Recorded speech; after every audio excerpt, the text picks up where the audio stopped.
Alright, welcome back folks. It is day 90. As per usual, keeping this streak alive. Once again, MAKU desu. Mina konnichiwa. Yokoso. So, we took our half days, right? I think we're gonna keep this structure until day 100. And then do a review, see how that goes. I'm not quite sold on being able to retain this stuff with only 2 reviews. However, we're still gonna keep the half day on Sundays and half day on Mondays until then. So we'll try to rest a bit the same way and keep to this. It's gonna be like a half in a week. There's only 10 days. There are only 10 days left. 11 including today. So try to keep up the pace. Since it's a half day, we completed unit 9 and we reviewed unit 9, and I think these last 3 have been quite a bit difficult, in the sense of a lot of it is using the 2 forms, right? Whenever new forms are introduced, it gets a little tough. So technically this description, describe what you don't want to do, that is a new form or a new conjugation. So this is where the verbs happen, and then these 2 are extensions of the negative E adjectives.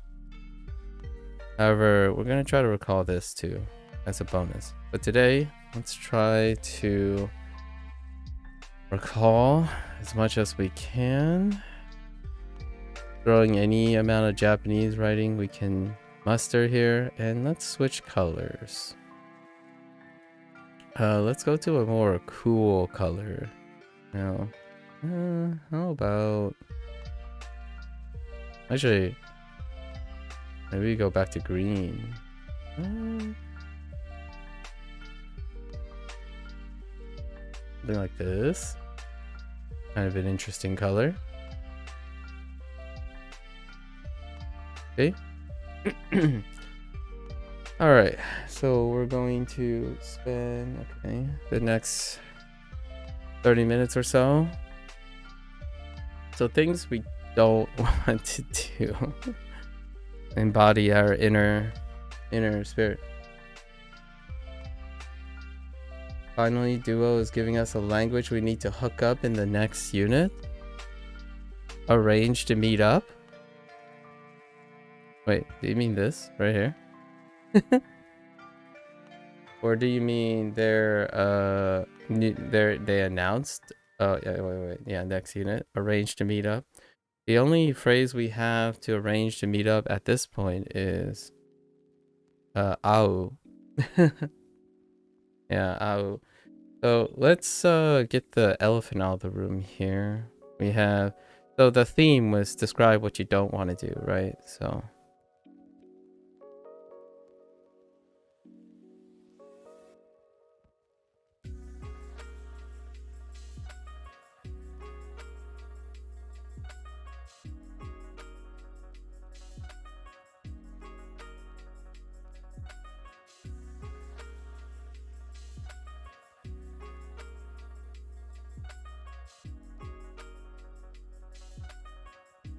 yeah, I'll tell you at the end of 100 days, Gabriel.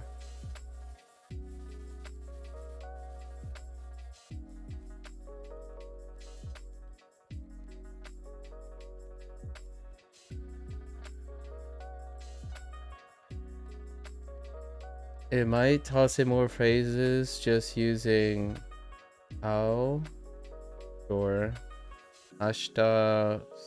Ao, sorry, ao. Ashita. Okay. Don't know what that is. Ni aimasenka. Aimasenka has already been done. So it probably toss in those phrases, but that wouldn't be the focus of it. Let's meet in the park tomorrow are all old ones, so they wouldn't toss in those phrases per se. They would use those phrases. arranged to meet up, I guess we're more focused on what new things are there. But yes, they would recycle those phrases. I wouldn't say they tossed them. It's usually that's how they do it. Let's see.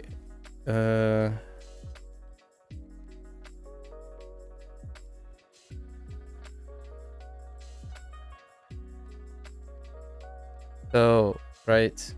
So for this one, it's the idea of takunai desu, right? Takunai desu.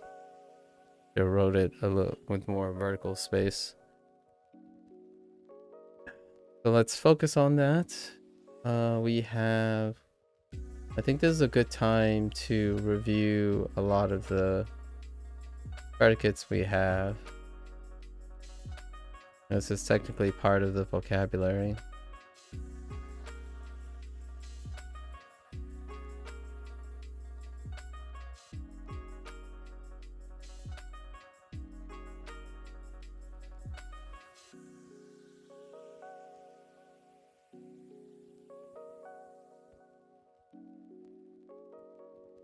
We have taberu, right? Taberu.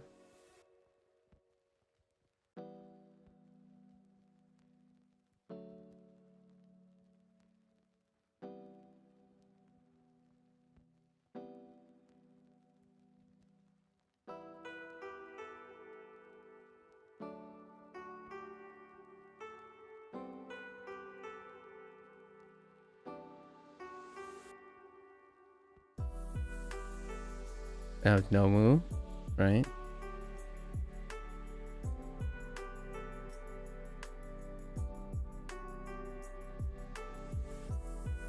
What else came up? I don't like to drink, or like drink modifiers. This unit also had the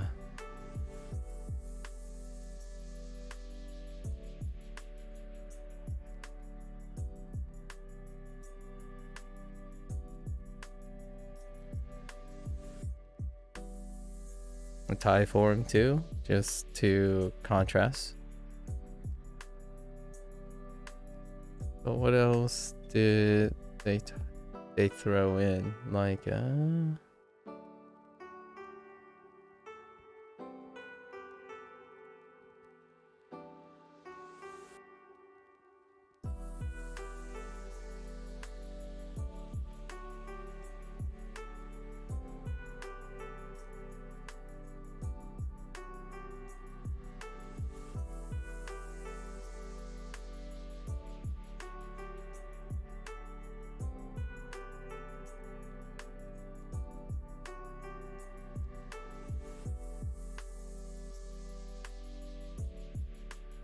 yeah, yomu as well.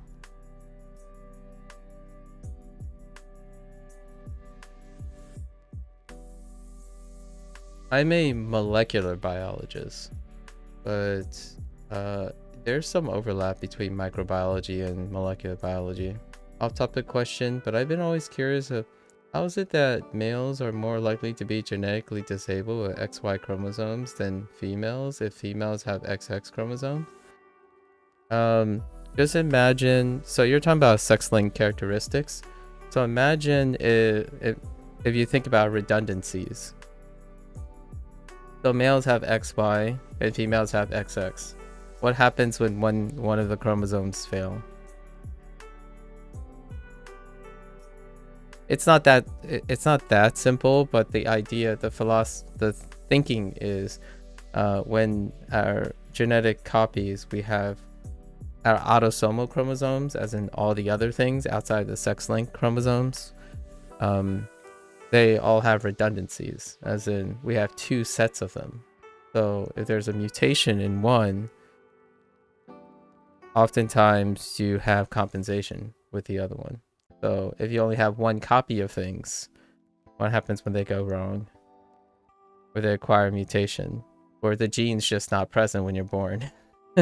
That's not the case, obviously. We're assuming these are genetically healthy human beings that grow through adulthood, and then you compare the genetic predispositions between a male and a female. And oftentimes the sex-linked characteristics that you're talking about are the ones where it's a lot of them are located on the X chromosome, and when the Y perhaps doesn't carry it, and then the X chromosome is missing, say, whatever polygenic amount of traits are absent, then they are more likely because they don't have two sets of them.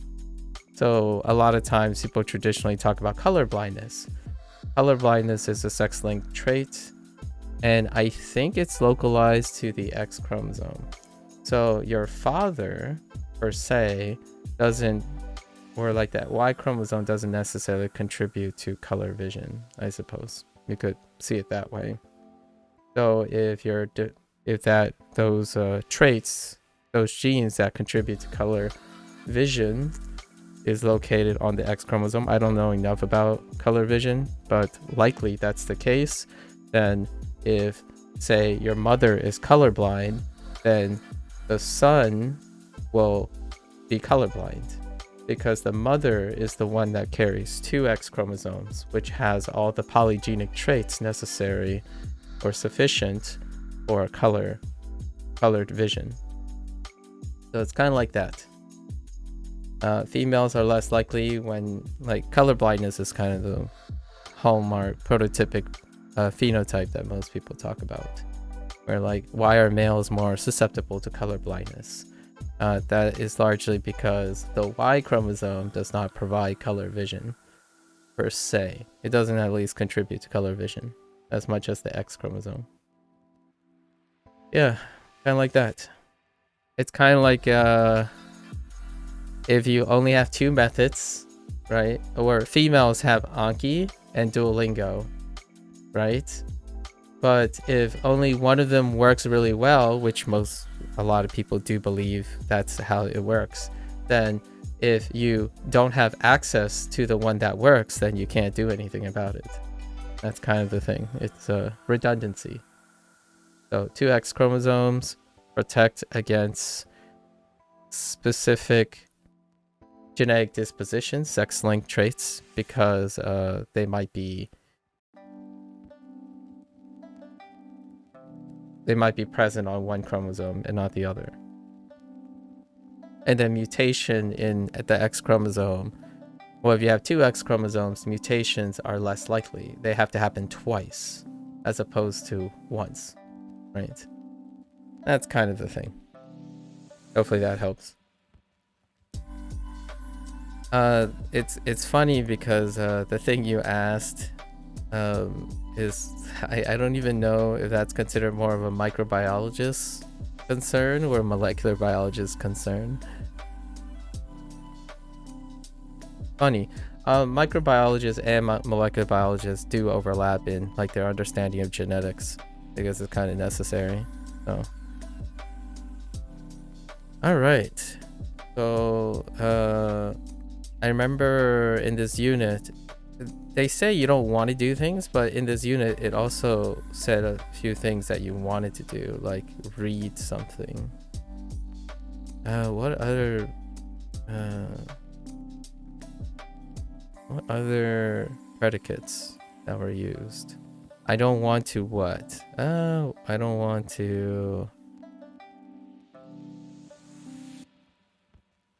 We have Deku, get out. We'll write the other vocabulary later, but actually, let's write the related stuff for use. So, man, dang it! My pen keeps hitting higher than. Okay.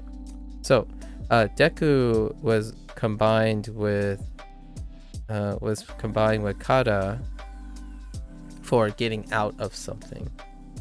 Yeah.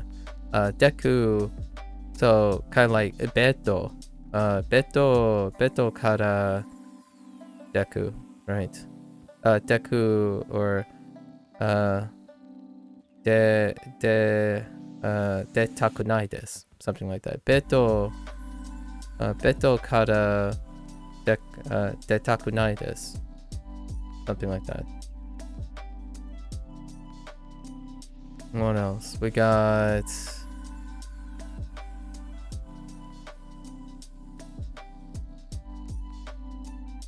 Whoops. I already messed up the first stroke.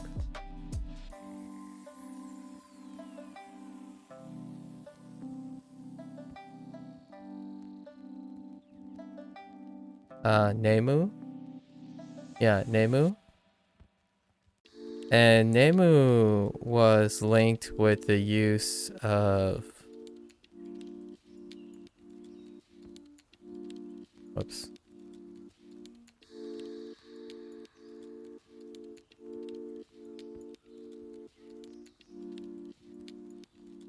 Made.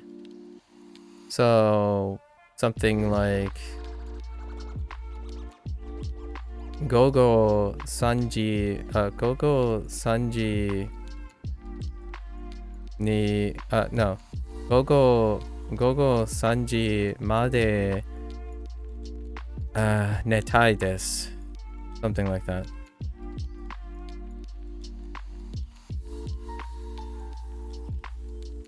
I can write more kanji than you can. We're at 110 kanji right now. So that's kind of nice. I can only write 110 at the moment. We're trying to go over...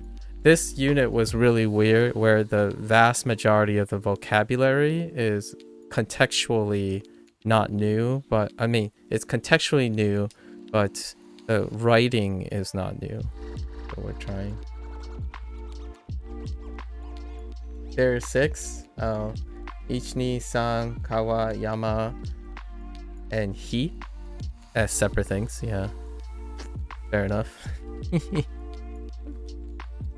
I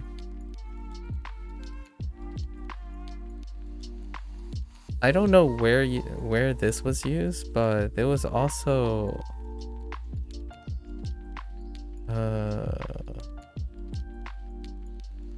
mata was also used for again.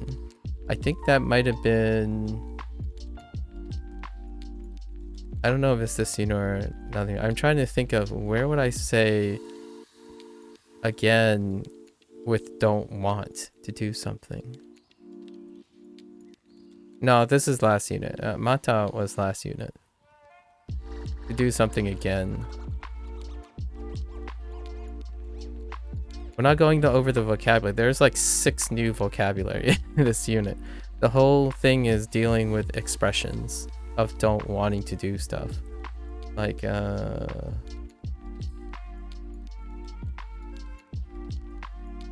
oops.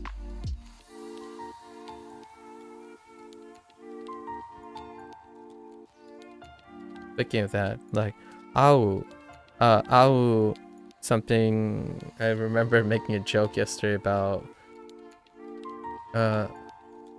dorio, right? Yeah, dorio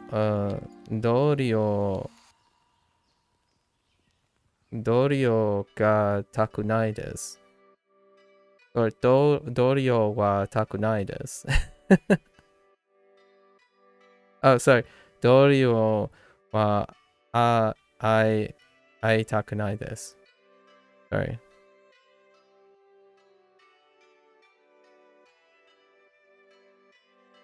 Oh, dorio to. Sorry. Dorio to ai takunai desu.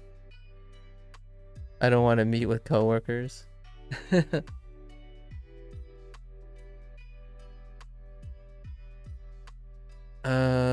What tool am I using to take notes on the screen? It's called Web Paint Tool. It's an extension called Web Paint Tool. Lucero.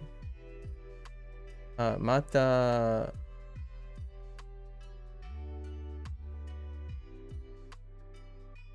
De Ainiyata. I can't read that. Ono tabemono o ni can't read that. Do takunai. You haven't eaten this food. These food. 2 things I haven't eaten. Romaji doesn't work either because it's the kanji that I haven't seen. Mata zetai ni yada again. Absolutely don't want to do that. Okay. Is that like you haven't eaten for 2 days or something?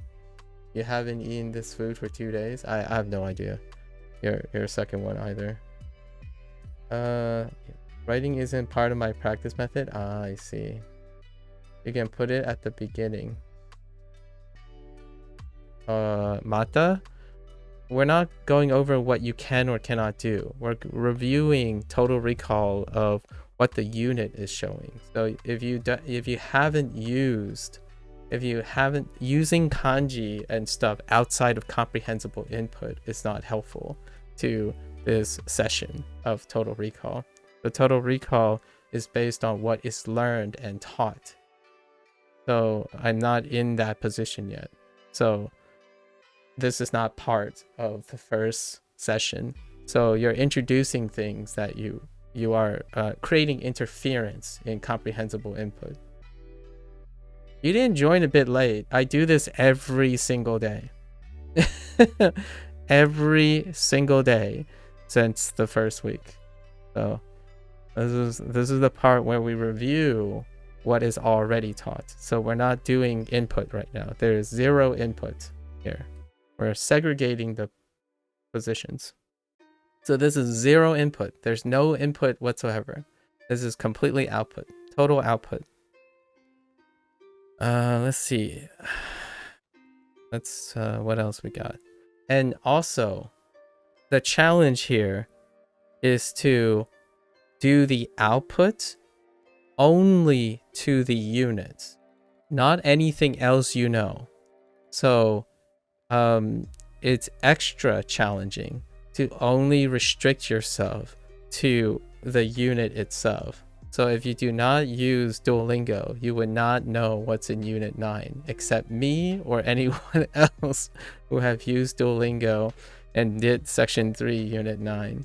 Yeah, this is what I call the total recall part, where your challenge is not to use everything, but to only recall the thing you learned yesterday. And then after this, we go and mess around and talk about other things. Yeah. What you don't do is also challenging. It takes a lot of discipline. Yeah. Gonna go complete a review lesson of unit. Yeah, go do that. Yeah. Again, you can't really say anything because it would offer input, right? But yeah, definitely total recall section unit 9. Section 3 unit 9. Let's see. That kind of defeats the purpose of total recall though. If you're reviewing it now, it means you have forgotten it. If you know what I mean. That's why I'm doing these sessions. The idea is, have I forgotten them? Not reviewing it. Because once you review it, you have input. You have input again. So let's see. What else can you not want to do? So you didn't want to meet with like the manager or something. I remember there was a phrase for manager.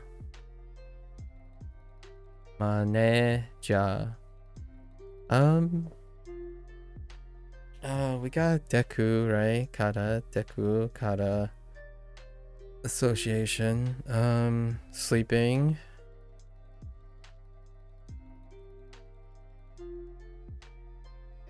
The spectating crescent. Hello there. You forgot your username for your first Duolingo. Gonna have to take some exams to skip ahead. There's so much to unpack from what you just said.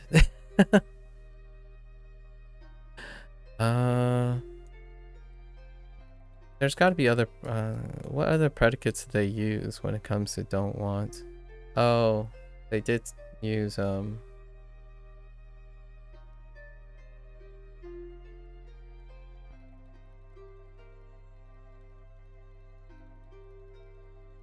They use iku.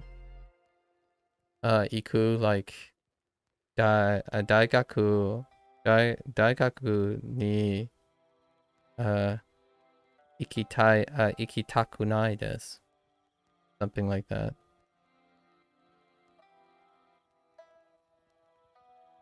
This unit covers the it's specific. Well, it's up here. The unit's up here. What you don't want to do. So it specifically actually focuses on takunai desu. The last two units slowly introduced kunai, or e adjectives only. And then Duolingo likes to use antonym associations. So if they're using takunai desu, they are also using tai desu.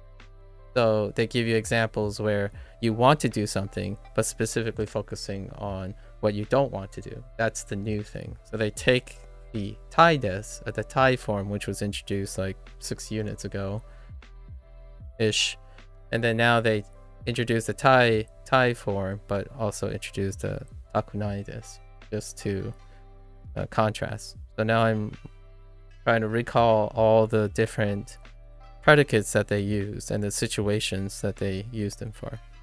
So iku was used for like things you don't want to go, like gakko ni ikitai desu, right? Ikitakunai desu, sorry. Ikitakunai desu. Where you don't want to go to school, right? You don't want to go to work, like shikoto. I would have expected kunai to be introduced in a different section talking about negation of it is. I just said that. It was introduced in a different section or a different unit. It was introduced 6 units ago. Or e adjectives.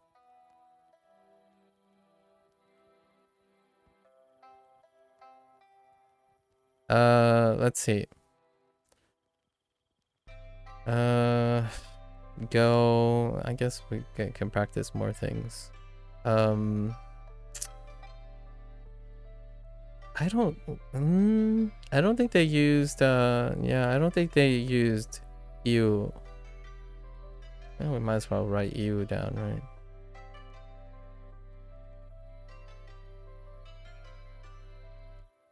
My pen stopped responding there. I can't think of a prompt example for you. You're new in the channel. Have you used a book Remembering the Kanji to learn kanjis? No, I have not used anything to learn kanji outside of Duolingo. And then the people that keep talking in chat. So I've learned a few kanji outside of it, but all of this kanji is from Duolingo only. And by remembering kanji, I mean the most vivid kanji I remember is from Duolingo because of repetitious nature. I can recognize some kanji outside, and all writing kanji is exclusive to Duolingo. Reading kanji is a bit more expansive than writing.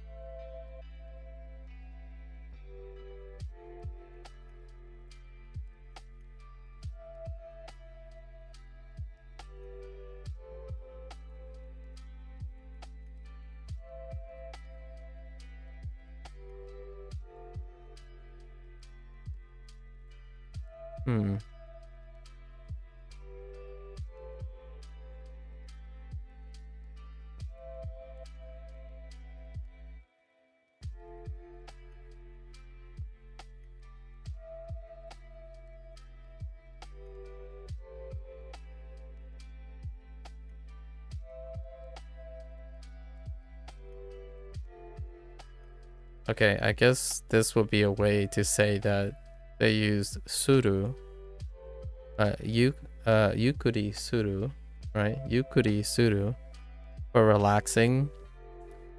There's a lot of relaxing in this.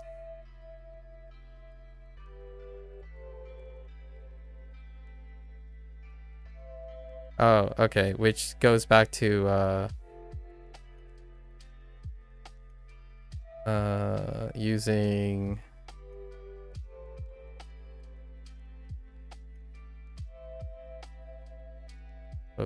mo as in yet.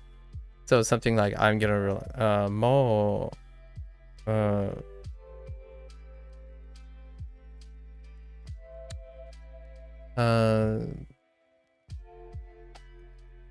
they like mo shichichi janai desu, right? It's not 7 o'clock yet, or something like that, to respond to like, hey, let's go, ikimashou, right?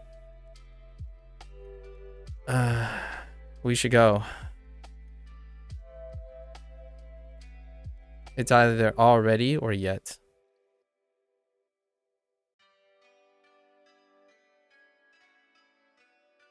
They were contrasting already and yet.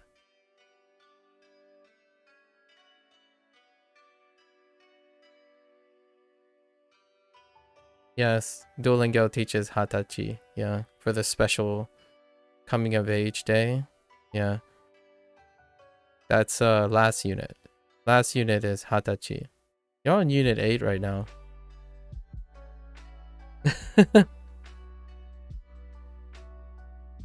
If I remember clearly, you're either on unit 7 or unit 8 for hatachi.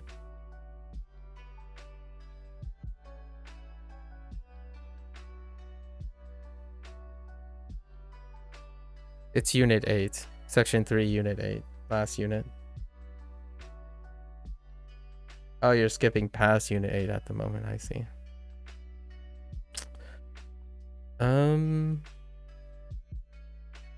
Let's see if this gathers enough. Oh, and also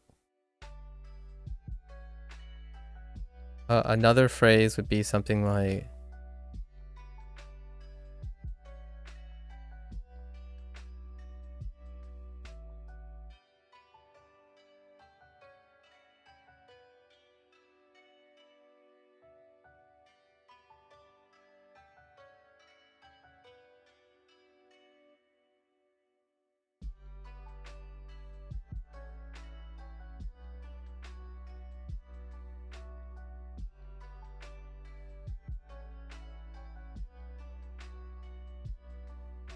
no soto.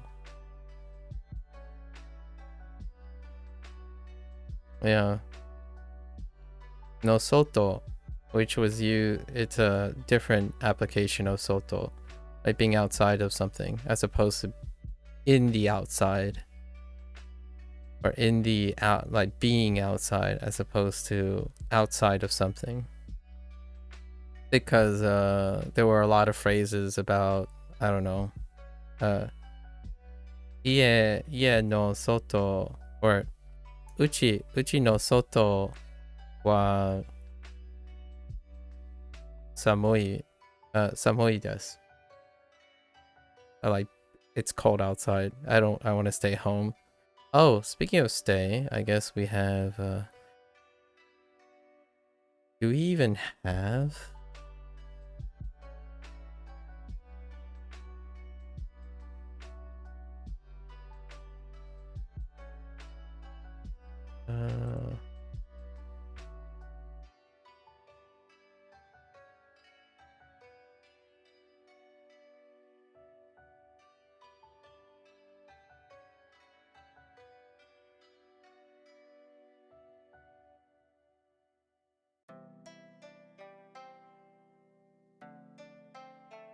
I don't think I have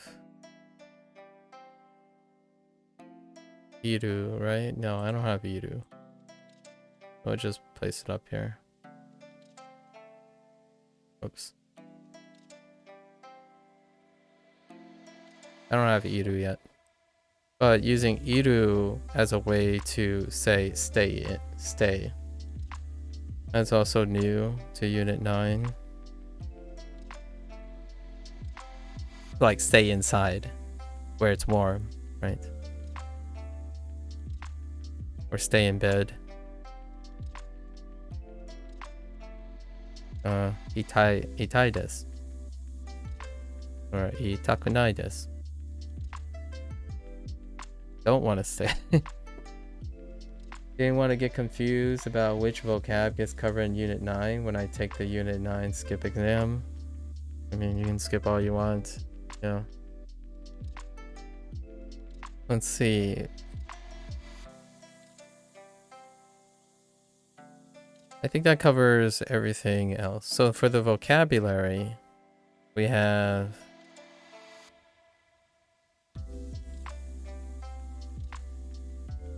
banana. Oops, that's the wrong 1010.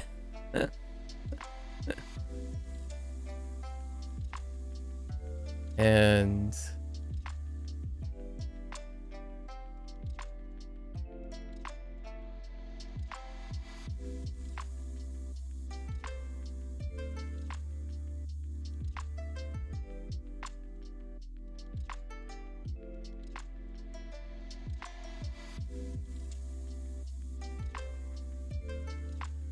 buranketo. Yeah, buranketo.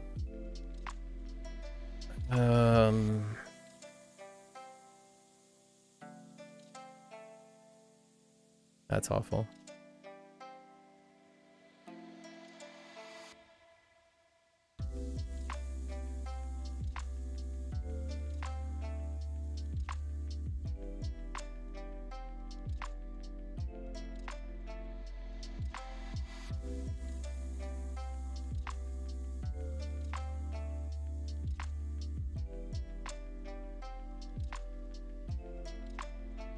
Nope.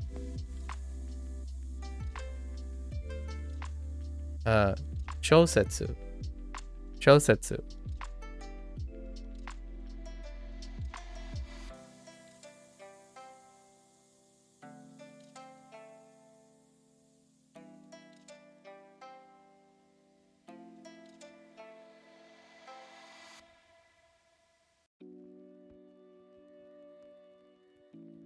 Ima.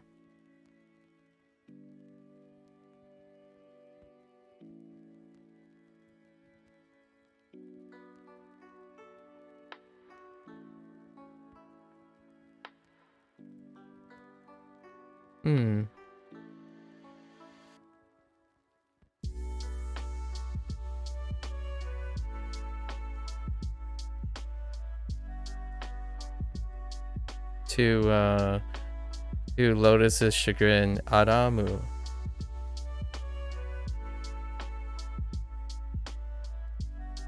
Oops.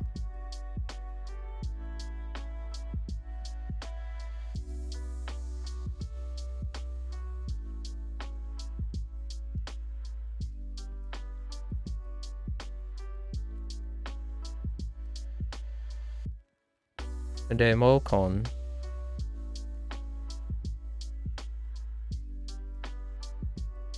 Ernest, I'm getting there. Ernest, you're offering input. It's defeating the purpose of Total Recall. That's the whole point, Ernest. I'm doing Total Recall. I'm getting there. That's the whole point. You're defeating the purpose of having someone rely on their memory to output. No, Turnus said nemui, as in sleepy.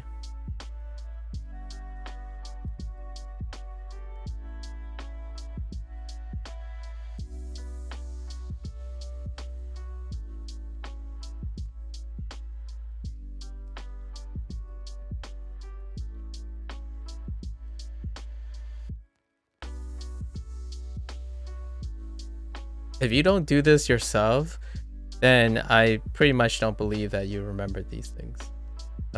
Is pretty much how that would work. If I can't do this myself, then it means I didn't remember it.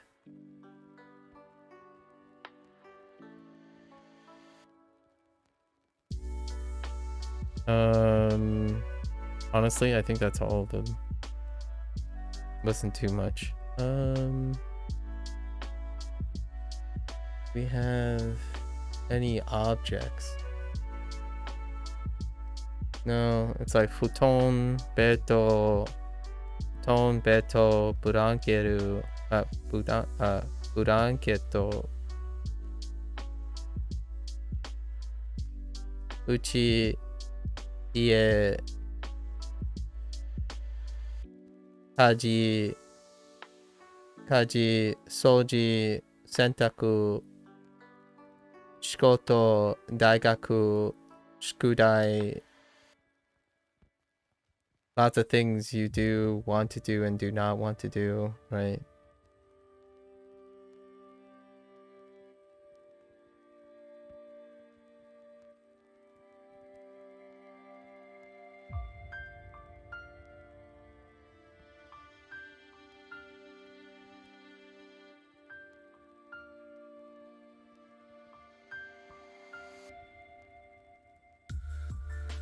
Locations? No location. Oh, well, I said a few locations. Objects. Is there any more objects? Not really. Ongaku, listening to music. I mean, that was the last unit. How many elements do we have here? Say 1, 2, 3, 4, 5, 6, 7, 8, 12, 15, 19, 22. We're over 20. What was Shosetsu? Novel. A novel. Shosetsu. I think the prompt that they had was something like uchi ni itai desu. Uchi ni itai desu. Shosetsu sosetsu o yomimasu. Something like that. Or shosetsu ga yomitai desu. Like I want to read a book or something. I want to read a novel. I want to stay home and read a novel. It's probably some of the things. Or they might have said something like, I don't want to go out. Or outside is cold. Like, uchi no soto wa samui desu. Desu ne. Ima, shosetsu ga yomitai desu. It's cold outside of the house. Right now I want to read this book now. Were there other words they paired up with yomu? Huh. Yomu. Other words they paired up with yomu? Nope, not here. Not in this one. For reading? Yeah, no. I mean, you can throw in a hon, but hon didn't come up.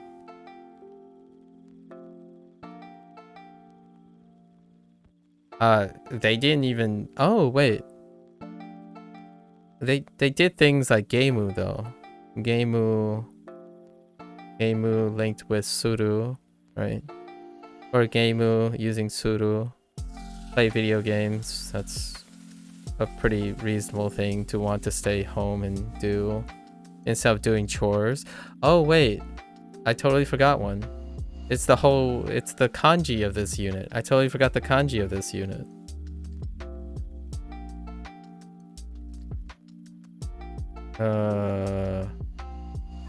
And hold up. Now I gotta.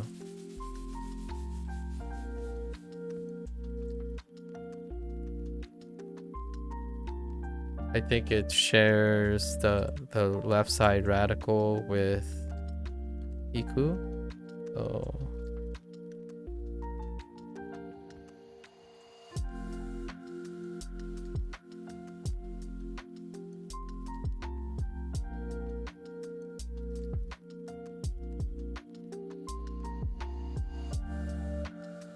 yeah.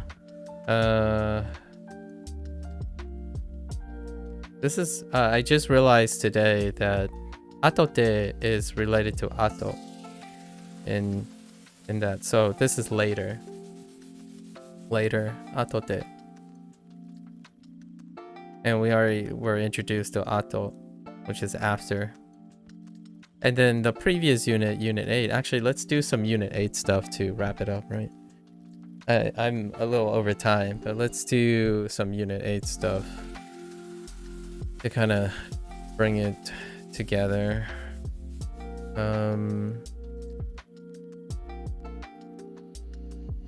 The reason why I thought of unit 8 is because of like things like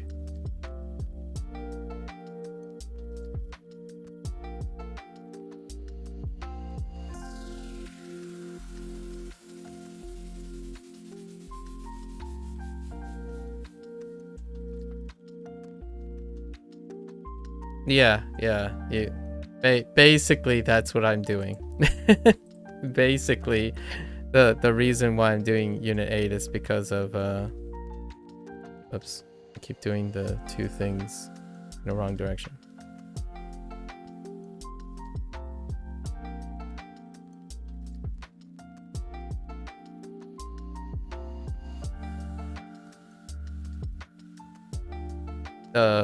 Praising Mayani. Hey Nojo. Nojo the best. Did you change your Twitch name? Or do you have multiple Twitch accounts, Nojo? Thanks. So Mayani is the antonym, right? Before. You changed it last night? Well, I appreciate it. Now I know it's you, Nojo. Thank you, thank you. So Mayani is the reason why I thought of Unit 8. The moment I thought of atote, it's lumped together. Let's do the vocabulary from last unit. Not so much like the Thai forms or the Bunai forms. And there goes the thing. Hold up. Yep, it's gone. Oh no, wait. Hold. I can get it to reappear. It's fine. Dang it! This plugin is not the best, I can tell you now.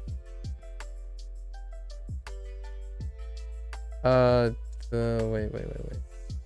You should put Twitch chat and YouTube chat on the stream. That is not going to work to my advantage. Generally that distracts from things, so I don't usually put Twitch chat and YouTube chat on screen because of courtesy. So it's not the type of it's not the type of content that I want to be showing. Does Duo not let you review the entire unit? Yeah, it does. It does, Turnus. Once again, that defeats the whole purpose of doing this. So you keep talking about input. I'm trying to do this without input. It's the reason why a lot of people don't learn a lot of things. Like, we'll review the unit when we decide to review the unit. This is not reviewing the unit. You try to find the button, click on it again. Click on any of the exercises. Like, except for the 8. Except for the trophy. The trophy is not review. So you can click on any of the buttons that have a check mark. Did you click on them? You can practice any of them. So people who know who I'm talking to, I always address the people who I'm talking to. So, putting chat online, I don't like talking when people are watching the stream to read the chat. That's not the intent of my content. So I will. That's a specific thing that I don't do deliberately. So it's not in a vice for me. Conflict of interest. You found the review. Nihongo ganbat no. Benko no. Not ganbat. Gamba de ga? Benkyou shite masu ka? Keep getting Benkyou. Yeah. Yeah, I haven't had Benkyou, but it's always a guess between Benkyou and Gambate at the moment. I was just thinking there'd be a way to review all the check marks at the same time. Yeah. Yeah, it's really hard for me to tell the two because there are a few radical overlap. Am I studying Japanese? I am right now. Turnus. This button right here, this part, Turnus, summarizes the whole thing. It summarizes the entire unit. You click on it multiple times and it draws from the same pool of all the units. That's how it's structured. So you just click on it a bunch of times. Keep doing it. It cycles through. I'm gonna say it cycles through enough. It kind of cycles through like 3 or 4 things most of the time. You have to keep clicking on it. That's how you review the things.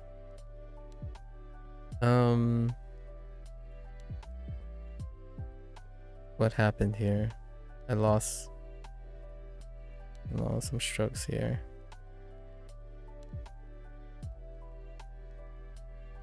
All right. This is I've been distracted for quite some time. Let's going. So what was last one? Much like banana, I guess we have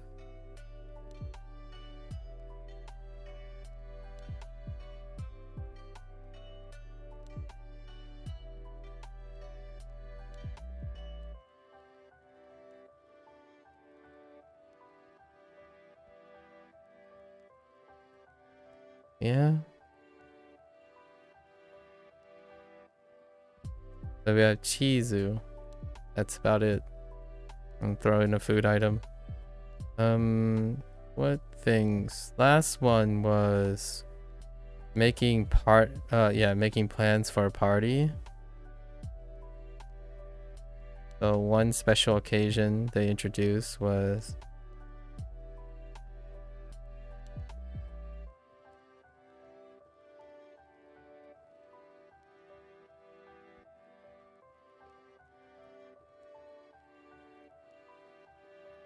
oh my gosh, my pen, please.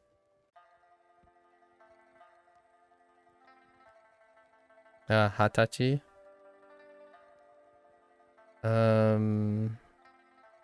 That's totally unrelated to everything else though. We have also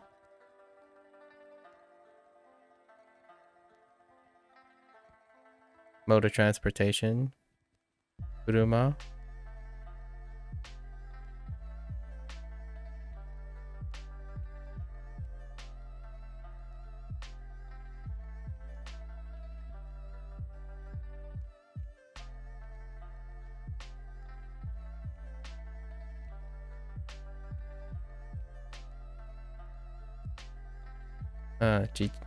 Jitencha. And then using day to indicate method.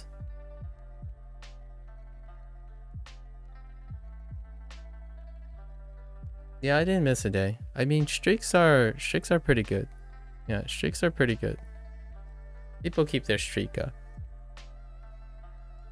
You only got to do one lesson to keep your streak up. Oh, unless you're talking about streaming. Then streaming is a different story. Yes.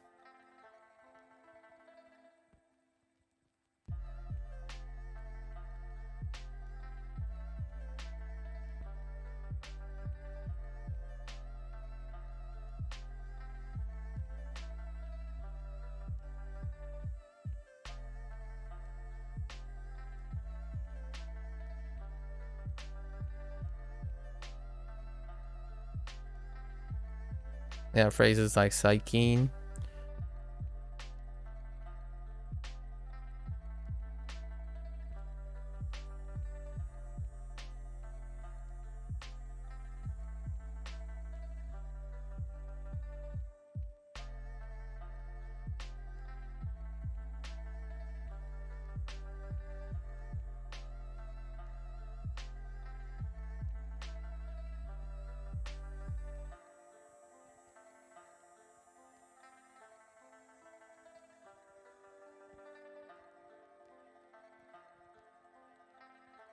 Hisashiburi desu. Right? Hisashiburi desu. It's linked with saikin as a response word.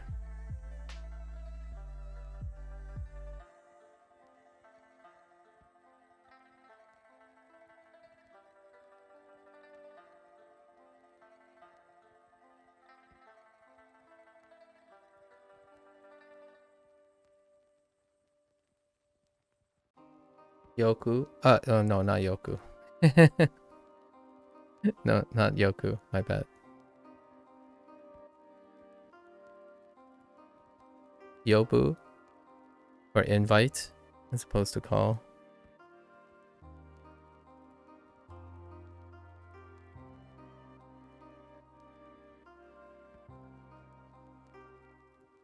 Like invite to the party or something.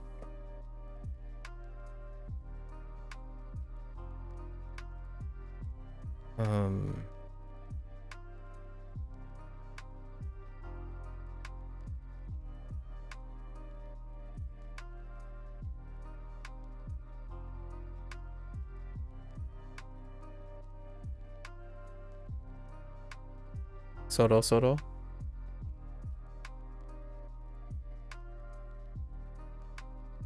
Momentarily. Oh boy. I kind of see it. It's a little hazy.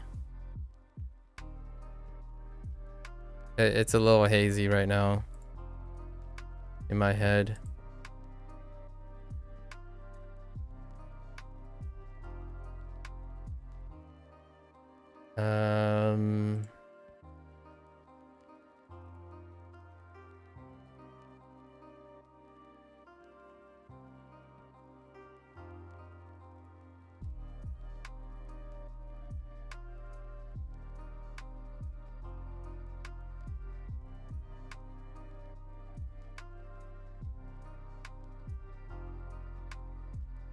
Yeah. Yeah, that's good.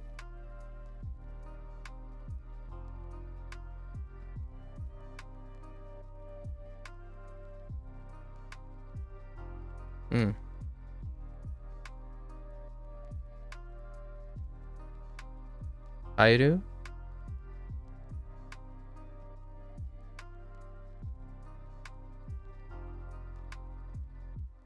This is attached to soro soro.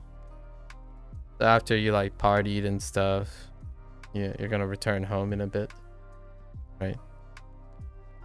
In a bit longer, not in a bit as in like shikoto. Oh, actually, now that I think about it, mo. Where's mo? Mo, and so we have mo.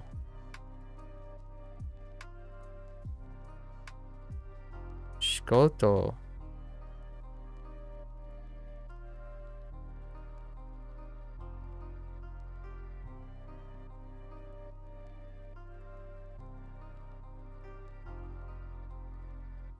Mo and shikoto.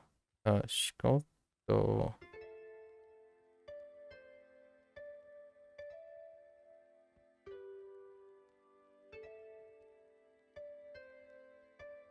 Not shikoto, sorry. That's not the right word. I'm thinking of something else. Sorry. Shikoshi. Skoshi.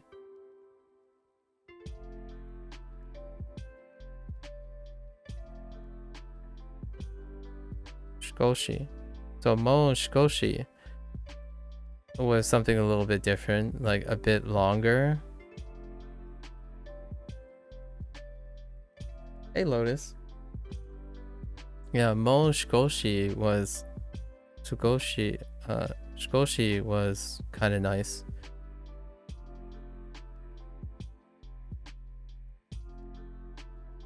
That's actually in the previous one. It's unit 8. It's an expression for like, hey, can I sleep a little bit longer? Or it was attached to a lot of things like, not right now, a bit longer, maybe a little bit later. Like, I want to stay in a little bit longer. I want to relax a little bit longer, that kind of thing. So Mo Shikoshi came up quite a lot of times. I kind of like it. Let's go back to the making party plans. Like kaitai desu. Something new. Oh, right.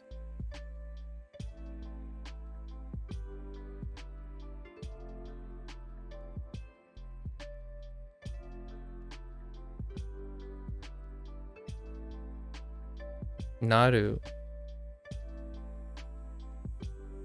Lotus is a fan of Naru.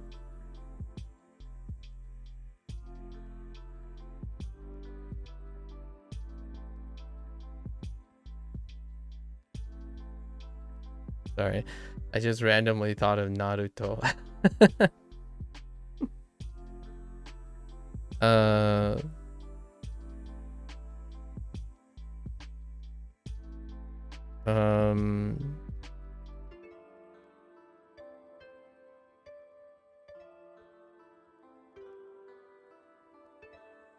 Oh my gosh, my pen, please. It's so hard to write on the left side.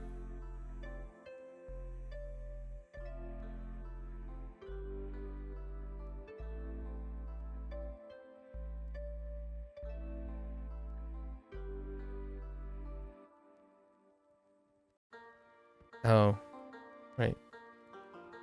This is one of the few that I've seen this.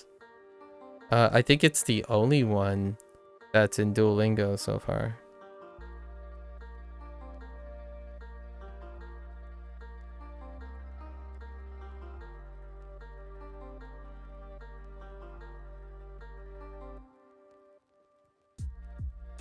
I think it's Katazukeru.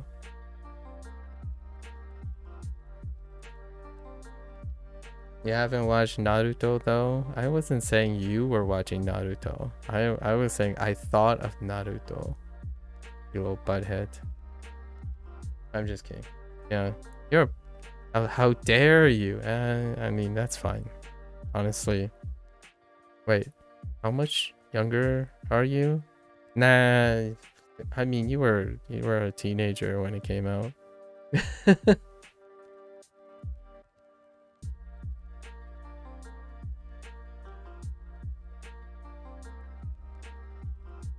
You're 26, yeah. I mean, you were barely a teen when it came out. You were barely a teen when it came out. I still remember watching it in high school.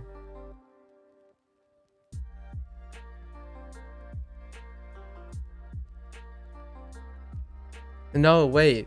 No, it's even further back actually. Because I watched it much later. Like I started watching it much later actually. You weren't even a teenager yet.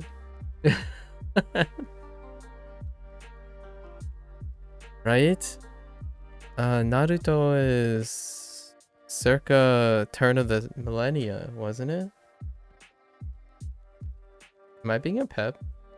It's like 2002 or something. I don't think you were even I think you weren't even able to form sentences yet, Lotus. Yeah, 2002. Yep. I was like 2002. I watched it a year after it came out. So it put me in high school. Yeah. Oh, you were 5? Yeah. 5 years old. You were barely able to form sentences yet. Actually, you probably it's around 5 when you start forming sentences a lot of times. At least unless that has changed recently. More plans. This was supposed to be a long day, but I got sidetracked. There's a TikTok account where a dad is showing a baby an episode of One Piece every day since they were born. My parents should have done that with Naruto.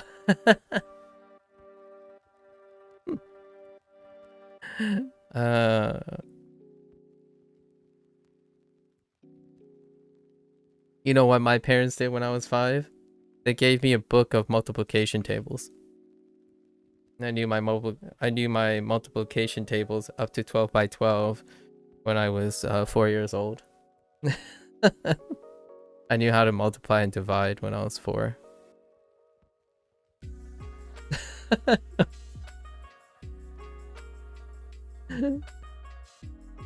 That's what my parents did.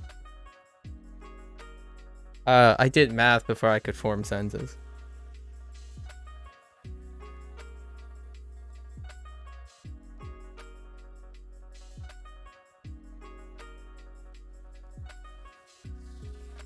You earned a GameCube by learning all that sort of stuff before kindergarten, dude. Indeed. My parents gave me a Sega Genesis. You know, we have a generational gap. So my father got me a Sega Genesis when I was 5 years old. When it first came out. When I played Sonic the Hedgehog. It was bundled with the Sega Genesis.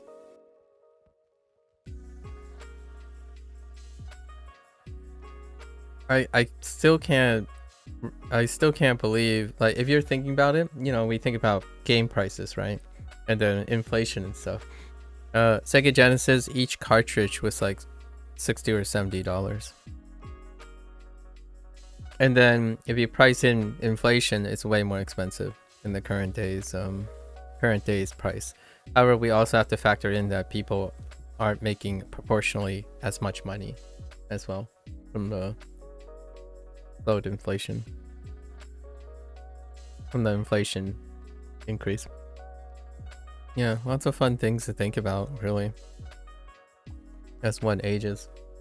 You know, games are one of the few things that are cost constant. Yeah, and I know I'm not trying to rationalize. It's a very controversial topic, but games itself, like the price of the game itself, is easily one of the most commodities that have been consistent through the years. Everything else around it has become less consistent. So oftentimes people might get the impression like, oh yeah, the companies are charging an outrageous price for games. It's actually one of the most consistent things. It's everything else around it, right? All the other stuff, like people are making less money proportionally and whatnot, at least in the United States. So it may feel like games are going up in price faster than any other thing, or like things like that, but it's actually pretty consistent. Technology and games are often very consistent. It's everything else, unfortunately. Generation younger than me is used to microtransactions though, so probably that's the future. Yeah, buy in increments. You know what's funny about that, Lotus? It's a fun thing, but that type of thing looks like something that already exists. Do you know what I'm referring to? Now, when we talk about like big ticket items, there was something back in my day, I suppose, maybe still yours and my parents' generation. There's something that they did already for that type of thing in order to get people to buy bigger ticket items, but in quote unquote smaller payments. So microtransactions just happen to be an evolution of that, based on how much resources people are psychologically willing to pay at once. And I'm talking about installment payments, guys. Installment payments. This is an American thing. I know. I'm an American, so Lotus and I are specifically touching upon installment payments. It's the credit system. That's one of the foundations of at least Lotus, most of Lotus's childhood and my childhood, when the idea of installment payment. So when you buy like a computer, for example, if it's $2,000, you can reduce it to like you could say 20 payments of $100 or something. So that's kind of the essence of microtransactions nowadays. Only it's at an even smaller scale because the items, the net costs of those items are a magnitude smaller. But there's other things that are relatable to other people, maybe. Like buying a house. A mortgage is another version of taking a large valued item and distributing it over a period of time. It's capitalism at work. So perhaps that's also the future for many other things. I don't know. I'm old-fashioned. I buy out things. So I'm pretty old-fashioned. Although I do invest in things. Like monetarily. I've been talking a lot about psychological investments and like building legacy and credibility. That's the investment I tend to focus on. However, I do know how to handle money. Otherwise, low-key, I wouldn't be able to do this while not making any money. So I kind of know how to handle money. Enough, enough money handling. Not that that's a credibility from taking money advice from me. I'm not an expert. Definitely go see like an investment banker or your local actual paid experts to get money advice. Not take it from a random stranger online. At least I highly encourage you to go seek an expert. Someone who's actually paid for that, not an internet expert. Much like most things, like health advice. Let's see. I've been like straying away from this Total Recall for a while now. I've basically forgotten what my train of thought is. Let's see. How to get to the party, how to leave the party, or like what to say to leave the party. When you meet someone for a very long time, how you respond to it. And then, oh, right, this is linked to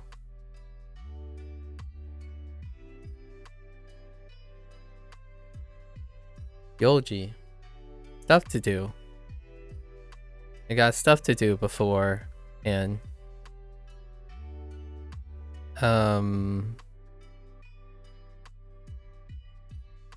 we already have expressions like this isn't good, does this work, is this good, like is this day good, right? I guess this is where we round up our months. Pretty sure it's sangatsu, and we can say up to yoka.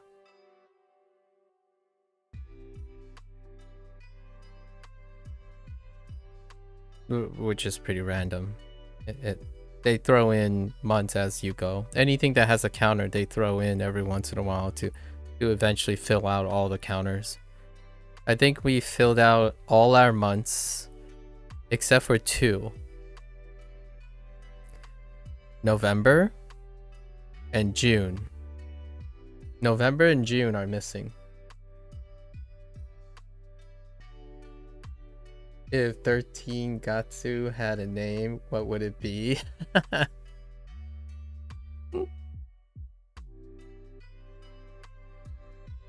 I don't know. What would you call it?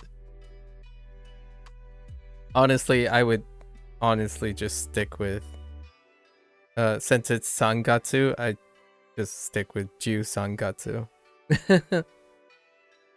You call it Undecember? Yeah, I'd probably just stick with Sun. Decemberary? Oh, actually that's pretty good. So how would you combine Ichigatsu with Junigatsu? Or do you come up with something entirely different? Because in English you would mash them together, but I don't know if you can do that with Japanese. October is 8, so +2. November is 9 +2. Yeah, December is, yeah, sure. So Undecember 11 +2. That's fair. Oh, that's a good, yeah, true. True. Undecember would work for the 11. For the 11 +2. Yeah. That's taking the English approach, though. We're speaking Japanese. How are you gonna transfer that to 11 +2? Are you gonna? You can't use a Jewel. Well, I don't actually know how to say November, so spoilers. Spoilers, guys, beware. Spoiling a 1,000-year-old language, but I don't actually know how to say November yet. I don't rest on my laurels. Easy. It's pronounced. Yeah, I was thinking we just stick with Ju Sangatsu. Ju Sangatsu. Yeah. Ju Sangatsu.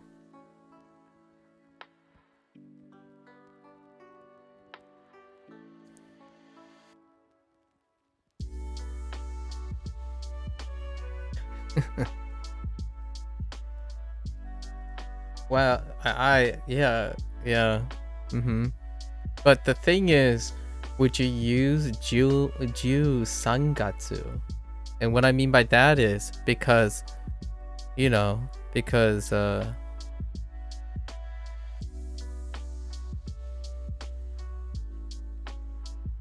it's not like this is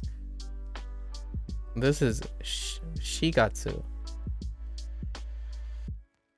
So give me the hiragana. What are you gonna decide on the hiragana?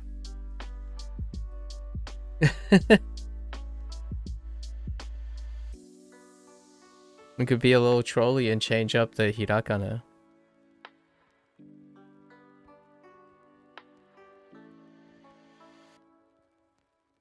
You'd probably be interested to know the Japanese English course meant for Japanese speakers uses Arabic numerals before the counters. Oh, wait. You'd probably be interested to know the Japanese to English course meant for Japanese speakers, right? Uses Arabic numerals for the counters. Before the counters. What are... Oh, you mean like those Arabic counters? Wait, Arabic numerals. Yeah, that, yeah. Okay. Yeah. Interesting. Huh. I mean, that makes sense.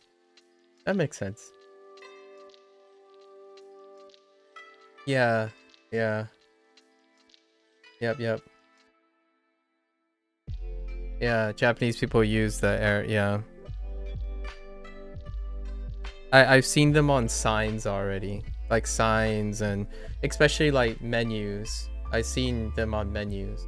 A lot of menus. Especially what you just said there, counters. When you visit like a restaurant where you see a restaurant menu or a sign in front of a restaurant, you see the Arabic numerals all the time. Yeah, just how we alternate between 2 and 2, yeah. Of all the numbers you picked, you had to pick 2. Because, of course you had to pick the one that also has another word with it. Amazing. Lotus. Way to pick the only number. Well, actually, is it the only number? Oh no, 4. 4 doesn't work either. 4. Oh, how many English numbers are there that will confuse an English learner? Or be annoying to an English learner? 4, 2...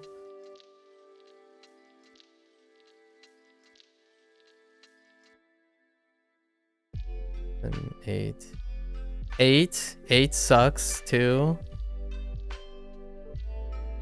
Yeah, and 8. Yeah. 8, 4, and 2. That's terrible. Yeah, 8. Yep.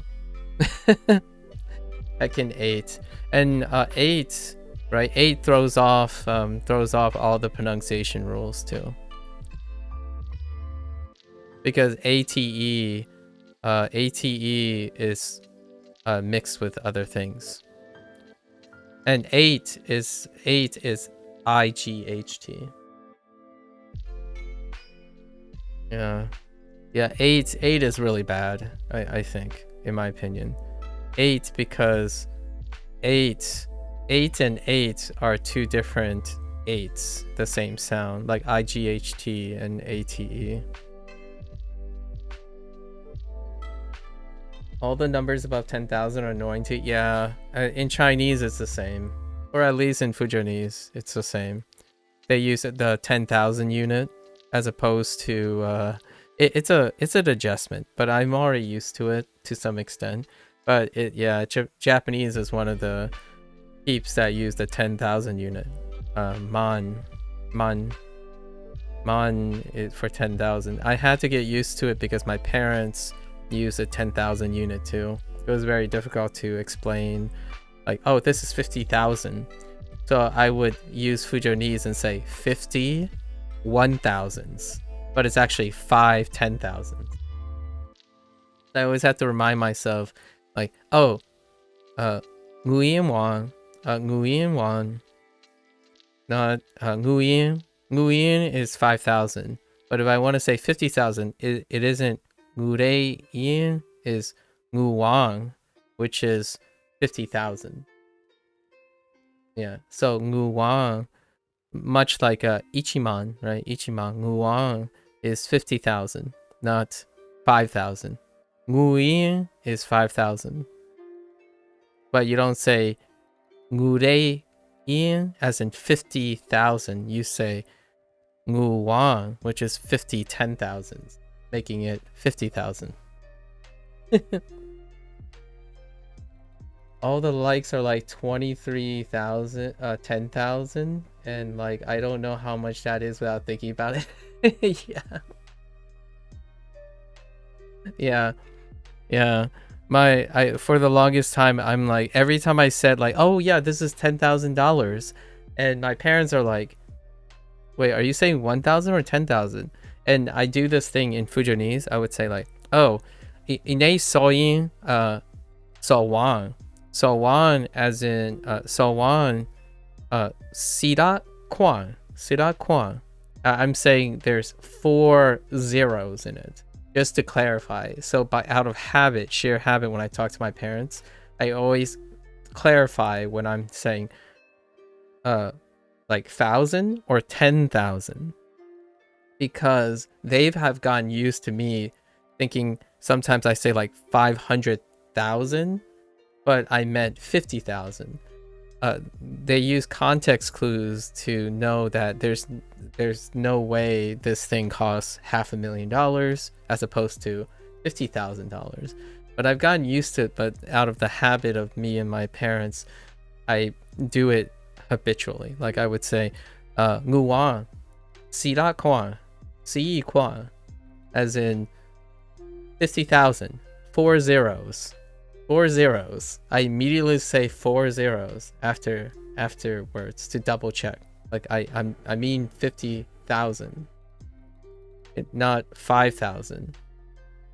And they and it's the same because you keep 5 constant. So you say Ngu Wang 5 10,000 or Ngu Yin 5 1,000s. In a way, it's kind of elegant, but at the same time, you don't say 100,000. At least I don't think. I haven't ever counted up that high in Fujonese. So I don't know if they use 100,000 units. Do Japanese use 100,000 units? Hello there, Erwin. Hello there. Do Japanese use 100,000 unit? I don't think so, right? They just go with 10. Do they go with 110,000? They say something like hyakuman? Hyakuman? Is that, or no, sorry. For 1 million, hyakuman is 1 million, and then like juman is 100,000. So they just stay with 10,000 going up. 1 million is okay. Hyakuman, yeah. So, or whatever 100 is. I don't know if 100 actually changes pronunciation. Yeah. Oh, and then they move to 10 million. Oh my goodness. So they shift. Oh, they shift to, and it's oku. Okay. Okay. Okay.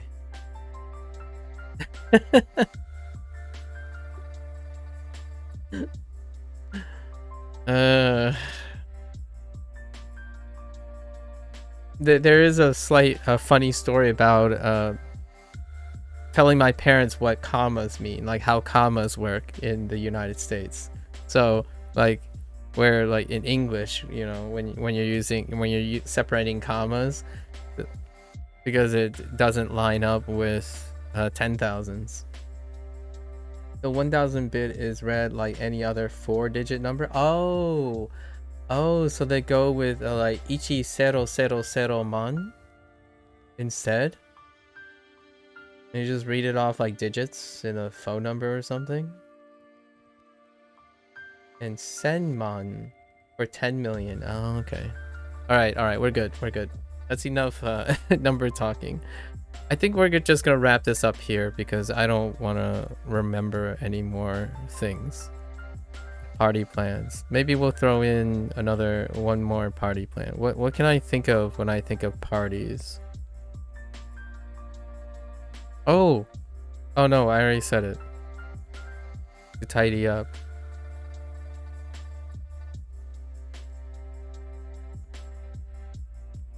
Anjobi is some other unit. Yeah, well, okay. This is good enough. This is good enough for today. I wasn't gonna review Unit 8 really. All right. So let's start our lesson. We didn't look at the guidebook last time. Let's look at the guidebook. Shinjuku. Okay, Shinjuku. Shinjuku Station I'm very familiar with. In fact, one of the Lost Judgment took place in Shinjuku Station, like one of the crime scenes. The pivotal crime scenes is in Shinjuku Station. Should we meet? Yeah, we already have Aimasho before. Where are you? Doko ni... Oh, interesting. Doko ni imasu ka? Yeah, I mean, that makes sense. Not quite a stock question. That feels more of a phone question. Like when you're on a phone, where are you? Doko ni imasu ka? I'm still inside the train. Yeah, still Mada. Nothing new. Oh, Naka.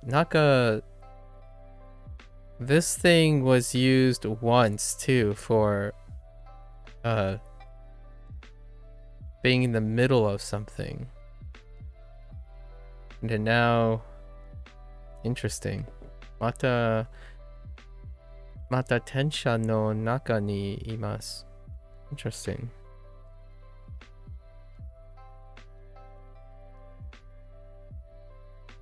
Flips emo hair. Are you...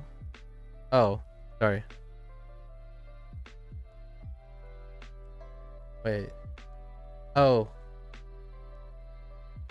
Where are you? Sorry, the emotes, the goober that takes care of emotes. I haven't even seen that too. That's a pretty funny emote transition. Lotus, do you use like 7TV or something? Do you use the extension? Do you actually see the emotes? Because I do. Some of them are pretty funny. Hana-san. Oh, and the others. Hana-san Tachi. Hana-san Tachi. Tachi. Interesting. Are not here. Yeah, that's fine. Are not here yet. Mada, the other, yet.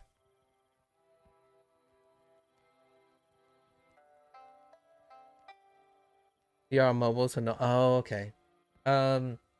It's a Blink-182 reference. Where are you?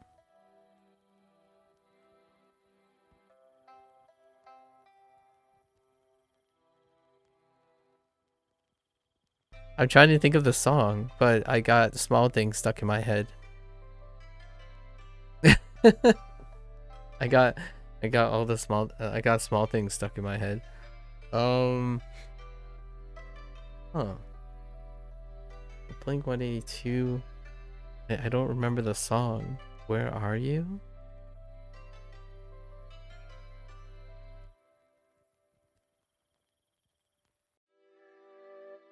And I'm so sorry.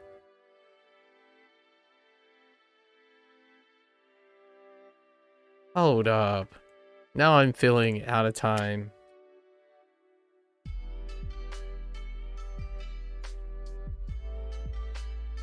Oh. Oh. Oh. Okay. Okay. I cannot sleep, I cannot dream. Yeah, yeah. Oh, yes. Okay. Fair enough. We're in front of the ticket gates now. It's Kaisetsu, right? Kaisetsu. Kaisatsu ticket gate. Wow, this is going back. This is going really back. There's no new grammar points or new vocabulary. Largely no new vocabulary in the guidebook outside of Shinjuku. Shinjuku is a proper noun, and then using naka for inside. Interesting. And then everything else. Oh, and others. Hachi. We'll see how that works out. All right. So I should feel bad. You should feel bad. I gotta go to the bathroom. I think the total recall session totally went off the rails. We'll try again tomorrow. It was a half day, so we'll end up covering the last unit again.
Okay.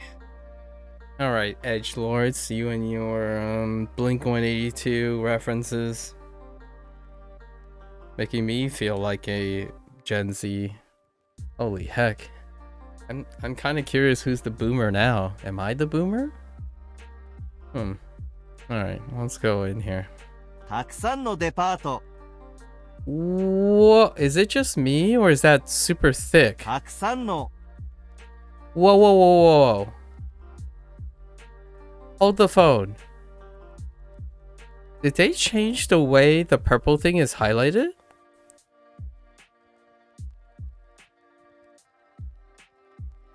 I think they changed, Duolingo changed again. Which, by the way, I noticed another subtle change in Duolingo. We'll see when we get to the kanji section again. But this is definitely changed. It looks the same to you?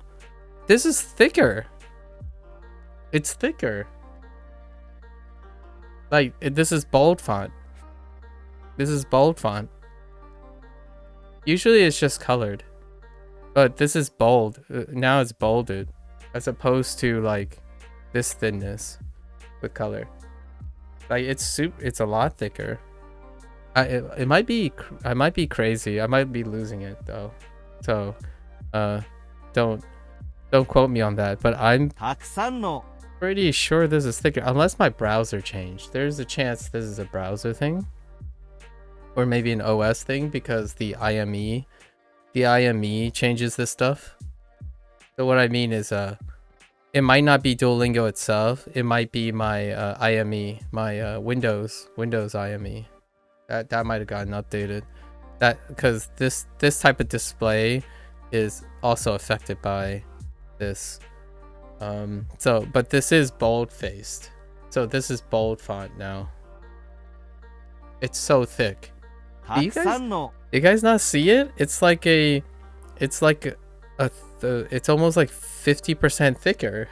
It's more than 50%. It's like 4 times the thickness.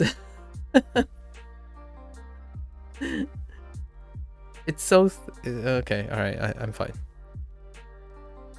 I swear, one day, someone's just gonna say that, dude. Did you notice that? Sorry, I get overstimulated too quickly when I notice small changes. What is this? Taksan no. Oh. Taksan no. Okay. たくさんのデパート Depato. たくさんの Interesting. Haven't ever used it this way before. Taksan no dapato. Like we depato. Yeah, we didn't use it this way. Yeah, taksan. Taksan was always after. It was used to describe to do something recently a lot, like with like high frequency, and then it was used to describe a lot of something as opposed to like a lot of something in a different way. Yes. This is it? Okay, so the only other time, yeah, it's the first time as an adverb, because the other time, wait. The other time was things like,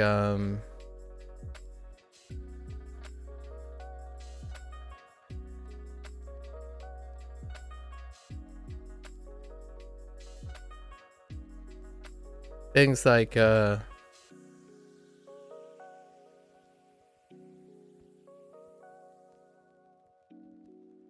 oops. I'm trying to, like Yu-Gi-Oh, right? Yeah, Yu-Gi-Oh. Yeah, Yu-Gi-Oh.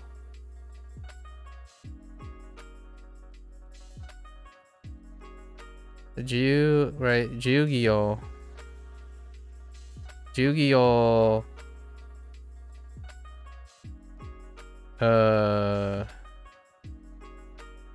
Oh, Taksan, right? Yeah. This looks right, yeah. Yu-Gi-Oh! Taksan. Like this format. This is the closest to this. And then like I don't know, arimasu.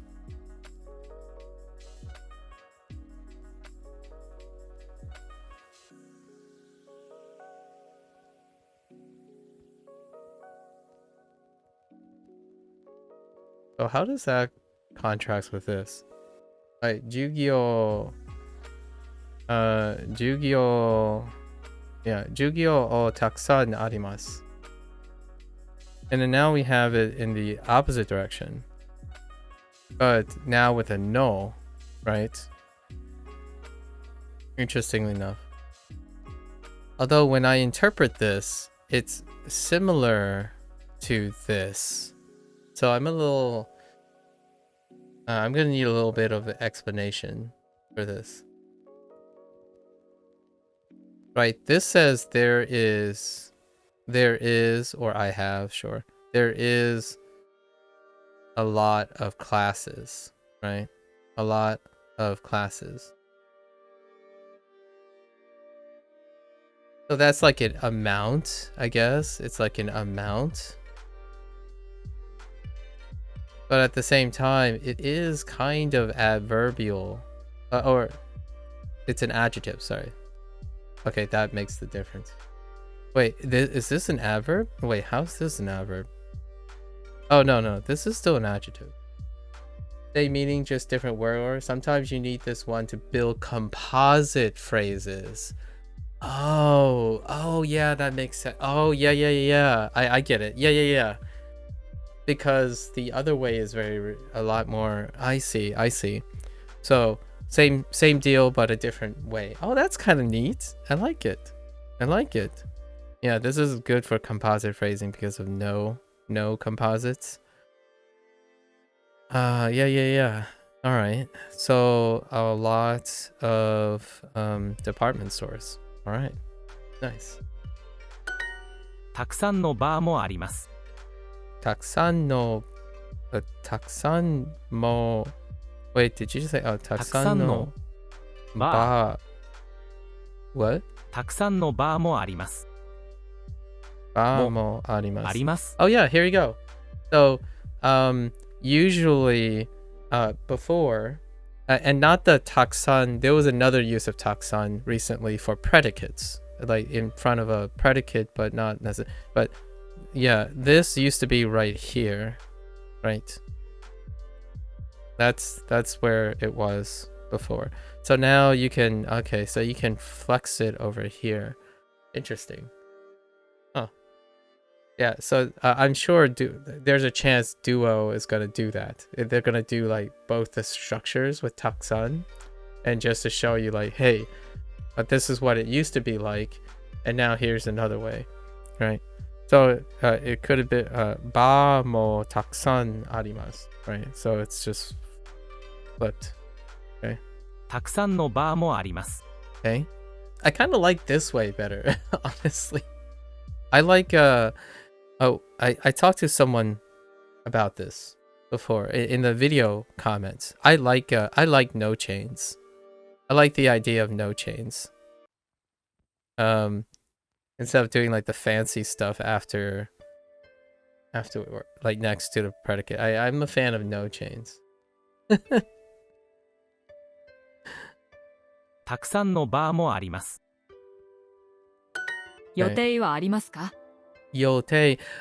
I know this is a change. There's more English. I think both have their uses. Yeah, this is more English, yeah. Basically. I like that there are different ways to express things.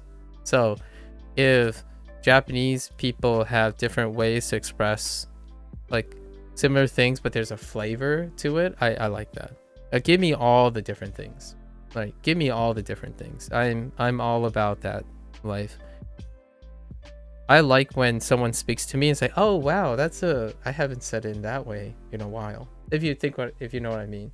I think the most refreshing thing, since I only speak English most of the time as the common language, what in my opinion, when I am around different people, the exciting thing about speaking English is that you just don't know what they're going to say when they're different. Right? However, obviously, we have to be a little bit respectful to the Japanese language. There's very specific ways and whatnot, right? Even still, there's more normalized ways in Japan, even though there are variances in Japan. But for English, it's like sometimes when when I misunderstand people in English, like when they type, they get insecure, right? And I don't really want to say that it's their fault. It's not, right? What they're saying is just another way to say it in English, in my opinion. Oftentimes when I get like fixated on something I don't understand, it's largely because it's new or it's not common. But oftentimes when people say it's not common, they use words like not natural. And I'm like, well, I'm an English speaker. I don't know what is natural, to be honest. Like, it's actually kind of why I like English. Unpopular opinion, but the reason why I like English is it's a common language for a lot of people. So oftentimes when you have someone who says, oh yeah, English is not my first language, so I hope I'm not saying something stupid or something, that's coming from a place where probably lots of rules of expectations that are very, very like normalized where they're from. I lived a life where English sounds different wherever I go. So it's almost to the point that it's fun to say things differently all the time, right? When you're reading a novel in English, right? In English, the thing that makes me love different authors, I understand you if you're like loyal to an author, like if you're used to an author, like you follow and read all of one type of author's books, that's fair enough. That's kind of like preserving the same type of English. However, when I read creative things, I like to sample a lot of things. So authors write different English. So that's kind of how I treat spoken language a lot of times, at least spoken English. I like that people do that. It's probably a very unpopular opinion because then it makes it very difficult to learn, right? Like, what do you do? How are you going to know what's right or wrong? And that's kind of the chaotic nature of English. So I don't typically fight against English. I embrace it. And I think that's kind of nice. Yeah, this is more English. Yeah, more English. There's both uses for them. Yeah, fair enough. Like both the phrases, right? The phrasing.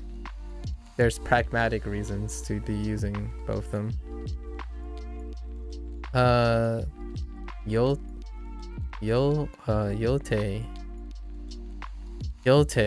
plans? 予定 Yote. Okay, yote wa arimasu ka? Do you have plans? Sure. Are there plans? Do you have plans? Are there plans, guys? 予定 Yote. Schedule. Interesting. Schedule 2.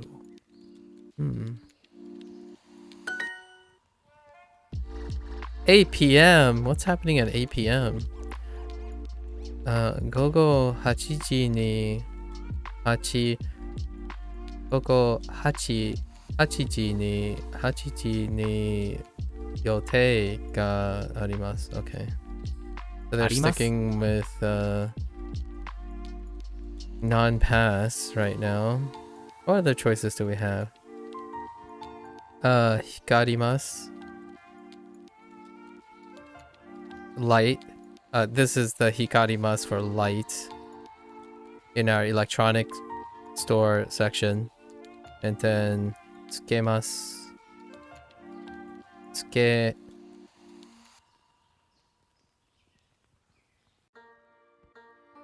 turn on. Tsukemas. That tsuke. There's actually more than one other playing form, but tsukemas. Probably not tsukemas though. And then we have utaimasu. Utaimasu is sing. Sing. Hey, we got it. We got Mina. We got it. It's time to quit.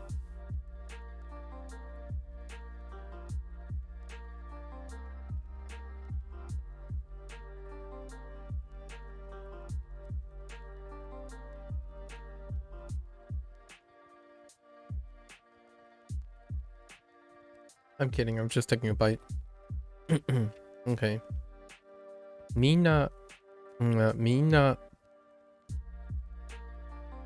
I know there's 3 ways to say everyone. Stop spoiling it. Alright. Tell me what the other 2 are. And then you can tell me if Duolingo introduces them. It's kind of like what is it? Watashi. Right, watashi. There's also varying. Yeah, minasan. I usually do minasan. Minasan is the one that I'm most used to.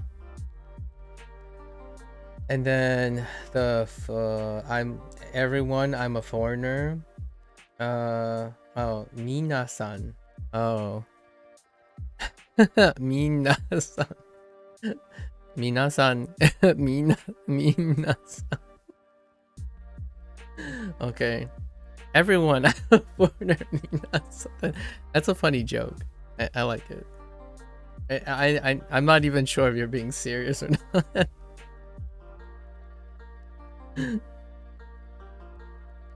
Yeah, that's a Dogen joke. Yeah. The 3 ways. Man. Minasan. Minasan.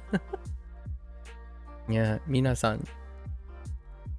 Okay, minna wa itsu wait. Yeah, itsu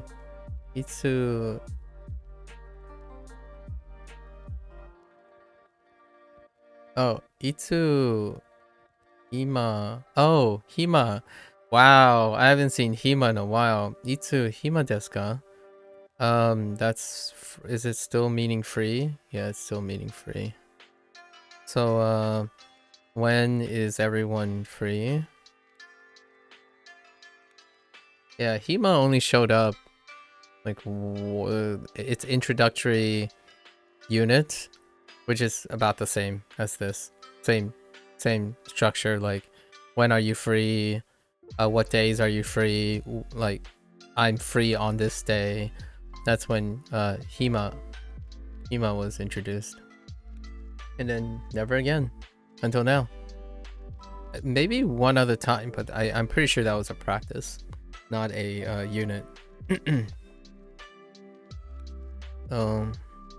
Minna wa itsu hima desu ka? Minna wa itsu hima desu ka? Okay. Minna wa doko ni ikimasu or ikitai? Okay, ikitai desu ka? Oh, I didn't even read the rest of it. I was just completing from left to right. Ikitai. Yeah. Ikitai desu ka? Ikitai desu ka? Where do everyone want to go? Yeah, where does everyone want to go? Where does everyone want to go? Oh yeah, fair enough. Where does everyone want to go? Hang out. Oh, hang out. Wait. No. Duo. No. Bad duo.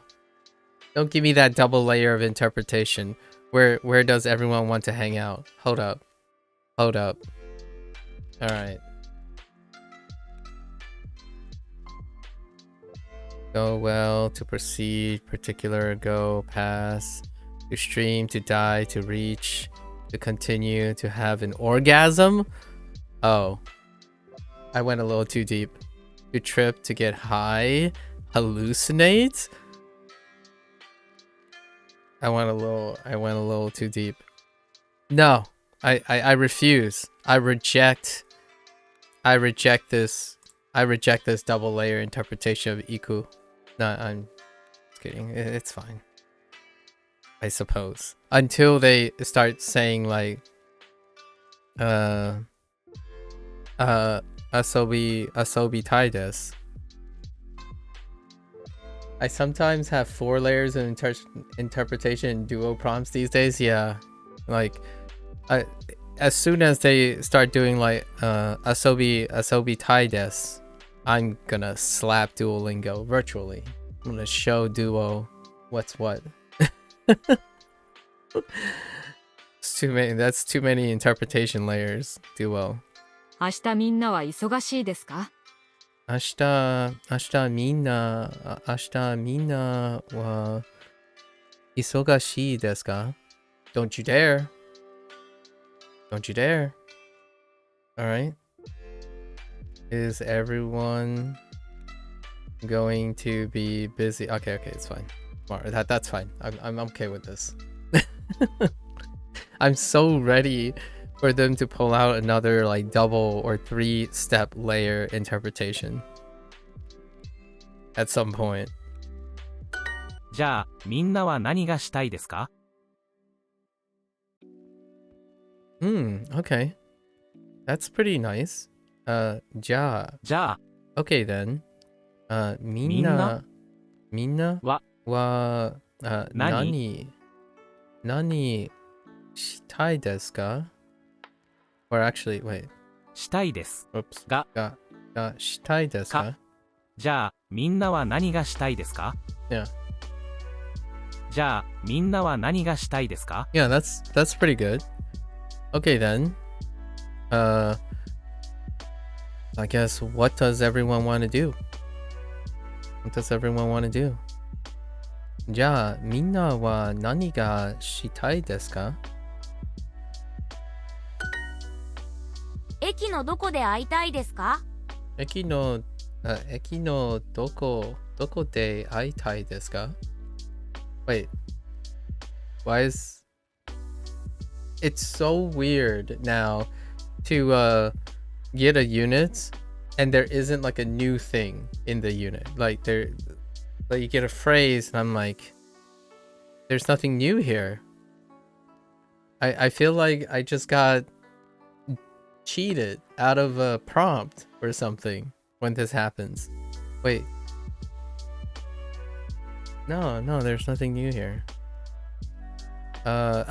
It's relevant though. So this is what I guess, what's it, Turnus? Someone.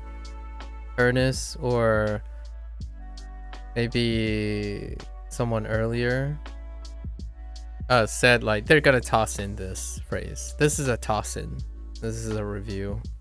Although a lot of times they would put review as well up here, but this isn't a review exercise, right?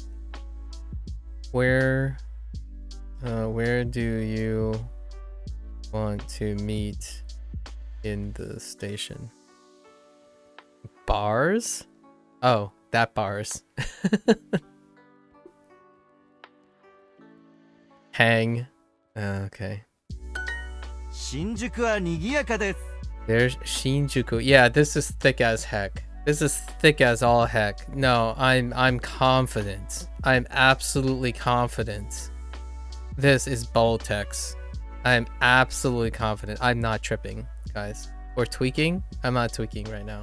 Okay? This is definitely bold. They changed this. Maybe I should go back to a previous unit and see if the previous unit has. Oh wait, that's kind of hard. Well, do they still highlight the new words even if you are reviewing? Probably not, actually. I'm not making this up. They changed the font. Shinjuku. 新宿は賑やかです。 Shinjuku. Yeah, Shinjuku wa nikiyaka desu. Oh, bringing back the nikiyaka. Shinjuku is lively. At least I won't be saying Shinjuku anymore. Although, maybe if I'm talking to someone, very specific people, I probably still say Shinjuku.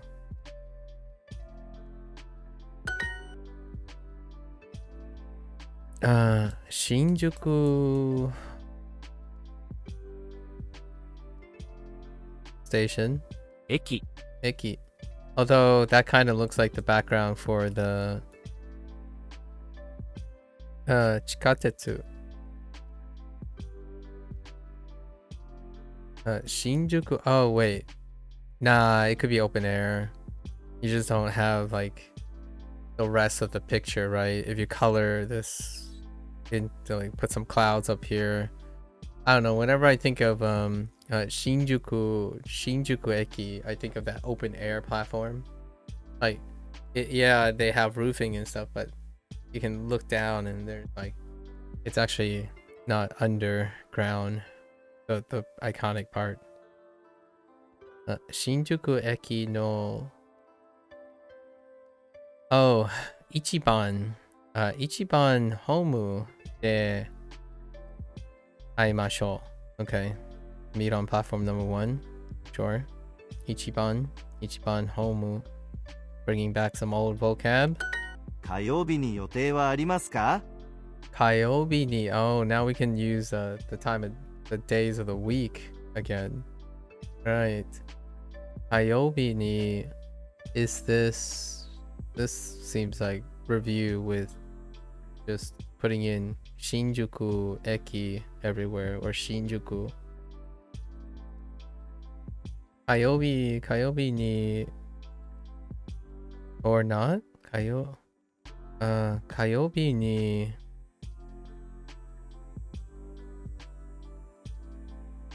I've already forgotten. Yote. Yote wa arimasu ka? Wait. 火曜日に予定はありますか? Oh, plans. Yote wa arimasu ka? Hai, Shinjuku de Hana-san to aimasu. Oh, I'm meeting with... Oh, that's kind of nice. Yes. I'm going to meet Hana-san at Shinjuku. 新宿に Or たく with さんの Hana. 店があり Sure. ます。 Shinjuku ni takusan no... Oh, takusan no mise ga arimasu. Okay. There are... Oh, they don't highlight this anymore.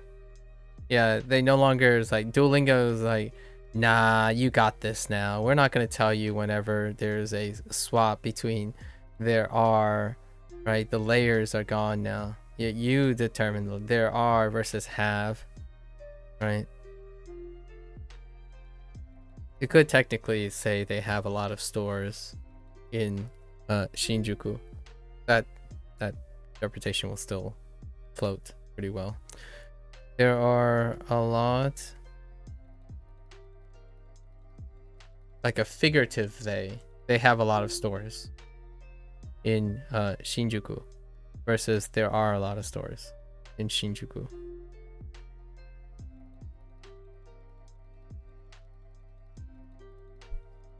I think it's one benefit of the way Duo bootstraps between meanings.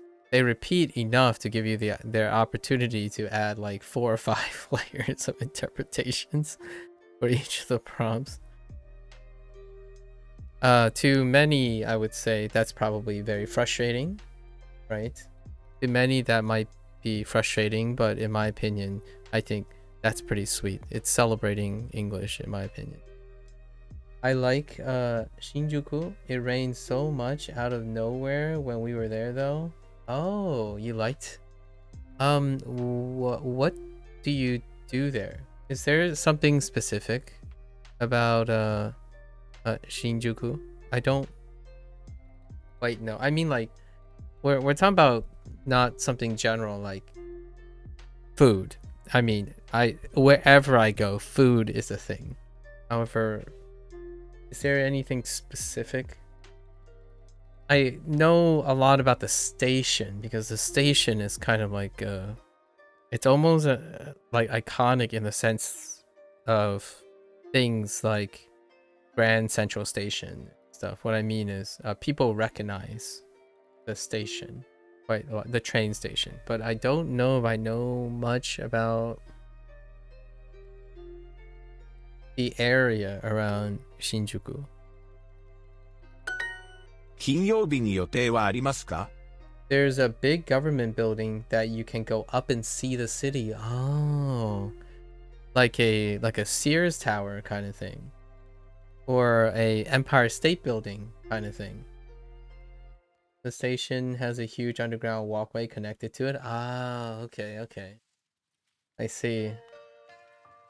You know, of all the years I've been alive, I haven't ever walked up the Empire, or like, I don't even know if you, I'm not even sure if I can walk up the Empire State Building anymore.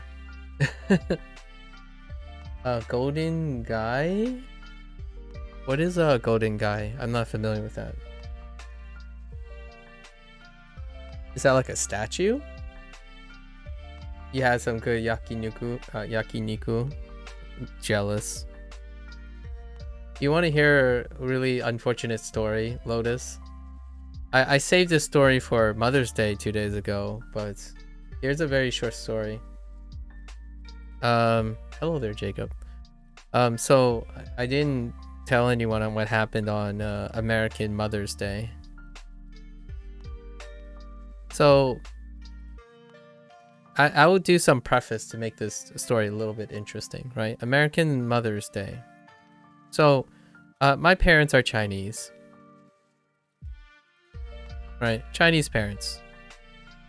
So one thing you have to get really used to when it comes to traditional Chinese parents is they err on the side of pragmatism. So the things that Chinese people say are incredibly sharp on the side of pragmatism. And then lots of times it's projected pragmatism, which is ironic because so does Japanese. So does the Japanese culture. And then people who like the Japanese culture also do that too. People who like, right? Like hobbyists. And one thing you have to know is on American Mother's Day, we, as Chinese parents, pragmatically speaking, you don't cook. You don't do cooking a lot of times for these kind of things. You go out to eat a lot of times. Go out to eat. Or like treat. That's kind of a thing because you're celebrating Mother's Day. Why make your mother cook, right? That kind of thing. Although my father does most of the cooking. So we went just by circumstance. There's this Chinese buffet place that my parents know the owners of. My parents know lots of owners because they actually operated one. And this is the Americanized Chinese place, right? Or aka, fictitious is going to say this, the fake Chinese food place, right? But this place shut down, like this place closed, not shut down, closed for renovation for 2 years. So my parents had to go somewhere else to eat, which is another Chinese buffet place. But this specific place was like a center hub for Americanized Chinese food. Then it reopened, but it happens to reopen on Mother's Day. And it turned into a place called K-pop. K-pot. So it is a Korean Korean BBQ and hot pot place, right? So it does the traditional standardization where you like order from a menu, the waiter brings it, you have a barbecue platform to cook on. The reason why I'm being nebulous right now is because the story indicates that I don't actually know what's in there.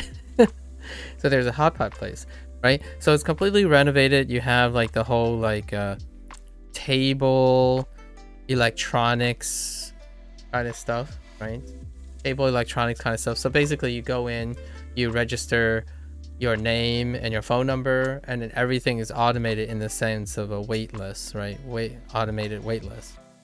So the thing is, my parents are traditional restaurant owners, and oftentimes the pragmatism and the modernization of the way restaurants work is alien to them. So naturally, the host said it's going to be 45 minutes. Well, we chilled and looked around and stood there for 50 minutes. And then 60 minutes. And then 70 minutes. And then my father, obviously being the traditional, he asked at each of these intervals. And then I told him, like, this is the list. Like, you can go electronically to the phone and show that this is list. The downside is ETAs based on this is largely due to when the thing comes up, do they cancel or they use, like, the ETAs are not very efficient. And these places typically have a 2-hour limit. So most people tend to chill for the 2 hours they waited, right? So after 70 minutes, basically my parents said, let's go, right? And then they proceeded, or at least my mother proceeded to explain how a successful restaurant works. And of course, sure enough, this is catering on the pragmatism of running a restaurant in old times, like traditional restaurant, right? However, this is not to say that this format, which is very familiar to me, works all the time. This is one of those modernizations that can. So effectively, we were going to have barbecue, right? When you mentioned yakiniku, but the Korean version, and I'm very used to the whole idea of listing and registering and then go about your business and then come back, right? It's like a time slot thing. But sure enough, you have to get really used to this, because then my mother and father would say like, oh yeah, business is like that, that's not how you run it, and then all that stuff. This is why this is a cultural dissonance. This is what cultural dissonance. And it's one of those things that I use my language. I use my multi-language all the time in these situations to convey to my parents that that's a cultural difference. What you believe runs a successful restaurant is not the way this modernization works. And it's the expectation that painted a negative experience for my mother, specifically for my mother. And where does this go in terms of multiculturalism? I encounter many of these different situations, and it's perfectly normal for me. It's incredibly normalized for me. Now, a lot of people would make jokes about, oh yeah, how boomers interact with wait time, and then millennials interact with wait time, and then Gen Zs interact with wait time. It's kind of funny. I remember all these skits, and if you're standing in the lobby of this place, you see all the archetypical behavioral patterns, and you can probably identify them based on their social norms, their cultural norms. I thought it was very interesting. But obviously, my parents are prescribed to a very specific type of culture, and this includes business culture, and personal virtues, right? Personal virtues. And I thought it was an interesting experience, even though we waited over 70 minutes and then we didn't end up eating there. That kind of thing. And I tried to explain to my parents, like, in the future, if they want to go there, I'll register in advance, and then we'll just wait till we get the call, like, get the notification, and then say we're on our way, and then actually do the 15-minute drive over there. That's usually, like, that's kind of how that stuff works nowadays. It's to the way this system works is it normalizes all the wait times of the customers, as opposed to my parents operates a restaurant where you go above and beyond and you individualize the service to the place based on pragmatism. Since my parents are restaurant owners, Chinese pragmatize volume while trying to maintain a bottom line, versus normalization of, like, time, right? They're hyper pragmatic people, so it's about efficiency and volume while maintaining a bottom line. The good old Ada something that looks like I can't read, JD. Go to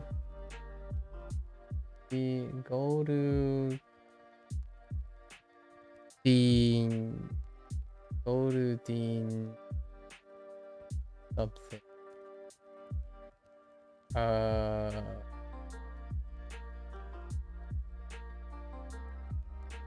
That is true. Why is it that Chinese people open so many restaurants but not supermarkets in America?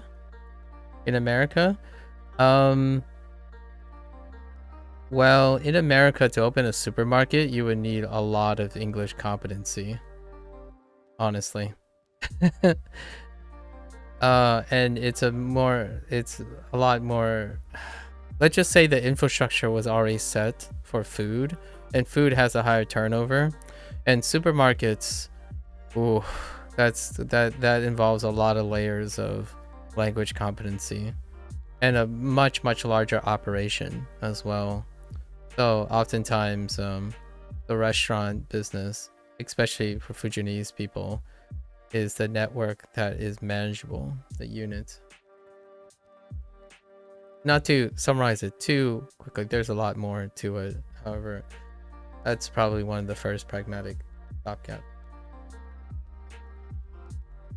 Yeah, kids these days will be checked in 45 minutes before getting into a restaurant. Very different environment now. Yeah.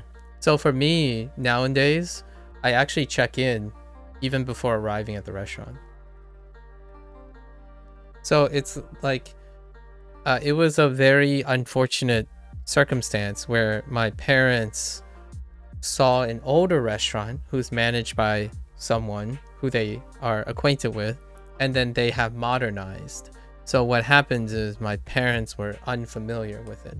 Nevertheless, we still waited there, and I was curious how my father and I are incredibly different people than my mother specifically. So even my father has mellowed to the point where we're complacent males. I don't know if you noticed this as well, but there's a very predominant onerous, I mean, you kind of talk about this in the United States a lot, right? You're talking about like the whole the classical patriarchal structure in the United States, right? Where the males deal with everything, stoicism, right? Male stoicism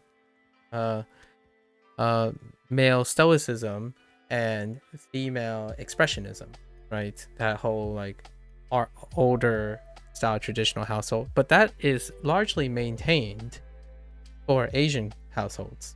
Like patriarchy is still quite substantial and upheld for stuff. So naturally, my father is the stoic person, and my mother is the expressive one in the privacy of our own home and outside, because we also live in the United States, right? So, freedom of expression, I suppose. And myself, being both American and male, it kind of coincided with the idea of being stoic. So regardless of how long it took, it all really depended on how much my mother wanted to wait. Like my father and I would stand there for 3 hours, and we kept telling her like you could rest in the car or something, or do something else. So my father and I would be there to wait in line. He didn't have to be there, so that's kind of what happened. We ended up eating at the usual place. It wasn't crowded. We walked in, got checked in 2 minutes. We ate, left in 30 minutes, or about an hour. That's about your usual way. It was a Chinese buffet place, operated by pragmatic things. So it's about cleaning plates really fast. And my mother made this one comment that basically I don't resonate with very well anymore. And that when you go to eat at a restaurant, you go there to eat. And that is the directness of Chinese pragmatism. When you go out to eat, you go out to eat. You don't go out to talk, loiter. Well, not really loiter, but like chat, discuss the weather, like chill, eat slowly, converse. You go out to eat. And as business owners, that's how that works, right?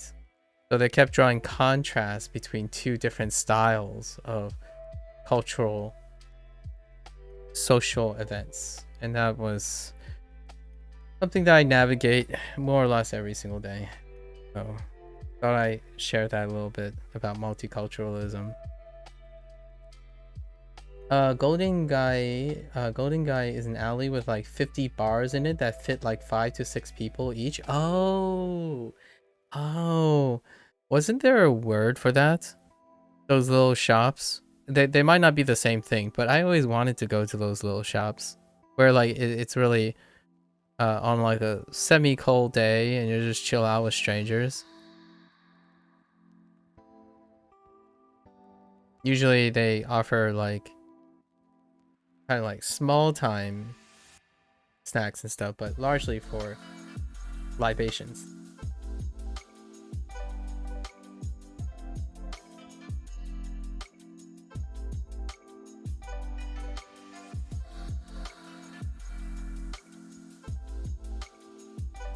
Anyways, I don't know if Lotus is still here. Sometimes I talk for like too long when everyone's gone.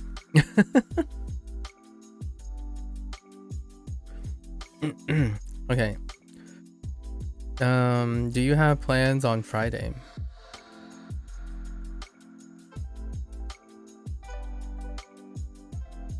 Yeah, I think those Golden Guy, I would love to go into those small shops and like hang out with just 3 or 4 strangers.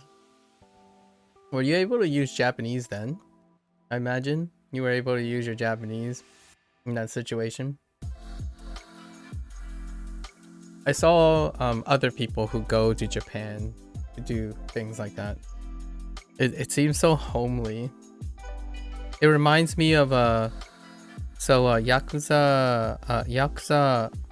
5. Yakuza 5. You went into a death metal bar and go, okay. Wow. So Yakuza 5, without saying too much, one of the first like awesome scenes happen in a place in Fukuoka, which deals with that type of circumstance. But they actually ended it going into a pop-up or ramen stall.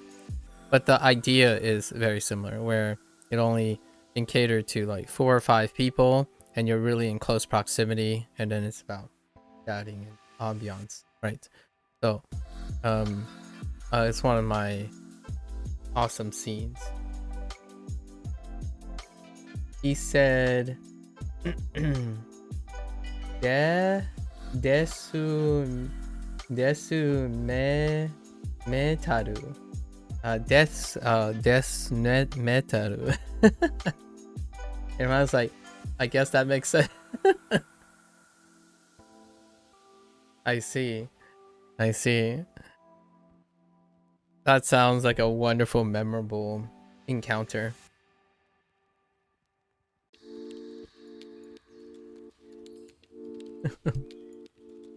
Metoru. Metoru.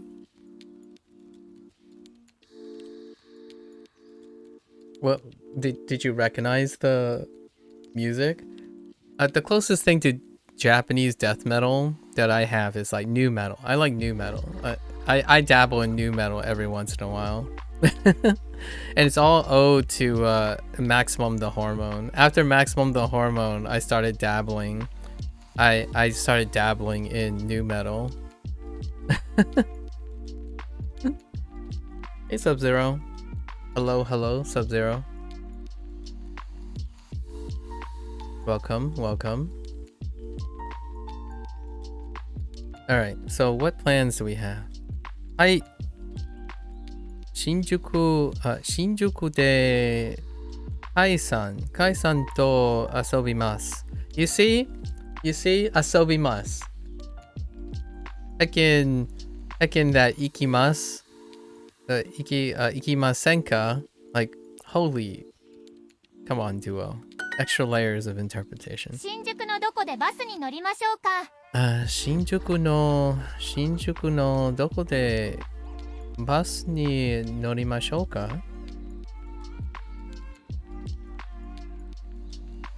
A map, huh?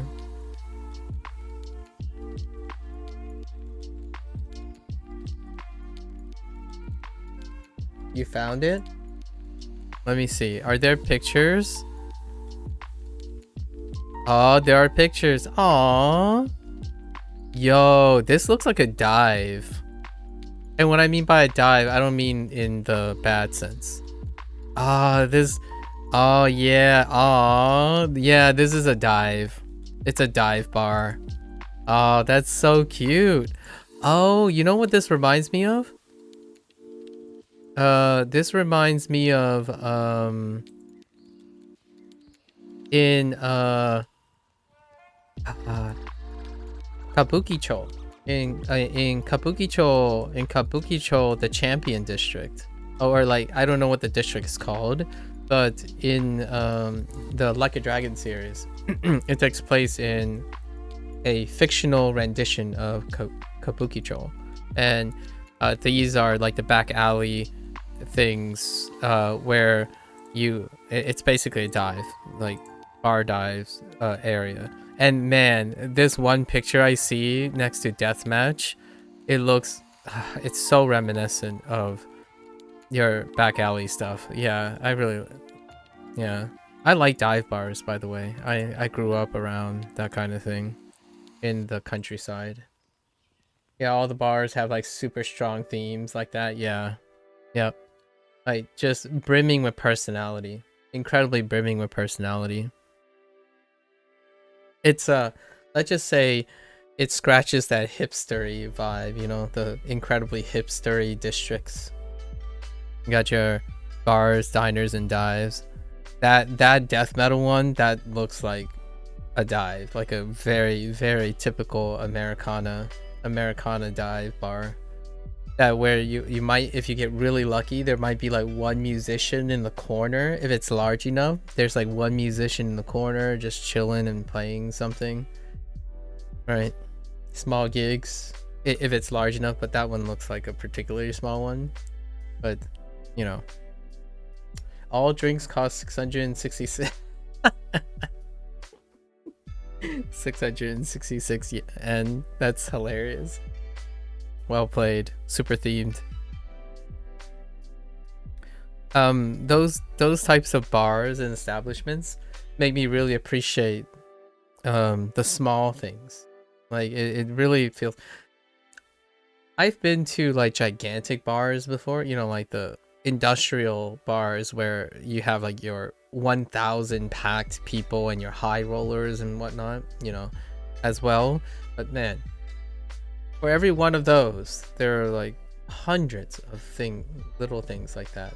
And it's always kind of nice if they're all like jam-packed next to each other, so you're just bar crawling along. Obviously, I'm more like bar looking.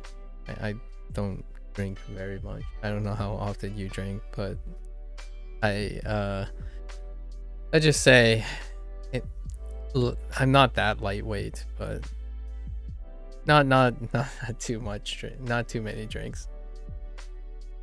Let's see here. So, Shinjuku no doko bus, wait, bus ni norimashou ka? Where should we? Oh yeah, layers. Where should we take the bus in Shinjuku?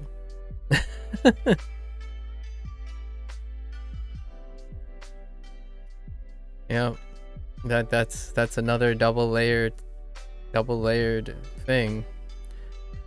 Does this work? Where should we take the bus in? Yeah, that's fine. Yeah, that's fine. Oh, another one. Where in Shinjuku should we take the bus?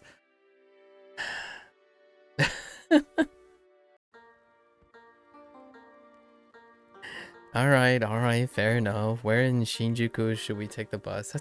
That's fine too. It only makes things more complicated, but all right, fair enough. Good old Duolingo. Oh, of course. All right. Okay. I see. And then they give us the prompt in the reverse. Yeah, that's usually very common. So I've noticed, Lotus, that the first unit, like when they're introducing, it almost comes in pairs. Things almost come in pairs or triples. So basically, like this and the last prompt are paired up, right? But in between those pairs, it might come from a common pool of prompts. However, in the new unit, in the first thing, when they're introducing, it's almost unique in its order. So it's like more, I don't know if I'm making too much of it, but that's kind of how they're doing it. So, and then all the other ones, they're the same thing. So they pick from a pool, but the prompts are probably picked in random. However, they're paired up. Sometimes they're paired or tripled up. So it always feels like when you know one prompt, you kind of know you're going to be able to guess the next prompt or the prompt after that even, because they want to make sure that if you're doing something in one direction, it has to be done in a different direction as well. And I get it. Yeah, that's kind of how it feels at the moment. You're like, oh yeah, they're probably gonna do this next. And then the downside to that is if you've done these exercises like once or twice, you'll remember them. So you'll remember what the first answer is. If you get the first answer, then you'll definitely remember the second one because they're ordered in a very similar way. So for better or for worse, I think anyone who's online who plays video games, they're exceptional at that. It's a really well practiced skill that most people do. Even when you're doom scrolling and like doing like Google searching and stuff, it trains you to do that all the time. Like, oh yeah, I'm gonna click here, here, here, and here. That's my routine. I'm gonna click here, here, enter this, here, here. So all that sequencing is also one of the things that Duolingo, I feel, isn't accounting for. As in, what I mean is, more specifically, it is making these things easier without a lot of people maybe even discerning that it is easy because they're relying on other things. It's very hard to break away from it, in my opinion. So like immediately when you read this prompt or that last prompt, you'll likely think that this prompt comes next. And then because of that, you know what to look for, right? It's part of the way Duolingo is trying to teach you. So if you've forgotten, if you did the last prompt, you'll know the Japanese order to this prompt because it's very similar, right? If not identical, but in the reverse direction. So they've lowered the CI percentage by a lot. And by lower, I mean they increased it by a lot. Like it's like nearly 99% comprehension. Because you already know the answer to this. I already know the answer to this, even if I don't read this. So it's kind of weird. I don't know what to say about it at the moment. Right. 新宿 Shinjuku の no どこ doko. でバスに If you get it wrong, then you have backups, which you could be like me and just digress for a really long time and forget. 乗りましょうか I think in a way, that's why I talk and a lot in this. If Duolingo was incredibly difficult, or what I mean is, it's a give or take. The reason why I talk a lot during Duolingo and talk about other things is a chicken or the egg thing. Duolingo itself is designed to be incredibly high comprehensibly. So it's incredibly comprehensible. So because of that, I naturally have a lot of time to talk. If it was incredibly incomprehensible, then this would be a whole totally different type of stream. It would be something like I focus, then I read chat, right? And then compartmentalize my thoughts, then I go back to focusing, right? However, there's so many pairing and tripling that I can snap attention back and forth really, really conveniently, which is kind of like playing Neverwinter and stuff. I think this is right? Shinjuku no doko de bus ni norimashou ka? Yeah. A good dictionary like for learning Japanese in your free time could be a dictionary of basic Japanese grammar and so on up.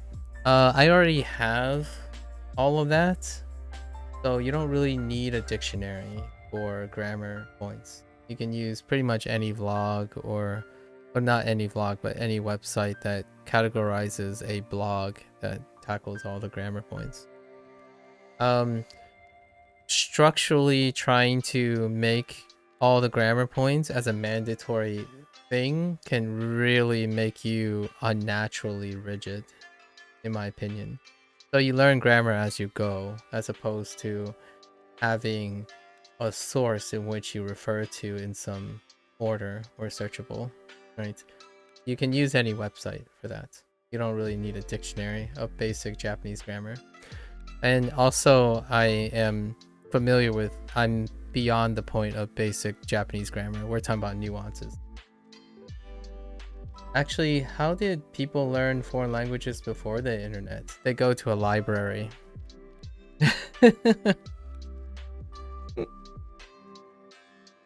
They go to a library, or hire, like, go to a class, right? A language class, a secondary language class.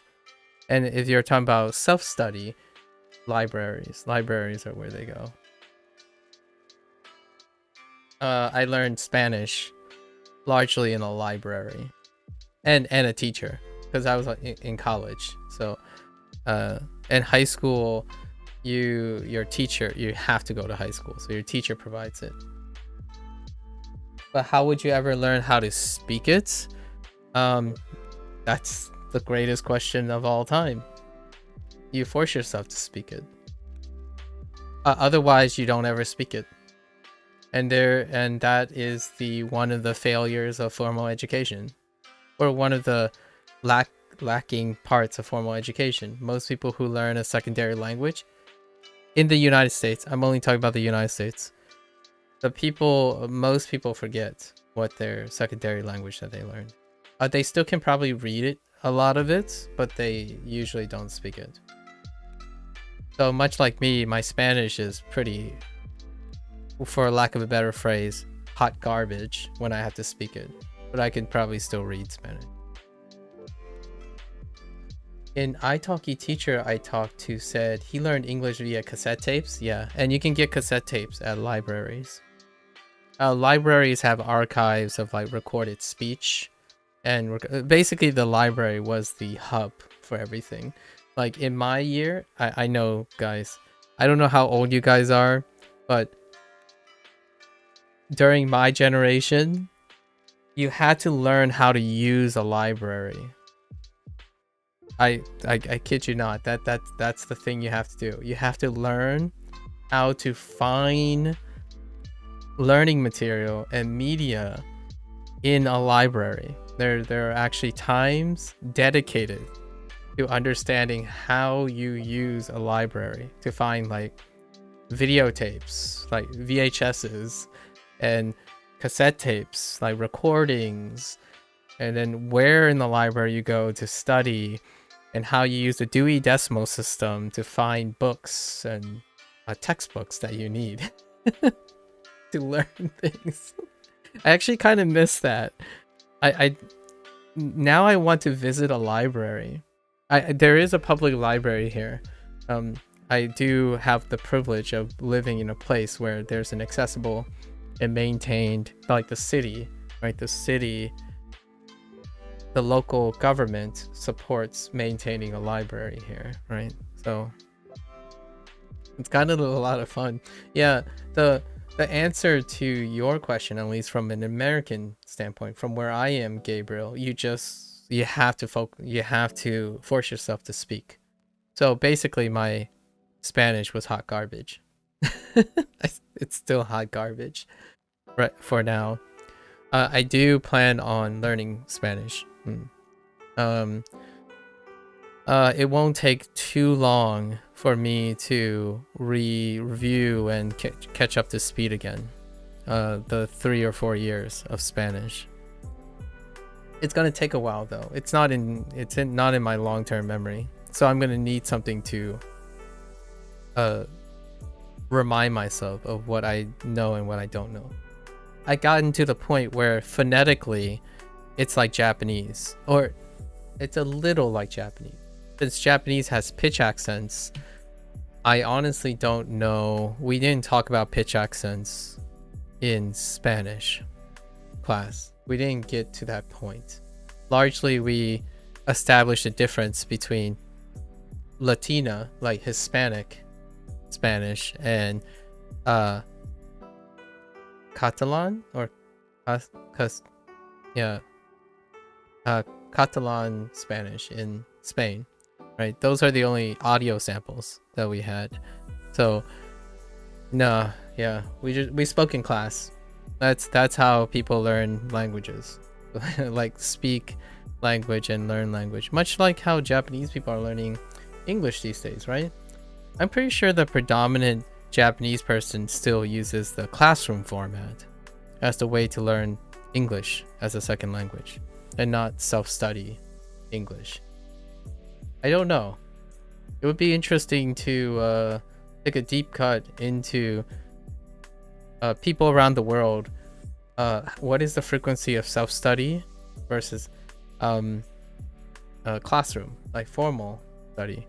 I know, I can tell you now, on the internet, there are a lot of former language teachers who are incredibly passionate about teaching, but they are also incredibly emotionally biased against formal education.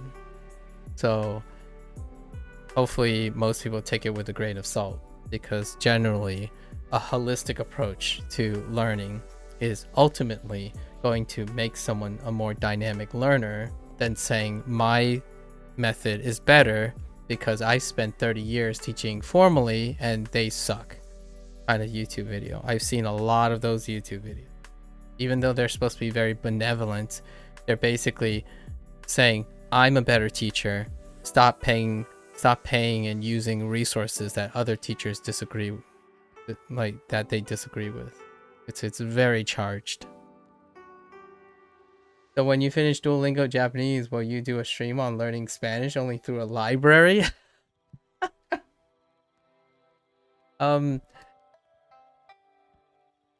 It would be fantastic if that was possible. You can't actually record in a library. It's a security risk. So you can't enter like public government buildings like a library with recording devices. And also you can't really do any of that in the library because shh, you gotta be quiet. Donde I'm pretty sure is donde está. Donde está la biblioteca? Or do you really conjugate? No, I think the conjugation is esta. Oh, it might be este, now that I think about it. No! Lotus, we can't be talking about, at 70%. Wait. Conjugate, hold up. Conjugation of estar. Yeah.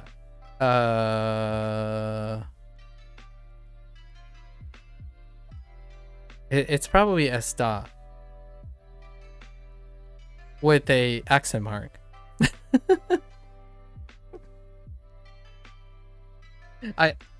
Trust me, I need to review. I'm not even sure too. The moment you said something different, I'm like, yeah.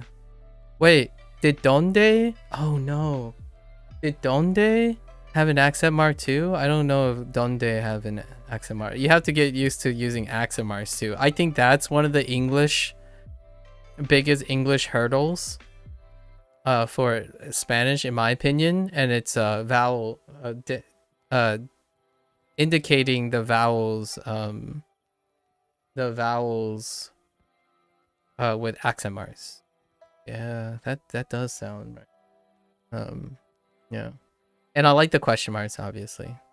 I don't even know how to like write the backwards question mark. I don't know if that's how they do it, but I feel like donde, doesn't that have an accent mark?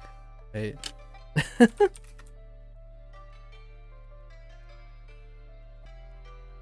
Oh no, maybe it doesn't. Oh yeah, it does. Maybe it doesn't. I don't know any.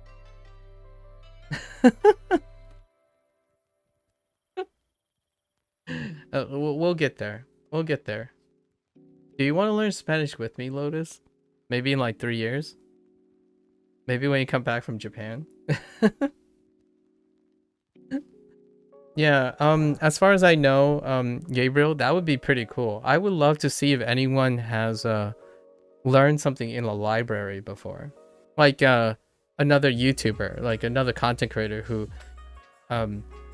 show their love for libraries. I'm sure there's a content creator out there, but it would be very difficult because I don't think you're allowed to record things in a library, at least in the United States. I think the buildings like that, public buildings like that, have specific rules for like courtesy or maybe even security risk, as well as loudness. Like you can't disrupt other people in the library, so it'd be very, very hard to do any form of social media. I think the library is like void of social media. It's allowed as long as the library allows you. I'm gonna say yes and no. Let me see. Let me see if there's a federal law against that. Recording in a library.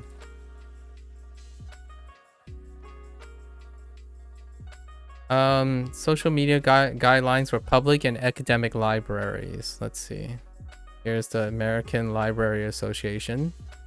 Yeah, so I'm speaking for the United States. I'm talking about the United States here. Usually there are official institutions that isn't based on the library itself making the rules, but the organization that's in charge of all of them. So social media, wait, hold up. This document provides, oh no, there's so many guidelines, purpose and scope. Yeah, they even define what is considered social media, guidelines, purpose, audience as best practice, staff, reconsideration, acceptable behavior. Here we go. Oh, okay. So actually, you might be right about this. So libraries, each library has their freedom. Yeah, they have freedom of dictating what the Library Bill of Rights is, basically. So as long as the library clearly states their social media behavior policies on all social media platforms. So you have to go to your library and find out what is not protected by the First Amendment, basically. And my experience is that if you're going to a library, you leave social media at the door because it's a place of academic study, not a place of social media. But that might have changed in my lifetime.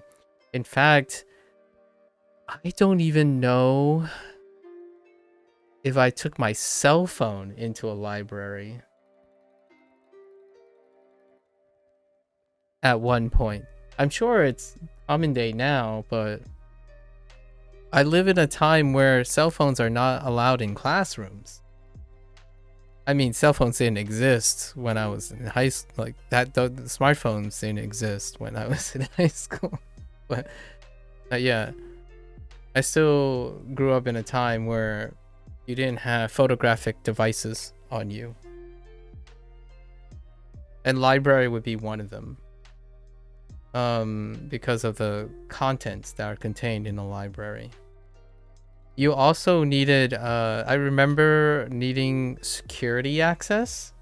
I need to like justify access to very specific parts of the library because of the content. The content is valuable. You got a dip? All right, Lotus. Take care. Take care, Lotus. Good luck. Good luck with your rest of your day. All right, we're gonna try to focus. It's a great idea though, Gabriel. Getting people interested in libraries again. Do you have libraries where you are? Gabriel? I think in the United States, most of the libraries are still maintained. If there is like a substantial local government, usually they maintain like one public library. You have 3 of them? Oh, wow. You must live in a very populated area. There is one public library like 16 minutes away from here. A 16-minute drive away from here. I think that's the community's library. It's a pretty great building. I've been in it 2 or 3 times when I still went to high school. When I was still in high school, sorry. When I still went to high school. 新宿のレストラン。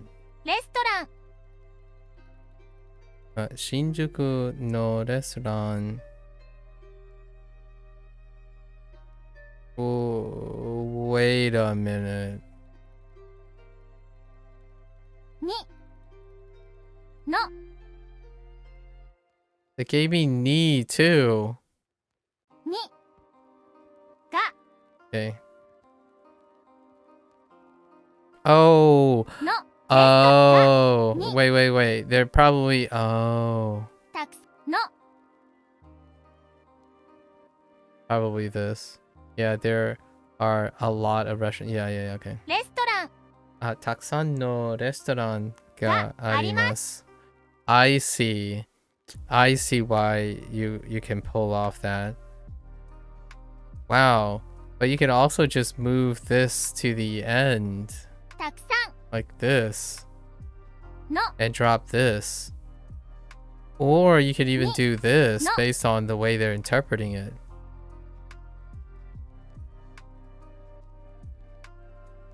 I think they're going for this though. たくさ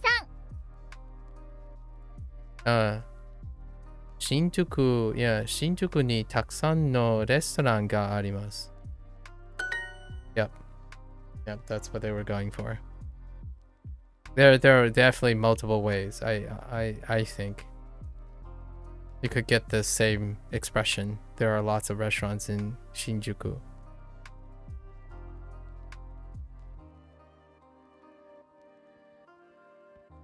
Yes, I think the ways that I suggested could pull it off. And now I'm curious.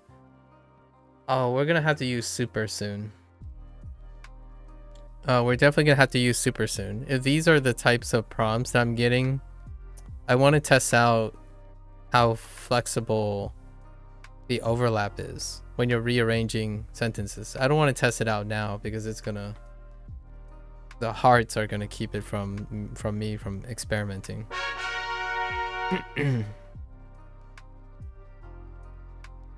乗ります Hey, norimasu. Our kanji, another predicate. This is to get on, enter, take. That's a two-layer interpretation. To take. Norimasu. Ooh, what is this? 降ります Orimasu? Do I have an orimasu? No, not yet. 借ります Karimasu?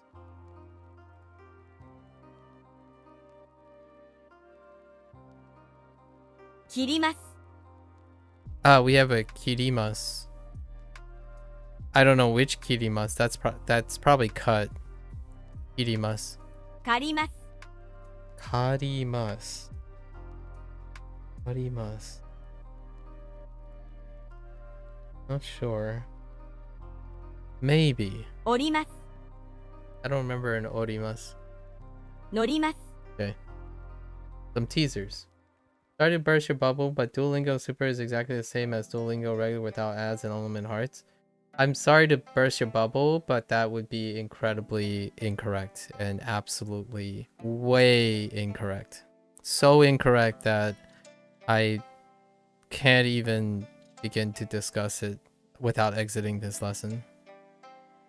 It's not even close. And also, sorry to burst your bubble as well, but the whole reason I said super was because of the hearts. So yeah, even if it's exactly the same as Duolingo Regular without ads, I still watched ads regardless, and I needed the unlimited hearts. So, and you're incorrect. It's like really, really far from the correct answer. It's incredibly misunderstood. For someone, what that tells me is you don't use Duolingo. 乗ります乗りますどこにいますか Doko ni imasu ka? Where are you? Oh yeah. Doko ni imasu ka? にいますにいます Oh, どこに they're adding the ni imasu. Ni imasu. I see. That's how it's rapids. I wonder if that's for rapid service or fast. They're using this. 午後5時41分 Gogo Goji 4? Yeah, 4, 11. Wait, 午後5時41分 Ipun. Okay, this is actually new. So I heard Ipun. Probably a t even. T.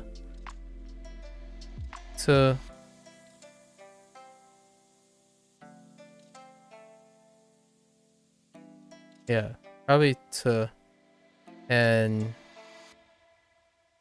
pun, like a jupun. So ipun. Let me hear that again. 午後5時41分 Yeah, ipun. Oh wait, it might not. There might not be a t. It sounds like ipun. 午後5時41分 Yeah. Not too clear yet, but we'll probably get it more times. Actually, let's just check.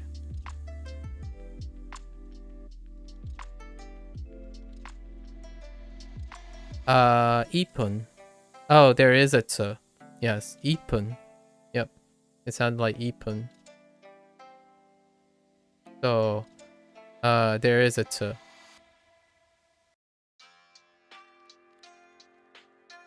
So pretty much this. Ipun. What? Goji. Go goji yonju ipun. Sure. 5:41 p.m. Alright. もうすぐ家を出ます Mo sugu. Yeah, mo sugu. Oh, you know what? I just realized that you have mo and sugu. Huh. Isn't it Duolingo Max that is the one with the good unique things? Duolingo Max has AI things. And that's it. That's all I know. And you can't actually access super without needing you can't access Max without super. But yes, it has the like chat GPT things. Super has things like words, listening exercises, rewind, mistake reviews, and then on top of like unlimited hearts and stuff like that. Unlimited hearts, legend free kind of stuff. So this would be like super.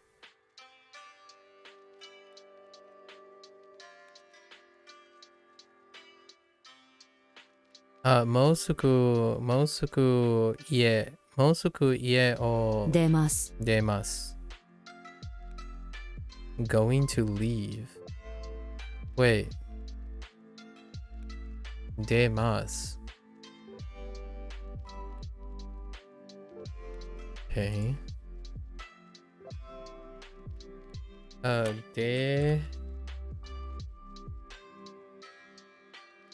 Okay, it's still deru. It's now we have the other example. Wait. Is it the same deru though? Are there multiple derus? No, there's no multiple derus. It's the same deru. Okay. Holy deru! My lord, there's a lot of meanings for deru.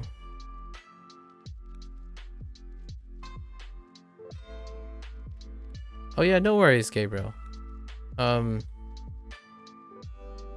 worries. Like, I'm only stating it as a personal fact. I don't think there really isn't much emotional need for that. You're perfectly alright.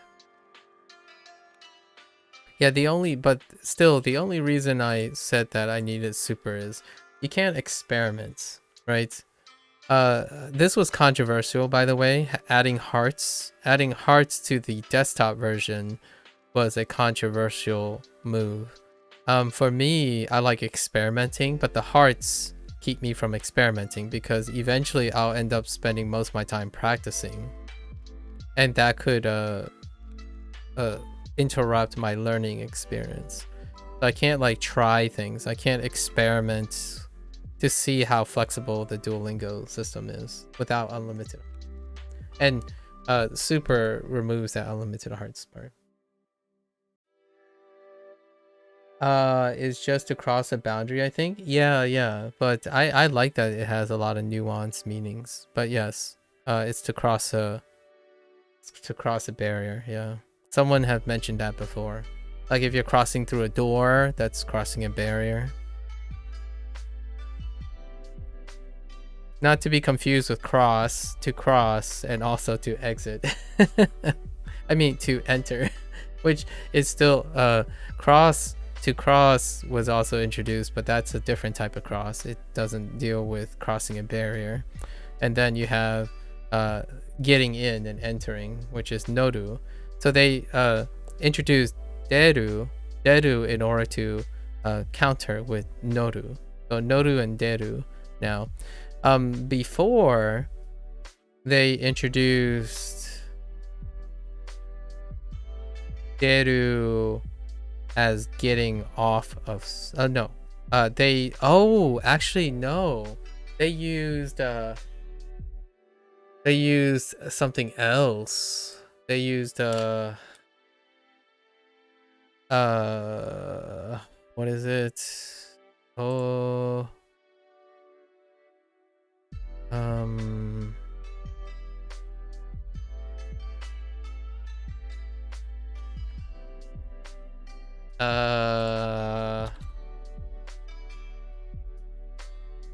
they used, is it oku?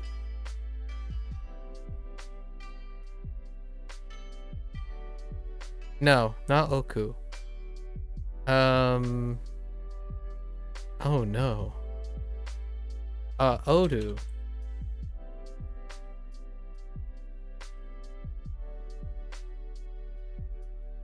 That's not it. Oh no. Oh no. I swear it was different. I'll need more context now. Yeah, Odiru. It's either Odiru or Odu. I don't know which one it is. Let me look at Odiru. To go down to, oh yeah, Odiru. Yes, Odiru. Yes. Odiru is the one that they introduced to contrast Nodu.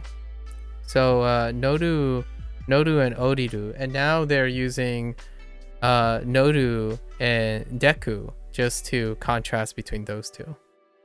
Yeah. Interesting, huh? Like I really like the way they're doing it because it's not really emphasizing like fundamentals, but they're trying to include all the different meanings regardless if you want it or not. And I think that creates a confusion. That creates some of the confusion that people want explainers for. And I kind of get that. I understand why people would want explainers. What the heck? I just noticed that too. Why would Duolingo add hearts to desktop? You know. The thing about hearts is there's pros and cons. Hearts force practice. So you can always get your hearts back by practicing. So if you're inconsistent enough, yeah, sure. And I get that. And then the thing, that's why I'm avoiding experimenting. Experimenting is a little bit different, right? I'm doing it because I like the design. I like to test the design, like how far you can put it. But experimenting also means that I will end up practicing, not because I'm inconsistent, but more because I'm curious. So a lot of times I need super in order to practice and experiment, not for the sake of a lack of understanding of what the answer is. I do this a lot in video games, and people get triggered in video games all the time.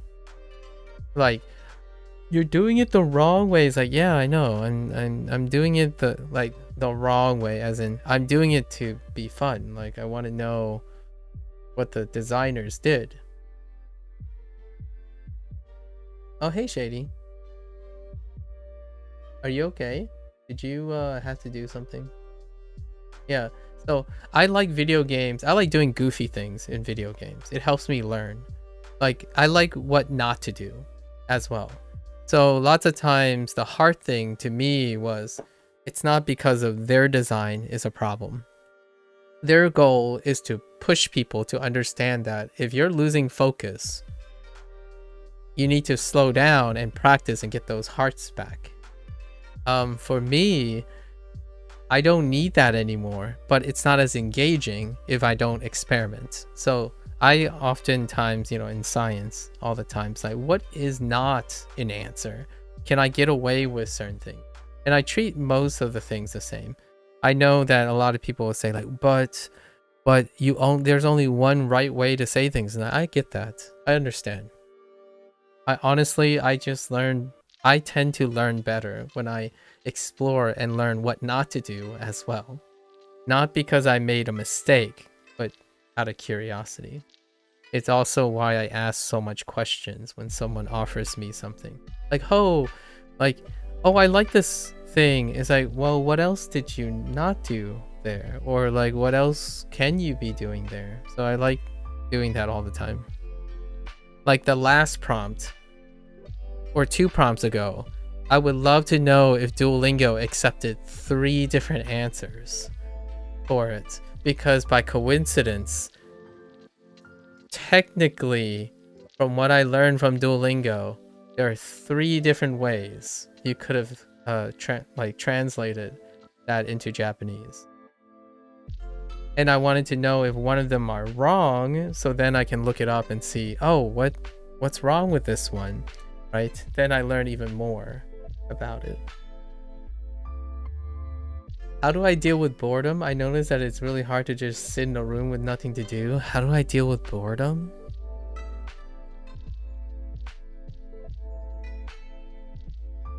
Are you asking for a friend or asking for yourself? For me, how do I deal with boredom? Like me personally, watch a show in your target language. Well, let's say you're in a room with nothing to do, right? You're in a room, there's no TV, you're in a deprived room, right? I tell myself stories in my head.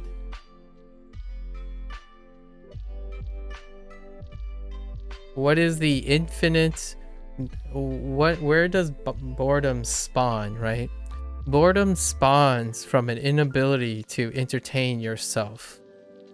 In my opinion. Sometimes I ask other people, how does boredom come about? What is your perception of boredom? My perception of boredom is when I stop thinking, when I don't have anything to think about. That's when boredom sits. And unfortunately, or fortunately, I don't usually run out of things to think about. However, I try my best to know that that's how a lot of people feel, though. When you sit in a room and you realize, well, there's nothing to do if it's not provided for me, right? It's not enough. I need something to provide that source of entertainment, right? Like, social media makes being bored seem like something terrible. Indeed. Like, you should always be doing something. Exactly. It's called it's what I usually refer to as the internet hustle culture. It's a symptom of the internet hustle culture. You're always hustling, and not just that they're giving you like quick hacks and stuff. It's also the element of that you have to keep doing things. You have to be doing things. You have to be achieving things. You're not like boredom. If you sit there and do nothing, is bad. Like, you have to keep going. You have to hustle along, keep on going. Here are more quick hacks. Here are more things. Here, this thing. So, however, the thing about boredom, in my opinion, is you have to ask yourself,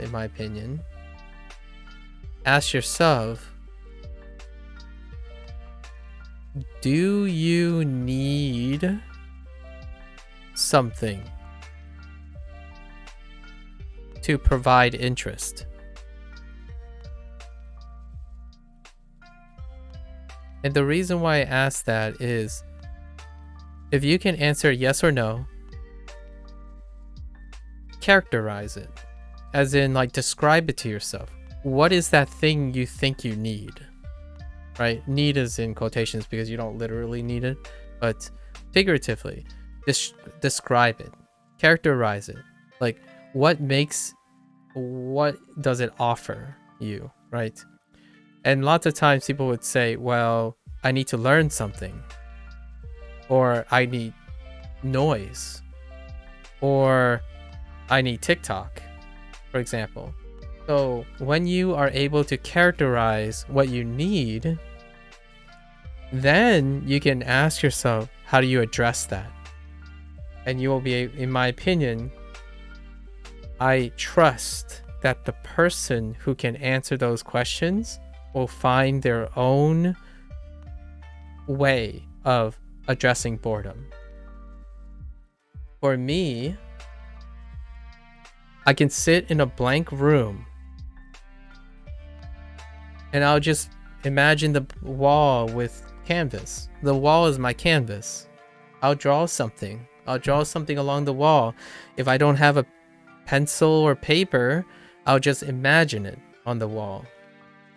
You know, come up with a story in my head. So the question you have to ask yourself is, what are your dependencies? And a lot of times it comes to stimulation. And stimulation, this hyperstimulation from the internet, is what's in my opinion, is what's creating the dependency on needing a TikTok, your smartphone. You're coming to a state where this is the norm. So for you, your normal state is being hyperstimulated, right? And boredom can be a consequence of that. It's kind of like withdrawal. It's like a withdrawal symptom from it. And oftentimes, if you wanted to slowly treat boredom, like what I mean is gain the properties of being okay with boredom, you can, what a lot of people suggest these days, like disconnect progressively. As in, take it slowly. Spend 5 minutes breathing and not being attached to your dependency, right? The thing that if you can describe what you're dependent on, spend 5 minutes away from that. Then the next day, try for 6 minutes, then 7 minutes. And then when you can do that, find what else you can do in those minutes. You've liberated time. So that time can then be used and attached to something else. So for me, well, I don't run out of things to do. So I typically don't get bored, even if you strip me of everything. Like, for example, here's what I would do if the internet goes out. It did happen the other day. Like a week ago, the internet went out for 3 hours. I went to bed. I took a nap. I took a 1 hour nap. I took 1 hour for dinner. I practiced in my head.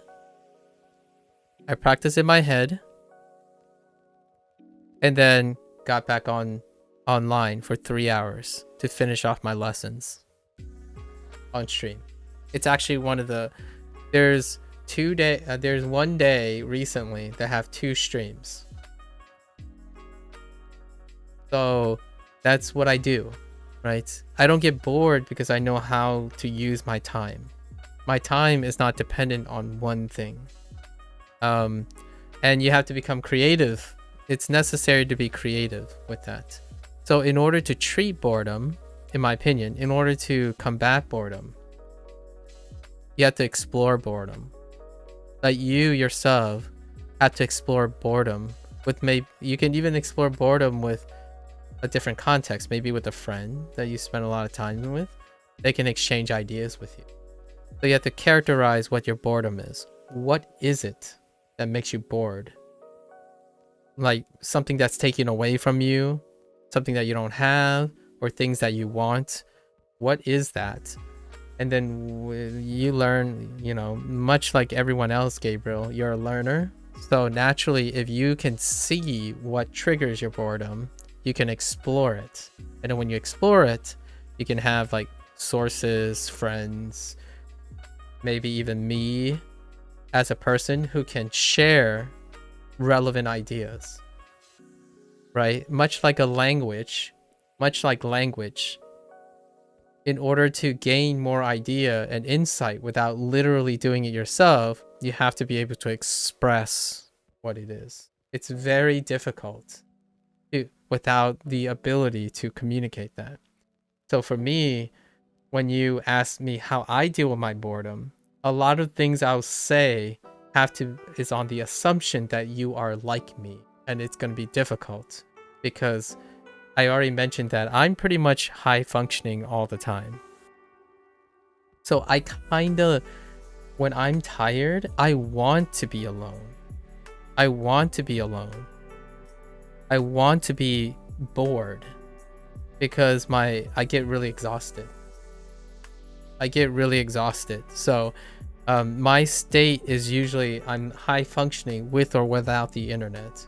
And most of my life is to chill out. So I'm trying really hard most of the time to be chill about it. This is the most chill I've ever been. Like, me streaming has been the most chill I've ever been.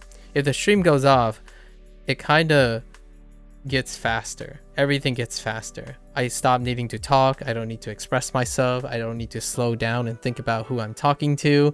All these things are things that are engaging me so that I can practice something.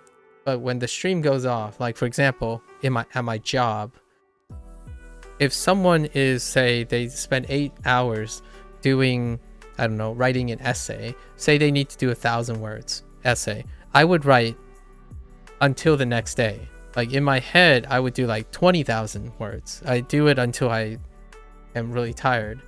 So the problem is I don't know when to stop.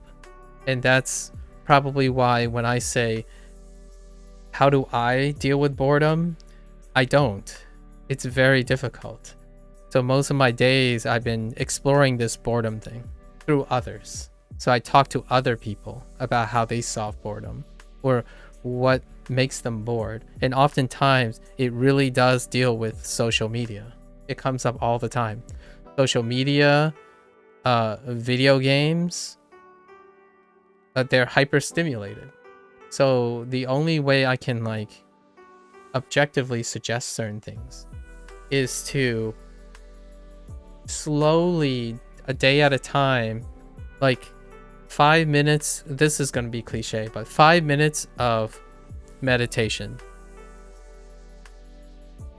Usually meditation is too isolating. That's too deficiency in stimulation. You can pick something that is less stimulating. So for example, if you're used to seeing music video, if you're used to YouTube, listen to an audiobook. What that does is it limits the amount of stimulation. If audiobook is too much, or like it's still like too, if you can go lower, look at a picture. Just a static picture. Look at a static picture. Maybe several static pictures. Or you can read a book, right? So what I mean by that is you're lowering the amount of stimuli you need. You'll come to realize that, okay, at some point, it's like, oh, the audiobook, it's now a moving picture in your head. You see what I mean by that? So here's a challenge. I usually talk to video gamers a lot. Here's a challenge for yourself. If you can take 10 minutes and listen to an audiobook and make the image in your head. So what I mean by that is, unlike a YouTube video, right? Unlike a YouTube video, which provides more stimuli, so you have eyes, ears, and stuff, you can limit one of these to now your ears, and you can make the image in your head. So what you're doing is now you're doing more work. But your more work is yourself. It's dependent on yourself. Now, you can go the other route and read a book, but without imagery, without like image, a literal image, right? There are many ways to get closer and closer to be self-dependent. If you're trying to say, oh, what's a pragmatic way to approach boredom, as in, how can I become more patient or be self-sufficient to disconnect from a tool that is providing you stimulus? You can train yourself in a slow, steady way. Then you can increase it to like 20 minutes, whatever works. And the way it does is that you're training yourself to divorce yourself from that. And then you can always go back. The idea is, in order to not become dependent on hyperstimulation, you must slowly practice when there isn't hyperstimulation. A lot of people would do the whole cold turkey thing, which whole turkey thing where Cozy is suggesting. So you like, or TikTok with flickering the reels constantly so you don't touch the phone. Yeah, there are many ways. Like, they're doing many ways to continue to engage you. Like the autoplay in TikTok is pretty insane. And then lots of people, their suggestion is cold turkey, as in you lock your phone up. Oftentimes this is much like fitness programs. Like, how do you lose weight? Starve yourself. So this leap deals with discipline and motivation, right? But it's often inconsistent. It's incredibly inconsistent. So how you can do it is become creative and bridge the gap. Bridge the gap between hyperstimulated, in my opinion, hyperstimulant dependent, to like semi-stimulant, and then so on, and you work down. You slowly work down, much like learning. You take babies, take manageable steps. At least that's my opinion. And we're not talking about something that works overnight. This takes years. However, you'll see naturally that you'll have the answers yourself, in my opinion. You have always struggled with vividly picturing images in my head outside very specific things. My mom's smile, for example. Other things flicker in and out for me. I think I have some form of... Oh, you do have some form of aphantasia. Interesting. Though I never thought about the fact that I've had a TV computer my entire life. Curious if that prevented me from developing something. I think it's always worth exploring. And hello, Jamie. Yeah, 10 days to the big 100. The big 100 review, actually. Seems like it can... Okay. One thing currently breaking my brain with learning Mandarin is that Japanese... okay, yeah, iku. Or I in ku is like go, perform, behave, that sort of thing. But in Mandarin, that is okay. Oh. Seems like it can also mean the same thing in Mandarin, go, behave, but in menus and games, you'll see as okay. Oh. Oh, I see. Yes and no. Ah. Okay. Yeah. Therapy, like, this might sound like therapy, but generally speaking, it's rehabilitation, like it's conditioning. I'm talking about lots of strategies for reconditioning. I did the opposite, by the way, Gabriel. So if you're curious, what I did was I was incredibly high functioning when I was younger, and I needed to take steps to chilling out. So I removed stimulation most of my life because I was too hyperstimulated even without the social media. So when social media, then eventually when social media took hold, I already have many strategies in place to prevent myself from being hyperstimulated again. So when I was younger, before the internet, before the internet, I practiced how to like moderate. I mean, it was tough though. moderate things like the rise of video games, like the rise of consoles, the rise of PC, it still was a battle because I still failed a lot of times. Like World of Warcraft was terrifying. And then I got stuck on gacha games, gacha mobile games. I went through many phases of hyper stimulation. Like gacha mobile games, I'll literally describe to you a nightmare scenario of how this is a perfect storm for high functioning people. One time I tried to play, I'm a free to play player, right, for gacha games. So there's this thing where if you're hardcore about staying free to play, you have to play non-stop to keep up with the premium players. And there was a time when I still did research like for 13 hours a day, and then I would take naps where I trained myself to tap the phone half awake to farm on the mobile game. So there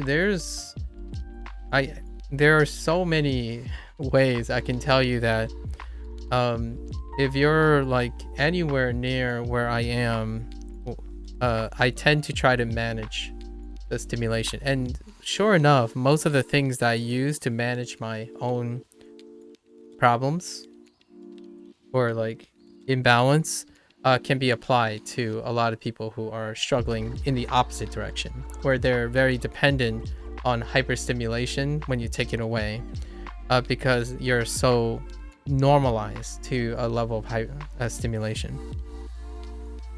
It's hard to remove something you've grown up with your whole life, like the internet. Yeah. Oh yes, those games, especially like Flappy Bird and Cookie Clicker. Yep. There was one time I wrote up and graded an entire section, like all the exams, and my left hand was being used to farm. I legitimately trained my left hand autonomously to tap in a very specific pattern.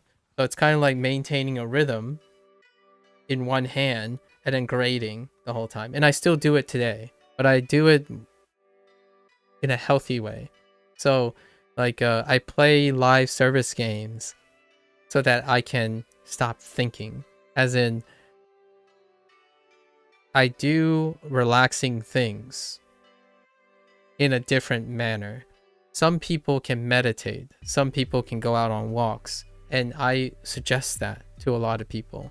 If you can go out for a 10-minute walk and come back and write down what you were thinking, you can probably learn a lot about yourself. Because when you're deprived of something and you enter a new environment, all the things you currently do offers contrast to that environment. So when you're walking for 10 minutes, like you leave your phone behind, you leave whatever you're behind, you enter a new environment. For those 10 minutes, like maybe a loop around your neighborhood or something, and you come back and you write down what was on your mind, you can probably learn a lot about yourself, that what is occupying your mind most of the time. Some people might say, I was thinking about when I was going to get back on TikTok. I was thinking I just wasted 10 minutes because it's not important to me. There are a lot of ways to like evaluate yourself and other people. Like if you tell other people what you thought, that's usually how I get into the mindset of other people. I tend to ask them, right, hey, go for a 5-minute walk, come back, tell me 2 or 3 things that came to your mind, and let's start there, right? Because you cannot operate on something without the person you're talking to having some level of self-awareness. It's incredibly hard to reach someone when you're making assumptions about them. And that's kind of where all this happens. But you can do that with yourself as well. Sometimes that goes a long way to living life more deliberately and intentionally, as opposed to passively. And what I mean by passively is not the whole learning thing and doing what you want, but thinking about all the things that are making you feel bad, right? Things that happen compulsorily. Like, I have a lot of compulsions because I spend a lot of time managing those compulsions. I might sound like I make it sound easy, like, oh, just do X, Y, and Z. It's because, in my opinion, my normal is that I have to manage these compulsions. But when you can have time and make time for your compulsions, usually people find out how to navigate them. It's kind of like a journey of self-discovery, right? You probably seen anime or a movie or something where that person goes on a trip of self-enlightenment, but it doesn't have to be like a 30-year trip or something. It could be as short as starting with a 5-minute walk, or sitting alert but focused on yourself on a chair doing something that you didn't do before, and then asking yourself, what are you thinking, what are you doing then? And that's kind of what I do every day. I literally do it every day. The beginning of every stream, I literally ask myself, what did I do yesterday? Because I was like recalling what I learned and all that stuff. Just some ideas. You start small, start as reasonably acceptable, but it is not zero, right? Not changing anything won't solve anything, kind of thing, right? So boredom, tough topic. It's one of the topics that I have not a lot of stories. I don't have a lot of stories to share with people because I have a very hard time emotionally connecting with people with boredom. Usually I'm the guy who stops the boredom from happening. As in, if my friends are bored, I make them not bored, right? Like, if they're my friends, I'm gonna go out of my way to stop them from being bored in my own way. And usually it's not like social media most of the time, because there are many different ways you can make someone not bored. Be a good friend is one of them. Keep them company, talk to them about something, ask them about their lives. That's more than social media. Social media provides parasocial relationships. Friendship doesn't. Friendship provides interpersonal relationships. It still creates dependency though. Just to keep in mind, I always am very, very careful of this. When I like to help people, I have to also make sure that they learn and understand that I may never always be there, kind of thing. Because dependency is one thing, but you can't be dependent on every stranger you come across or every person you come across.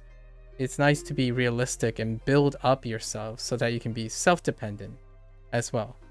So usually, if I'm ever in trouble and I ask help from a friend and that friend helps me, I best be making sure I learn something from that friend. How is that friend helping me? What is that friend doing that's helping me? And then I can take that with me. So when my friend's not around, or whenever my resource or my dictionary, right, my G-show or my Duolingo, when it's taken away from me, I don't need it. I would love to have it. I don't need it. So in the beginning of every stream, I do exactly that.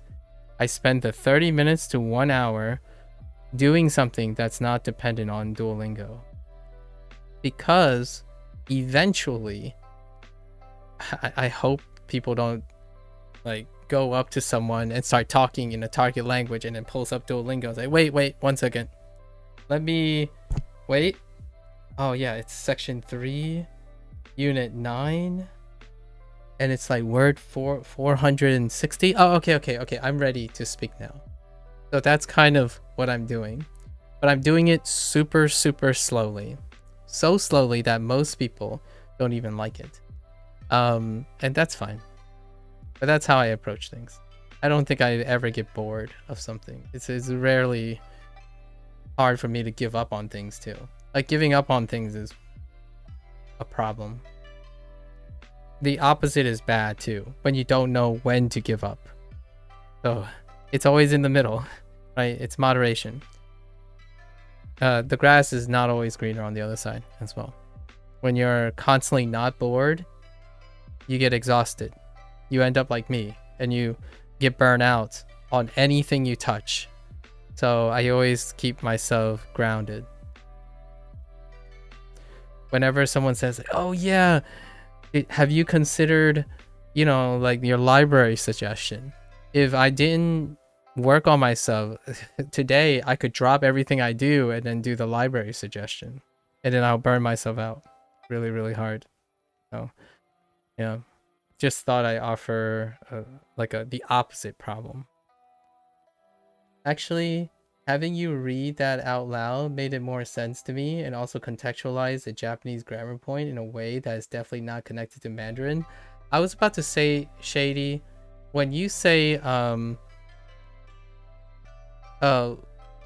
go, it also means yes, in my opinion. Like, what I mean is, when I was reading it, I was like, I don't understand. They're related. Because if you see the menu, right? If you see the menu and say yes or no, if you say let's go, then it's still let's go. Like when you say yes, it's like let's go, right? Like yes, proceed, or go, kind of thing. So go and yes, in my opinion, funny enough, I didn't get a chance to respond to your Mandarin thing. I think they're one and the same, in my opinion. So when I think of your menu, your game menu thing, I was like, yeah, I mean, that still kind of makes sense to me. So maybe that's what you're referring to, Shady. Yeah, I can kind of see why they use yes and no and okay. Like okay means like let's go, like okay, proceed. Yeah, the grammar point in Japanese is te ha I kenai. Te hai kenai. Kenai grammar point, which is used to say like you must do something. Okay. Oh. And how does iku come in? Okay, so tabe naku tabe naku. Oh, naku te hai deny. You must eat. Literally, if you don't eat, it can't go. Oh, okay. Yes, I see. Wow, how do you even pronounce that? How is it broken up in its pitch accent? Oh, it is the wa particle. Okay. Okay. So, tabe naku. So, tabe nakute wa ikenai. Oh, ikenai. Oh, I see. Okay, I got it. Yeah. So ikenai is the can't do. I see, form of iku. Yeah. Okay. Yeah. So there you go. Isn't it great? I personally, what you just demonstrate to me, Shady, sometimes just being around other people, in my opinion, like you, whenever you make comments, and then whenever Gabriel makes comments, life doesn't get boring, in my opinion. Because new ideas spawn from almost the most unexpected places when your mind is open to it, as opposed to closed to it. Where like, oh yeah, I can only learn Japanese from Anki. Sorry Anki fans. I know there are a lot of people who love Anki out there, but it's the most frequently thing. You don't have to only learn from certain things. I've I one of the most inspiring things for my artwork was literally looking at images of dry paint.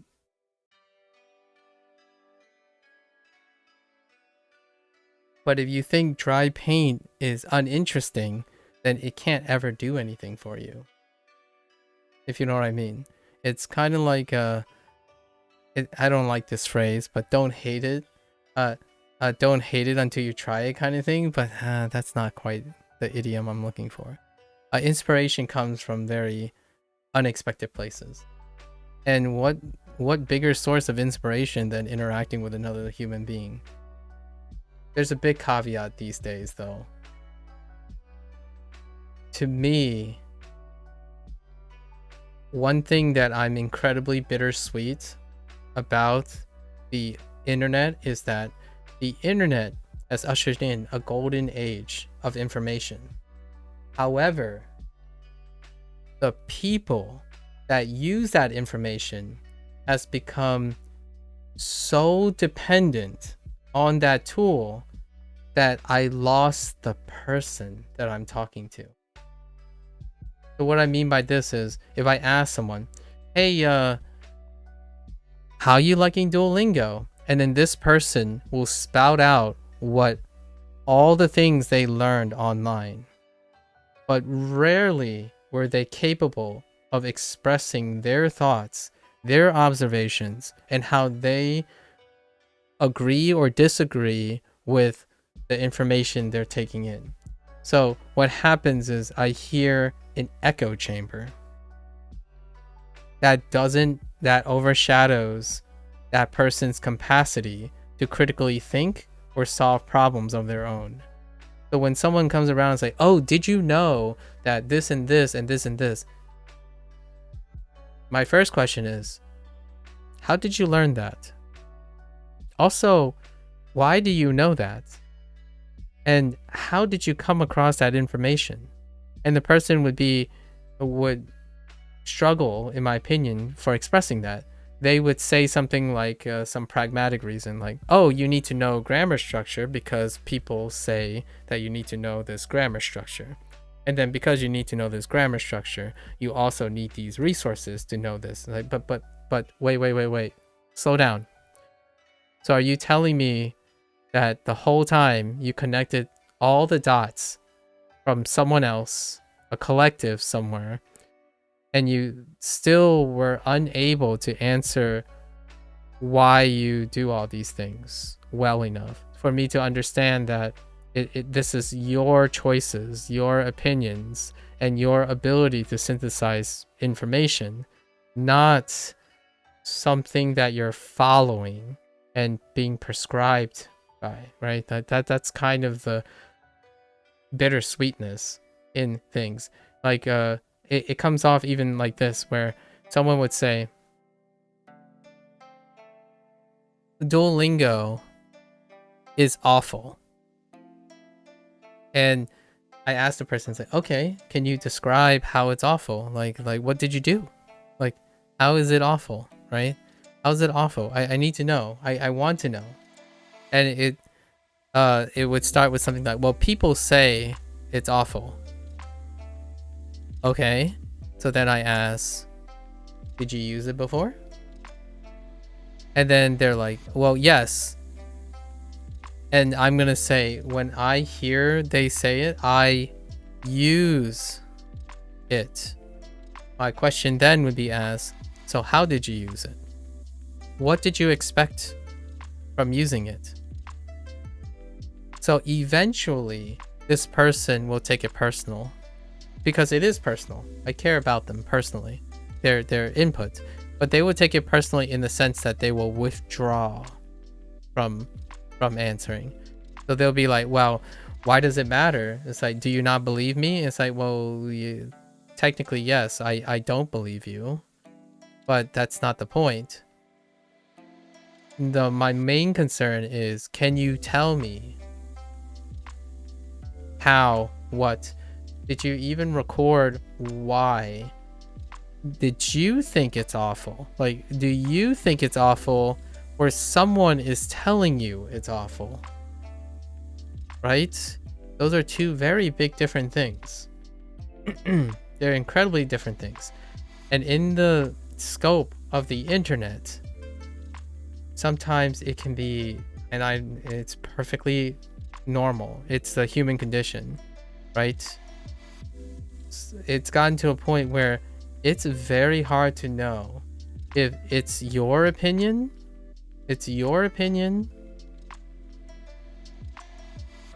or it's someone else's opinion. And also whether they're true or not. Whether they're true or not. Right? For you or the other person or whatever. So it's very difficult. I'm not saying this is easy. It's incredibly hard. And that's why it gets very personal, right? And whenever I see the person withdrawing, I back up. I definitely try to back up. But from time to time, I do push kind of hard. As long as I know, if I can determine if the person is willing to entertain my curiosity, I tend to push a little bit harder than usual. Because to me, I think if you can explain why you hate something, then I can truly believe that you are the person who is thinking and talking to me, not something you see on YouTube over and over again, and that's what you've come to accept as true. And I kid you not, Hank Green did a vlog on this recently, and his YouTube video was, well, there are things I believe that are lies, or something like that. It was like titled, "These are the lies that I believe," or "These are the things that I got wrong." And he talked about how, like, yeah, in the context of the internet, you're given so much information, but it's to the point, right? It's not humanly reasonable to know that there's gonna be things that you believe in that are reinforced by mere exposure and accepted as like logical and rational truth, which turned out to be not true, right? So even to the most self-aware and perceived individuals, it still happens. I do it all the time. Like, what was one? I need a good example, but yeah. In English, we also have this saying like "go, no go." Yeah, exactly, which means yes and no. Yo, go and no go. Yeah, that's a no go. That's a go. That's a no go. Very good. And then watching paint dry is fun though. It really is. If you see a time lapse picture of paint, it's pretty cool. Which, by the way, there's a viral trend for like a paint substance, like a paint-like substance that removes rust, and watching it in a time lapse is mesmerizing. I don't know what it is, what the product is, but it's like you paint it onto it and then it like blows up into this really cool pattern, and then it's supposed to remove the rust. I don't know what it is, but I saw a couple videos. I'm like, that's pretty cool. People would think you're down their throat, yeah, and saying they are wrong, yeah. And for me personally, I'm like, I really want to know what their opinion, and I think a lot of times it can be one and the same, and that's when I feel that I can misunderstand people and offend people, when by coincidence their opinions are also reflective by the culture, right? Like by the echo chamber. So like when someone says something is awful for any number of reasons, X, Y, Z, right? X, Y, Z, and then it turns out after they experienced it's still X, Y, Z, right? I have those experiences. I actually concede. I often say like, oh yeah, I'm conceding. It's like, oh yeah, yes, yeah, I can't.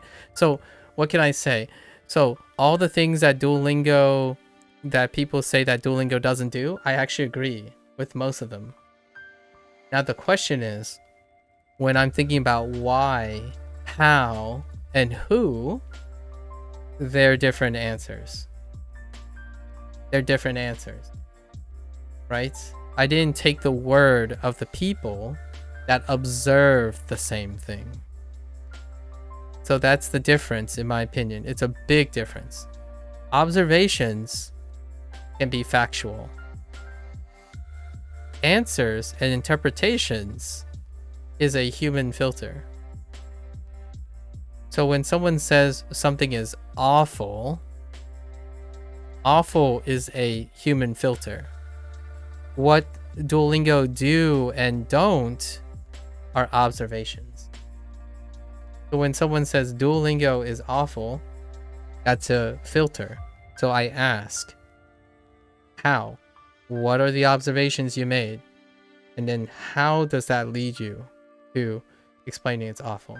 Not Duolingo is awful because X is better. That to me is the biggest red flag for echo chamber. Because this raises the question, do you even use X? Do you use Duolingo? How is one better, and how do Duolingo and X interact? They probably don't even interact. Like, my first question would be like, does X's devs know Duolingo's devs? Right? Are they even aware of each other? Like, do they work on same projects and designs? Like, how are they related? How do you know that Duolingo is awful because X is better? That's a gigantic leap of logic. I don't even want to get into orange and like oranges, comparing oranges and apples. But if you can create this link, I'm with you. I'm with you. So you have a lot to explain to me how this works. But this is like nearly 90% of how logic works, in my opinion. From my flag isn't red. Oh yeah, that's fair. Use your imagination. I'm just kidding. I'm just kidding. So, that's the kind of thing when it comes to the internet hustle culture. Like, some people, like, I don't even know if people are convinced that they are bored. Oh, and yeah, it was a great video. I think Hank's video, I like Hank also like disclosed like, yeah, it's clickbaity too. Like, did you see Hank's recent video for SciShow? It was about COVID and its a potential association with cancer. Yeah, it was a clickbait, and he had like a preface for the clickbait and stuff. It's so good. Like oh, you're too tired. Oh, you're too tired. I don't know if do you watch? So there's this like COVID. So I don't know if people ever catch the headlines. It's gonna circulate. I had my suspicions, but COVID may or may not. There are some associations that cause like may increase the risk of post-COVID infection related carcinogens, right? Oh, color it red. It's fine. It's gone. It's gone. The red flag is gone. It's fine. All right. Anyways, let's get back on focus. I appreciate that. I will cut this. I'll cut this section out. Did I spend like an hour? I spent like an hour. I think it's a great question. It started with how do I deal with boredom, right? Yeah. How do I deal with boredom? It's so interconnected. Sometimes you don't have to deal with boredom. You can substitute for boredom. And what I mean by that is, if your dependency on social media is hurting your lifestyle, find a friend who's not dependent on social media, for example. I don't know how you do that, but maybe there's some channels you can do. And then it's not I only got my IEM, so I can switch between simplified traditional characters. Ooh, nice. I actually need a little help with that too, now that I think about it, in the future. But yeah, so I think here's my tier list. Dependency on dependency. Not a tier list, sorry. That's too hot take. That's too hot. It's not a tier list for hot, but dependency. There's complete dependency, right? And then there's incomplete dependency. And people are on this spectrum. Now the question is, how do I qualify complete and incomplete? Ask yourself, list the things you do to address the problem or the perceived problem that you have. So let's just say boredom, right? Just boredom. So if you can list, the greater the list grows, as you get closer and closer to incomplete dependency, the items on your list grows. All right. And if you are not satisfied, in my opinion, if you are not satisfied by what's on this list, then you are likely having a bigger dependency on the thing. So for example, if you're saying social media encompasses 90% of your uptime, that is one item that counts for nearly all your dependency on boredom. For example, we're talking about boredom here.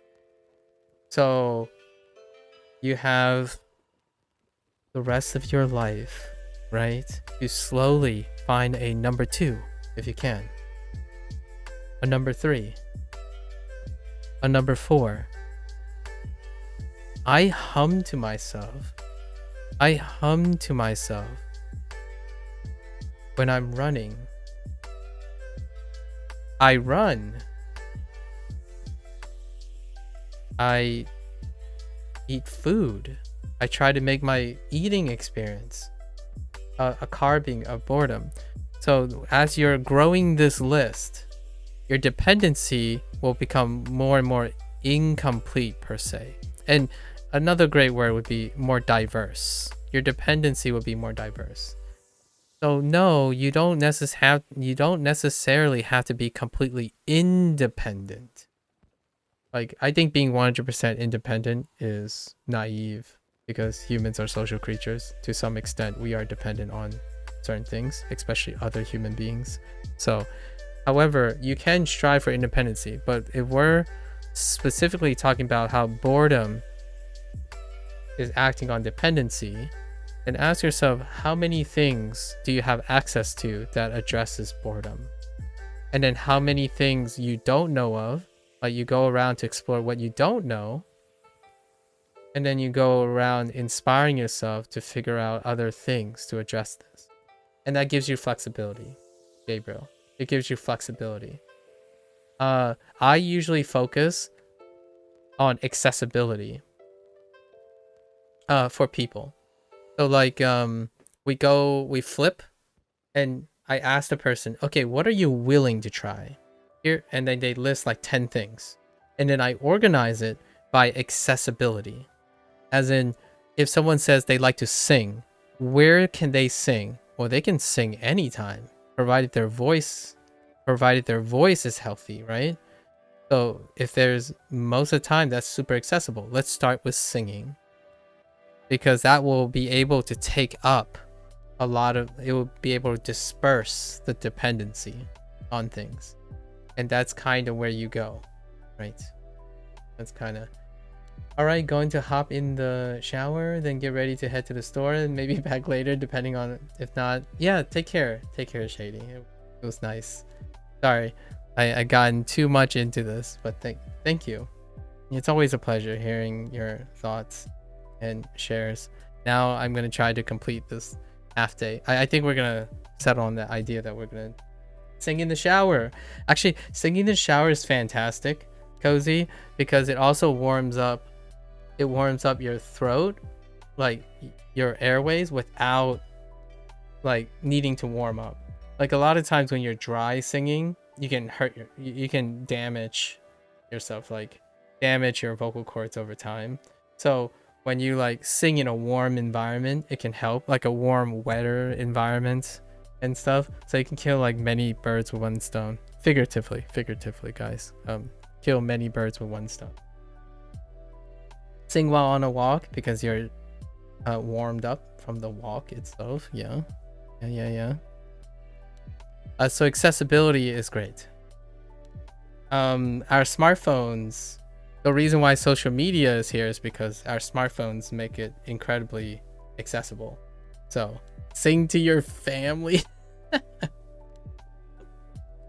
Yeah. All right. Let's refocus. Mosuku ie o demasu, which is to exit. So going or leaving. I'm going to leave the house soon. Mosuku. じゃあ、そろそろ出ます。 You did singing, musician. You also danced at one, dance, and I hope you will have a future dancing, Cozy. You can dance anywhere. Well, mostly anywhere.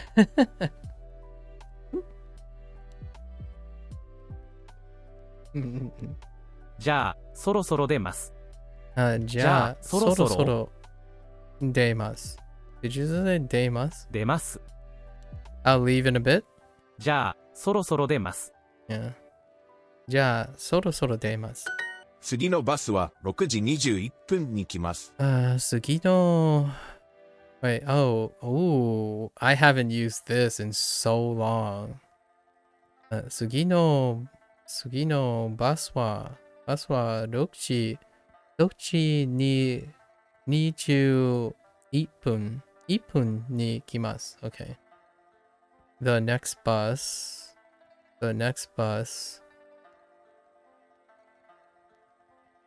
comes at 6時21分 21分 So 21. Next bus comes at 6:21. You had a voice and sing coach? Yeah, hardcore. I'm looking to go to a gym to get fit again so I can do it again. Steady, Cozy. Steady. Hopefully, you find your pace again, settle in and find your pace. Right. Also, don't, I like to be a little cautious. Take it slowly, right? Slowly lean back in. Going too hard, I always get a little concerned because when people go hard from a long break, they can be a little bit overzealous, and sometimes injury can happen in the beginning. Like super passionate people sometimes get some early setbacks to returning to something they miss. Because I think there's something up with your hip or knee. I see. 12時のバスに乗ります。12時のバスに乗ります. Was this supposed to be 乗ります? I think this was supposed to be バスに乗ります。 Yeah, 乗ります. Yeah, make sure not to burn out and injure yourself, right? Yeah. I still remember those like beginning days when you're like, oh yeah, like I'm getting results, and then immediately it's like my arm feels like rubber, I never want to do it again, kind of thing, right? The whole like overzealous, and even to a trained person, you can't help it. In my opinion, it's so common for people to get so enthusiastic, but also it takes discipline to know when to rest. Right now, you might be thinking I'm talking to you, but I'm also talking to myself right now because my right leg, the front side of my right leg is like, it's incredibly, there's like some localized weight bearing pain, and I'm thinking of how I'm gonna be a little bit, pull back a little from my running so that it doesn't exacerbate the injury. I have some sort of stiffness that is really making running a little bit tough. After randomly, after 500 plus days, randomly it started like three days ago. I'm basically kind of giving myself a pep talk at this point.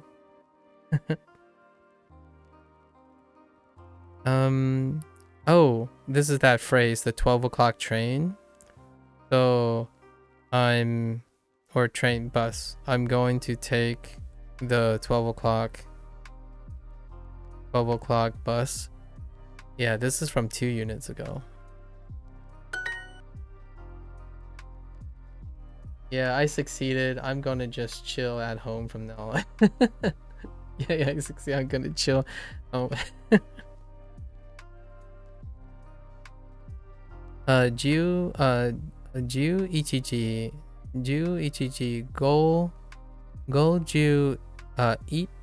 51分に地下鉄に乗ります。Yeah, that's fair enough. Get on the subway. Take the subway. And I'm going to take the subway at 11:50, precisely 11:51. Which it is a Japanese thing though. Like I believe it. In Japan, I believe it. That it'd be like 51. I totally believe it in Japan. In even in like one of my favorite subway, like metro places in Washington DC, or in the DC area, it'd be like, I'm gonna get on around 1:30 because it's often plus or minus 5 minutes, so you just round it up like, yeah, it's around 1:30. But I would totally believe that someone would say, I'm going to take the subway at exactly 11:51 in Japan. I think what was the crazy thing?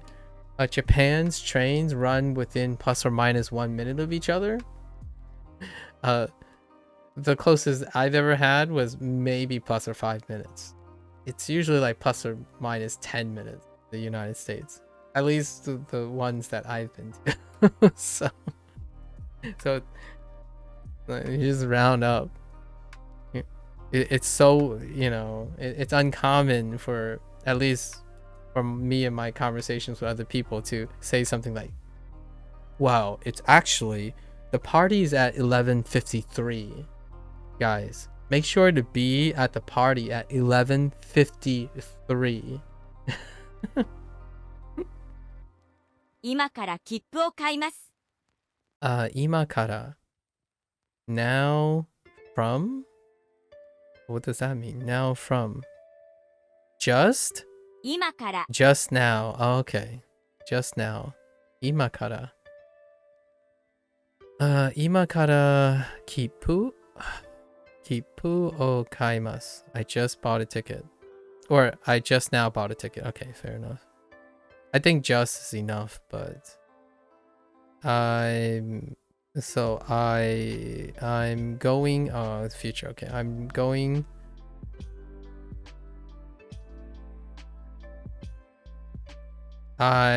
buying the ticket just now. I'm just now buying the ticket. This is probably better. I'm just now buying the ticket.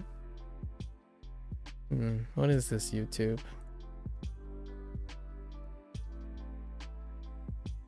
I baked you a pie. Oh boy, what flavor? Pie flavor.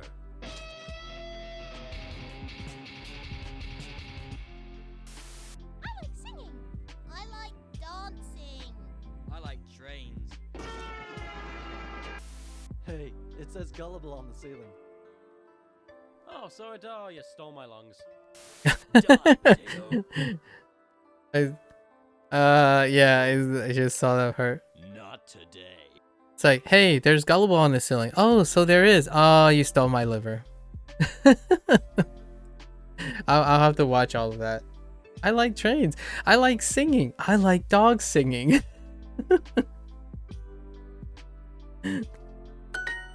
Oh, they want it just now at the end. Okay, that's fine. They accept both. It's okay. Yeah, I know. I noticed that it's a splice of shorts. It's a 5-second. It's kind of like Vines, 5-second clips. Yeah. So I'll watch the rest later.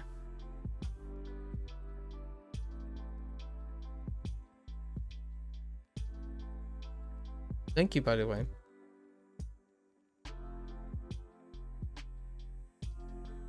Speaking of short attention spans, Goatsy. Speaking of overstimulation, that's okay though. I can handle it. 今日からタクシーに乗ります。タクシタクシー。田中さん、今どこにいますか？ What do you mean? I did laugh. I was just laughing inside. What are you talking about? This is how I laugh. I don't laugh very often. You mean I didn't like laugh out loud? Psychopath? I mean, I don't know that. I didn't go see a therapist. Let it out.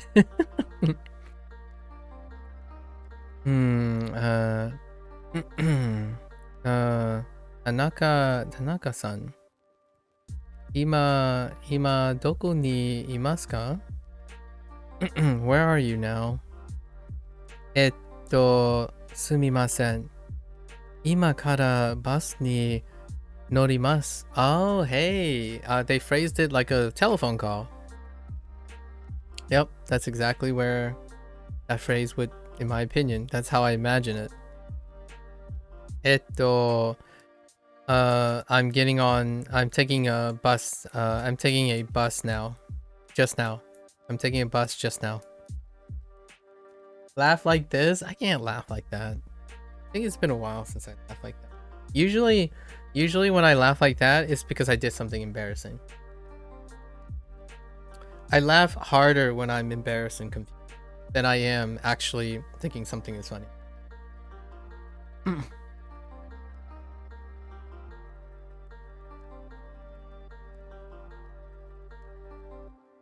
Not in the confusion as in like it doesn't make sense thing. Like not Zoomer humor. We're not talking about Zoomer humor.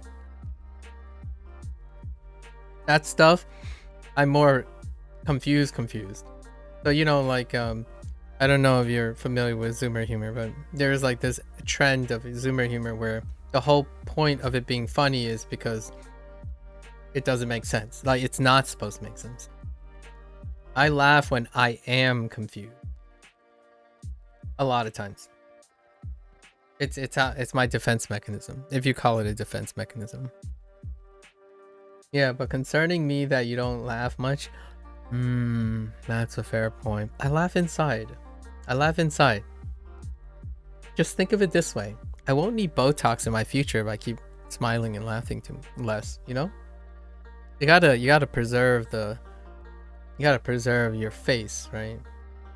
If you laugh too much, you get all the lines, you know? I'm kidding. I'm trying to be facetious. I'm deliberately being facetious. It's preying on the healthcare system. And what I mean by not the healthcare system, it's preying on playing off of the skincare industry when they tell you about these things. I remember when someone told me like true story. Someone specifically said that, oh, you're very happy, So because you're happy, you're gonna have more wrinkles in your life. And I'm like, wait, that doesn't make any sense. What I thought it was the other way around. It's like, well, if you smile a lot, your face is gonna get all wrinkly. And I'm like, okay. And what are you gonna do? Use my patented 10-step program for $1,000 subscription for a year. Like, okay. Where do I sign up? 9月 9月. Ichiman. Oh, Ipun. Oops. That's not Ichiman. Oh, I just realized how close Ipun looked to Ichiman. Wait a minute. Yeah. That looks so... Oh. Just sign here and there, and you're well on your way. All for the small price of $99.99 in quarterly payments. And don't forget, in order to keep the results you have with your skincare routine, you must never discontinue using it. Your results will revert back to the moment you stop using our product.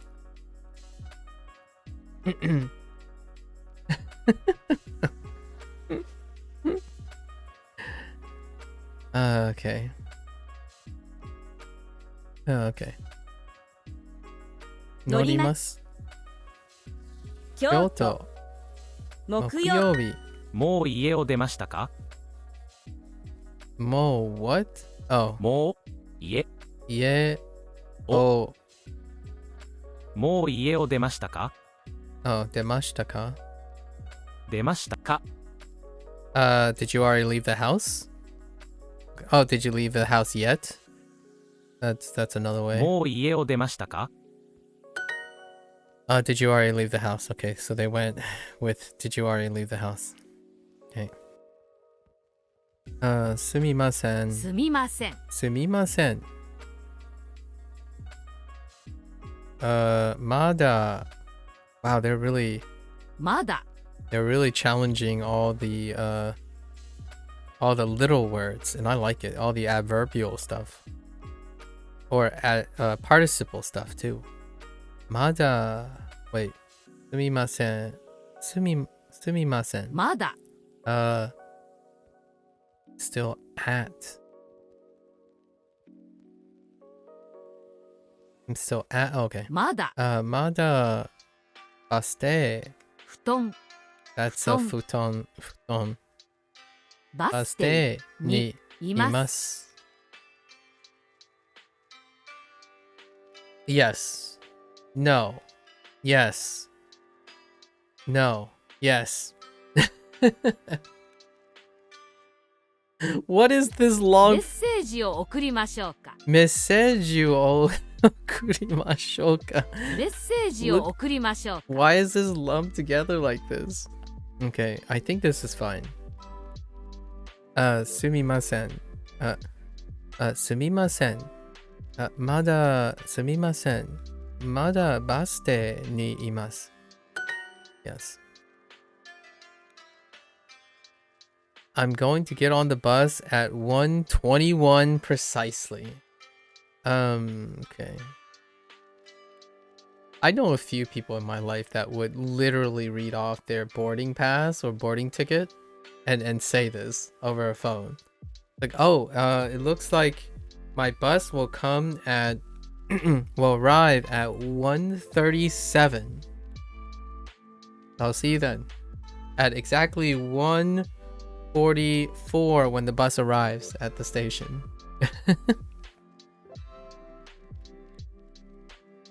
I don't have a watch. I don't know why I keep looking at my imaginary watch.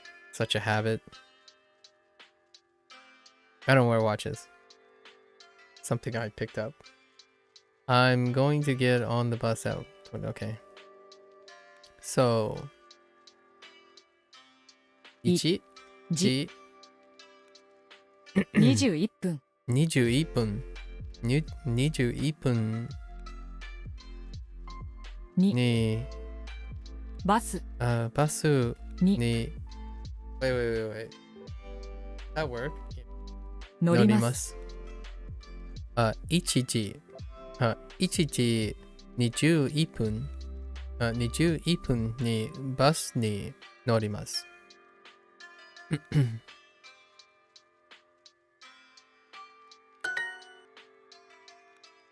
That's a lot of kneeing. We got lots of knees. 6分 Dopun. Oh, that's why Dopun was not added. A Dopun. Wait. So, do we have all the huns? Do we have all the huns? Ihun. Nihun. Oh, I'm not sure about san. Wait, does Nihun work? I'm not even sure if I have Nihun. We have Gohun for sure. Nanahun. We don't have Hachi. It might be Hapun. There's a chance it's Hapun. Kyuhun. I think Kyuhun we have. Yeah. Yonhun? I don't know about 4 either. So Dopun. Okay. Dopun. 行きます Ikimasu. 乗りま Norimasu. 6 1分1分6分6分 Whoops. 6分そろそろ着きます Sorosoro. Tsukimasu. 着きます Arrive? Oh no! Oh no! Wait. So I can't actually use arrive anymore. Arrive and departure. Dang it.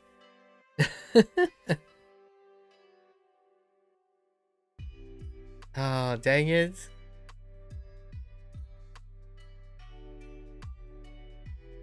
Dang it. I was using kimas yeah. I was using kuru as arrive. Or I yeah. 着きます Tsukimasu. Let me see.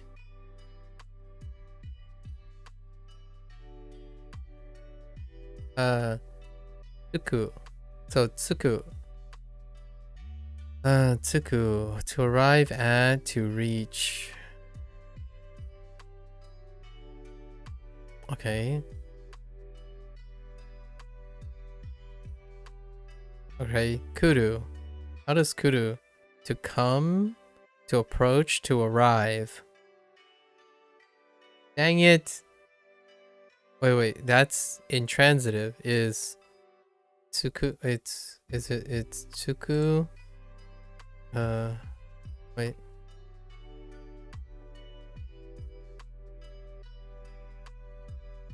Tsuku is also intransitive.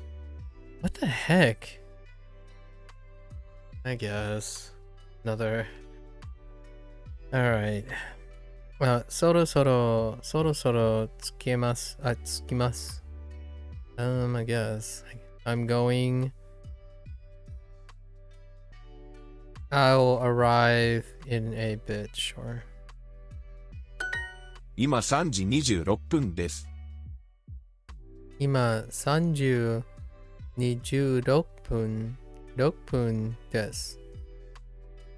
今3時26分です。26分です。今3時に26分です。It's 3:26. Oh my gosh, please. 3:26 now.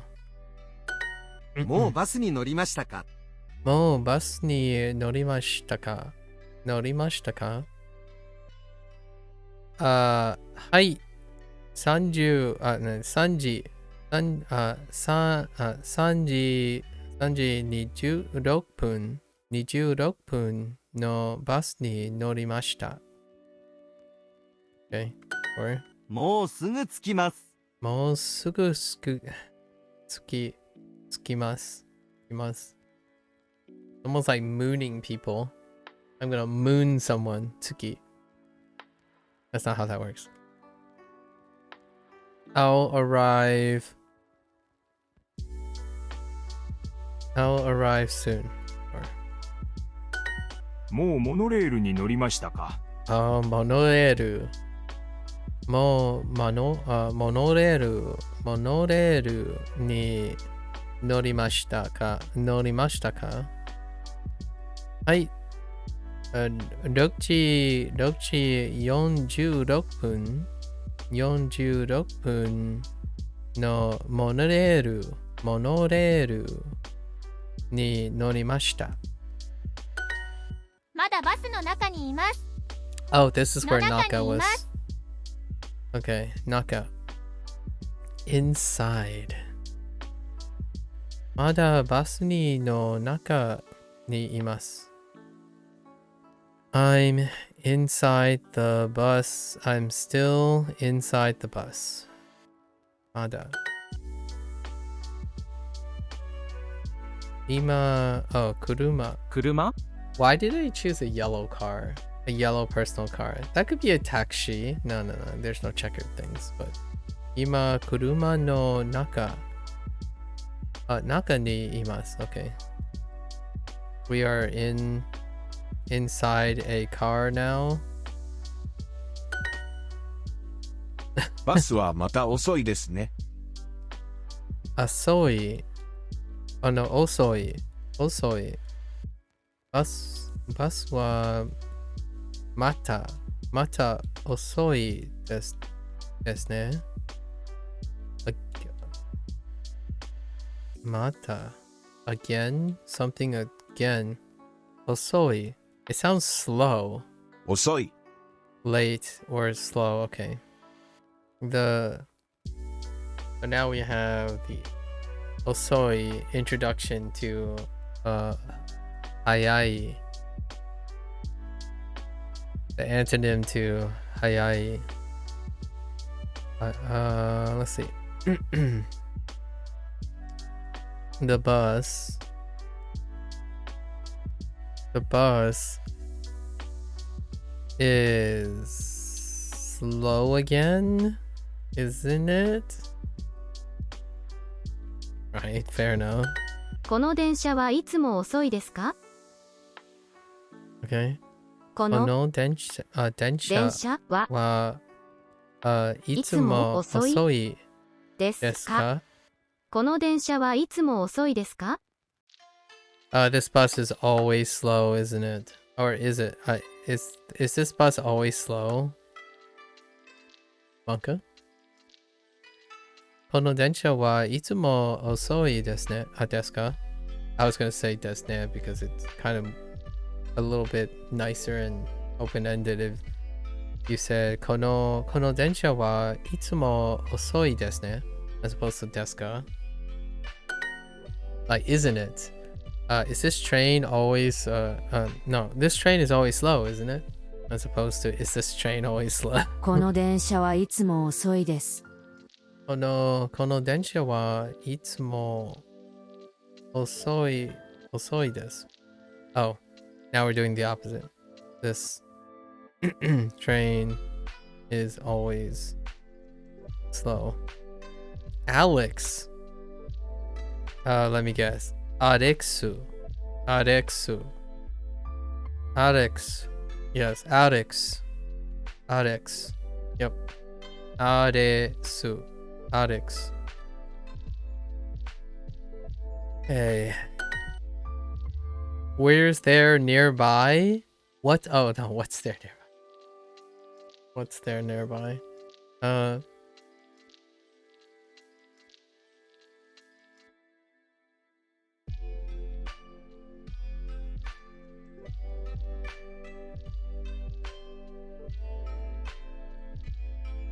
Review exercise. Nani? Nani?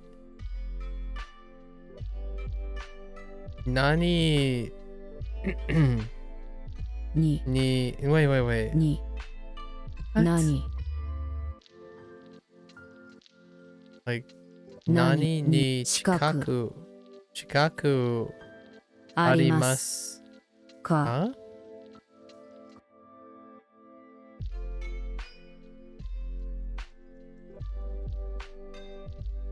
That's not right. Ga.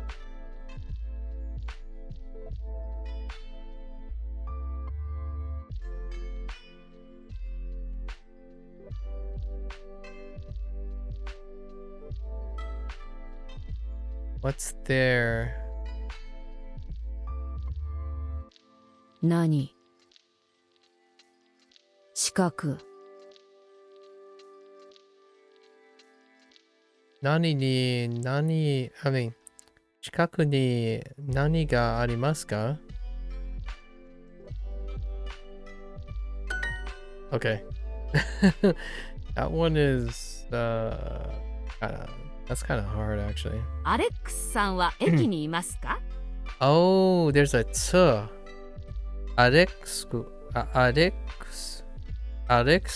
Oh no. アレックスさんは駅にいますか？ Why? Why would you? Why? Alexson. Alexson wa eki ni. Oh man, imasu ka? Why?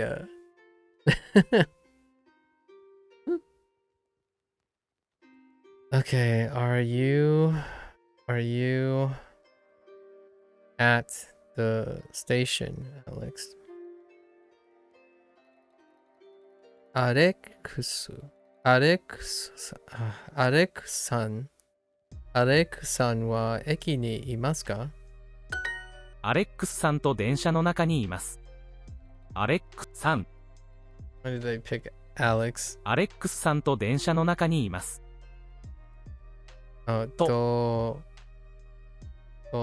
電車の中にいます。アレックスさんと電車の中にいます。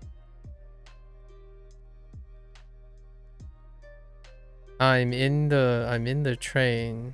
I'm inside the train with Alex. Alexさんと電車の中にいます。Okay. Around what time are you going to arrive, Alex? Around what time are you going to arrive? Okay. 何時何時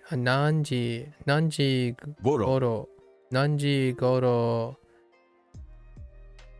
は I guess アレックスアレックスさん何時頃はいますか? Oh, what time? No, yeah. Going to arrive. Oh, arrive. Oh. つけますか? つきますか? Okay. It's fine. Now I need to divorce myself from Kimas. Oh no. Okay. つきますか? Alexさん send help. Alexさん何時頃は着きますか? Oh, rip. Oh, did they? Oh, okay. Oh, the topic marker. Whoops. Yeah, because of Goro. Yeah, that's her. アレックスアレックスと電車の中 Whoops. 3 Got the sun. 電車の中に imasu. Okay. Let's try this again. アレックスさん は Alex san wa. Wait. Yeah, it's not vocative. Alex san wa 何時 nanji ごろ goro. Nanji goro 着きますか Okay. Help Sarah. Must give CPR. Thanks. Thanks, Cozy. 3分 Sanpun. Okay. So sanpun as well. Okay, so now we have ipun. Ipun. I'm pretty sure it's nihun. Nihun sanpun. No yo. Gohun. Dokpun. Nanahun. No hachi. And kyuhun. I think. So hard to remember at the moment. Norimasu. 1分 Nopun. 駅 Sanpun. Okay. 3分 Leaving which numbers, learning which numbers gets what extra marking for what you're counting is a nightmare. I still don't know and I don't care. Yeah, it's fine. I think it's fun putting in the puzzle pieces together. So there's that. I'm not sure if it'll eventually become too like eh.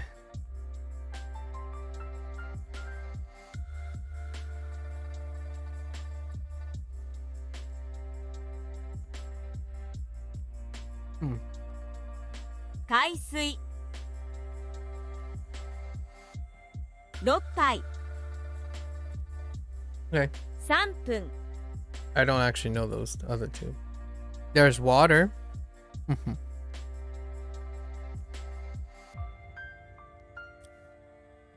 We'll get them later, obviously. 3分 Sanpun. 3中山さんたち Nakayama-san. Oh, Tachi. This is like you know what this reminds me of? Nakayama-san Tachi. It's like me and co. Me and co. Like PepsiCo.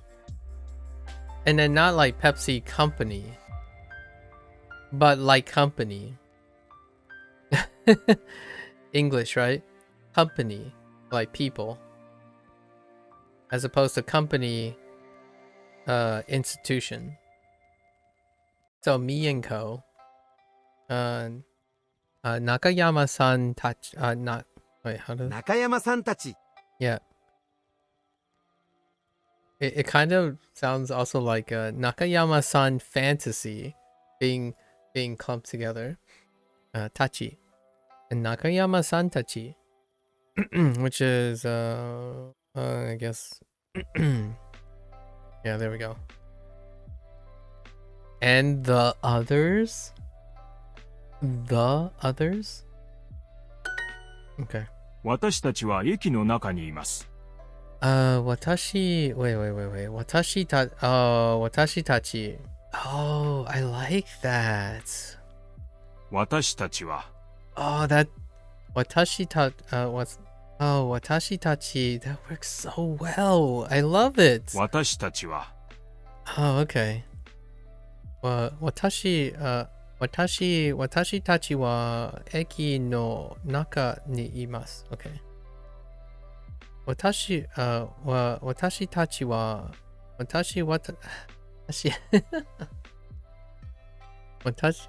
watashi tachi wa eki no naka ni imasu.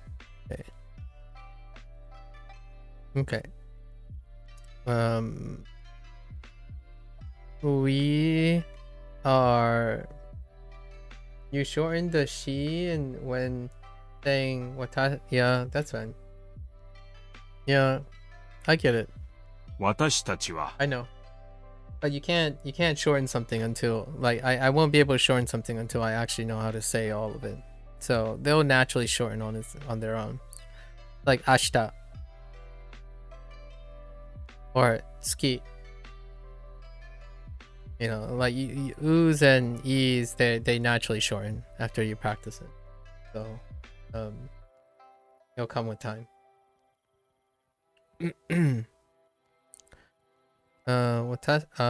私たちは駅の中にいます。Okay. We are inside the station. Okay. 今私たちは改札の前にいます。Wait. Something in front? 今私たちは改札の前にいます。改札前に。Okay. 私たちの今私たちは改札の前にいます。私たちはね I'm not paying attention anymore. 今私たちは改札の前にいます。Oh. 今の Wait. 今私たちは改札の前にいます。今私たちは改札の前にいます。今私たちは改札の前にいます。今私たちは改札の前にいます。今私たちは改札の前にいます。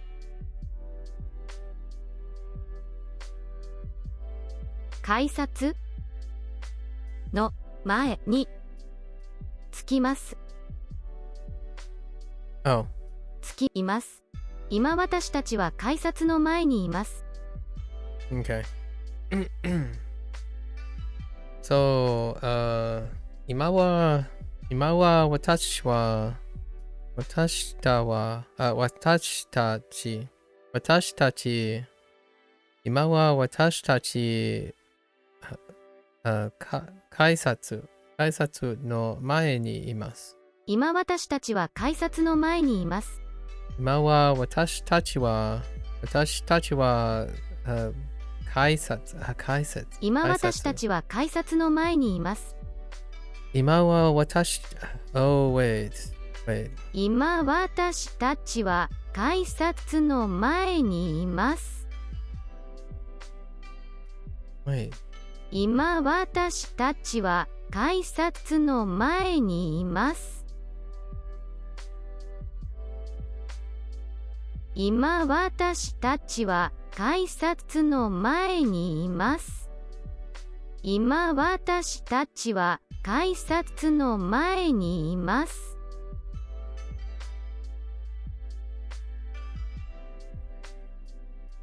Is it just me or do I hear two was? 今私たちは改札の前にいます。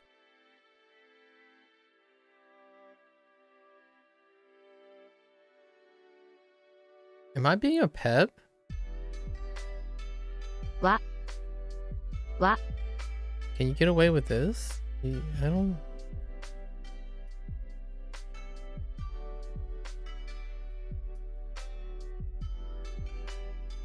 今私たちは改札の前にいます。今私たちは Oh, no. 改札の前にいます。Never mind. Just kidding. I am actually hearing two was. Just was from the 私たち。今私たちは改札の前にいます。Okay, fair enough. 6時33分に着きます。6時33分に着きです。6時30 33分に着きます。I arrive at 6:33. I guess that is one way to 私た learn. ちはコンビニの前にいます。 Wait. 私たち私たちはは、私たちはコンビニの前にいます。私たちはコンビニのwhat? 私たちはコンビニの前にいます。にいまいますす。私たちはコンビニの前にいます。 Okay, they're really hamming前に in a different way. How does this differ? Oh yeah, okay. Because now it's the object.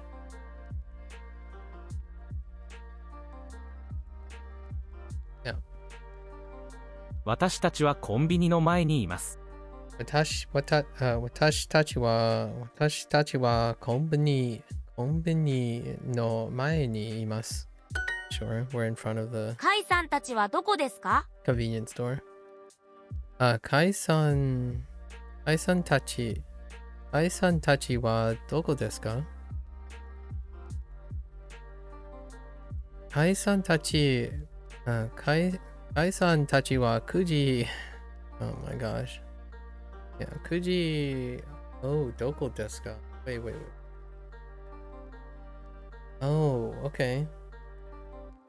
I guess that's fine. A response. カイさんたちは9時43分3分に着きます。Okay, that's fine, I suppose. Where are they? And they'll arrive. カ Yeah. イさんはまだいません。いません。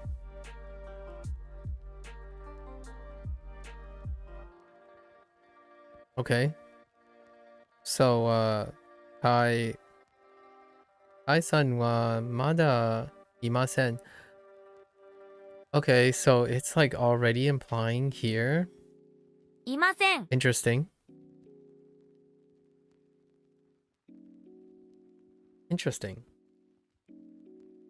Hmm. 電車の中でメッセージを送りました。メッセージ。メッセージ。メッセージ。メッセージ。メッセージ。メッセージ。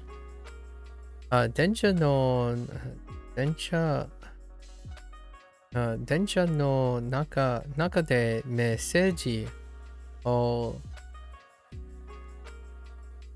送りました。送りました。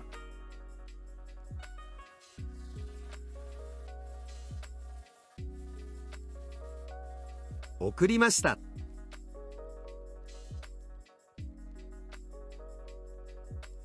It's not highlighted, but that's definitely.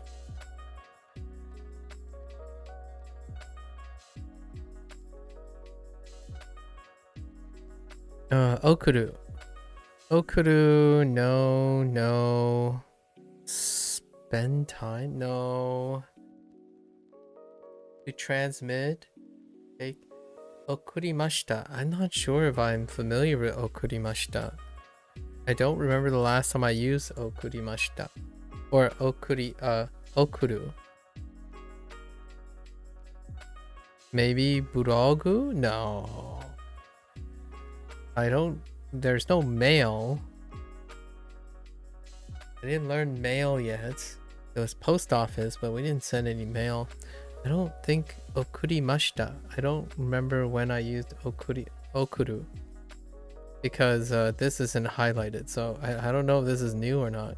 I feel like this is new. When did I use this? 電車の中でメッセージを送りました。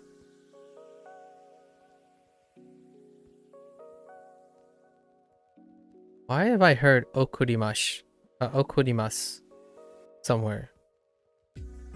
Maybe at the end of an anime intro? Okurimasu. Okurimasu. Oh, message from our sponsor. Okay, never mind.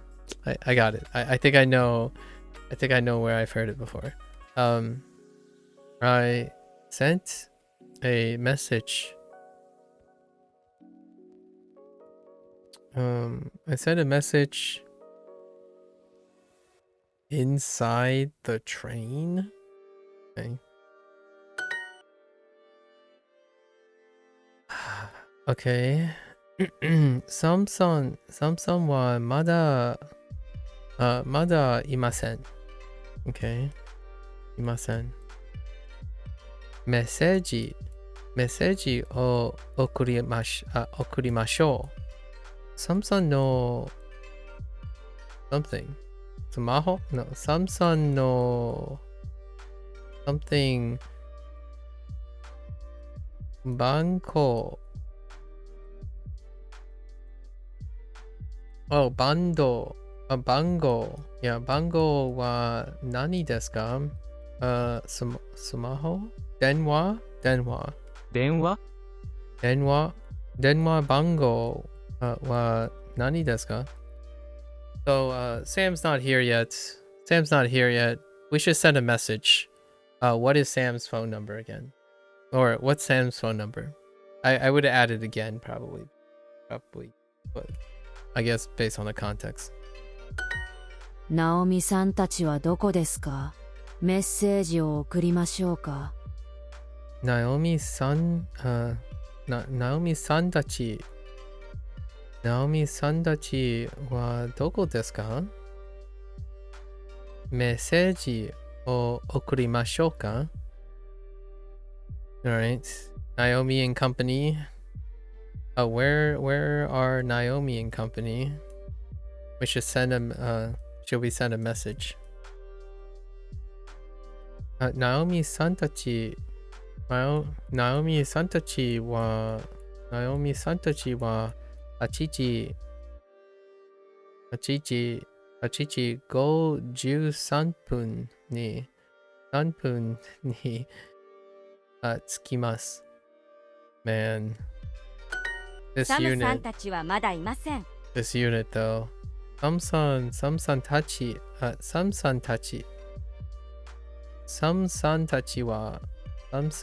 wa mada imasen. Wait, can I hear that? サムさんたちはまだいません。 Samsan tachi wa mada imasen. Mada imasen. And the others aren't here yet. Wait.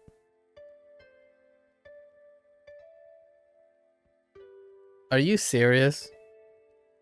Oh wait. Yeah. Are you serious?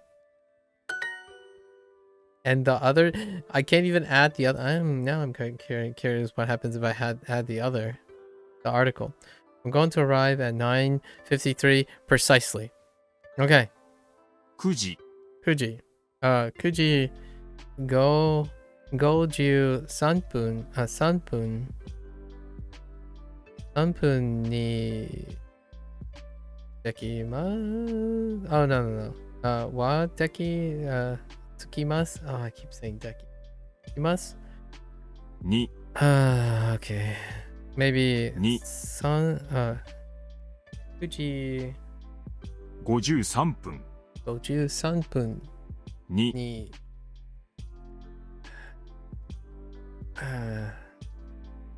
にWait. にに着きます。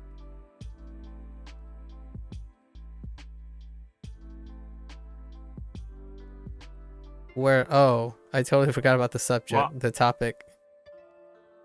私たち私たちは9時53分53分に着きます。I keep saying できます。着きます。Sam and others aren't here yet.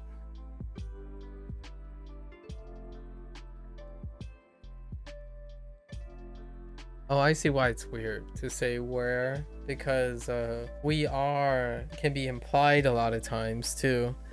That's kind of weird. It's like saying watashi a lot of times. And don't say it a lot of times. Samsan tachi mada wa imasu. Imasen. Mada wa imasen. Samsan tachi wa mada imasen.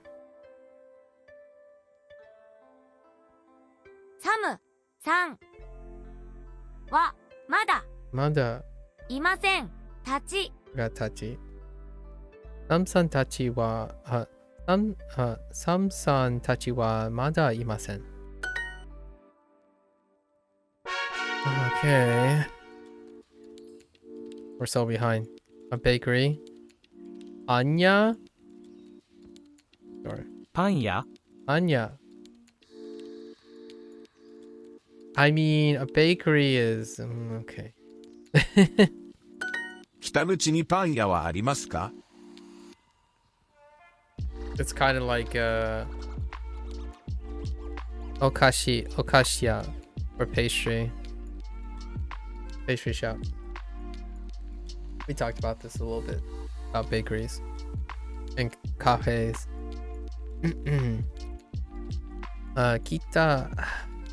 Kitakuchi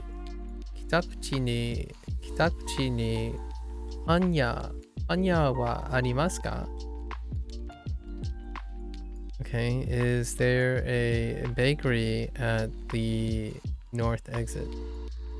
Kitakuchi. 西口はどこですか？ Nishiguchi.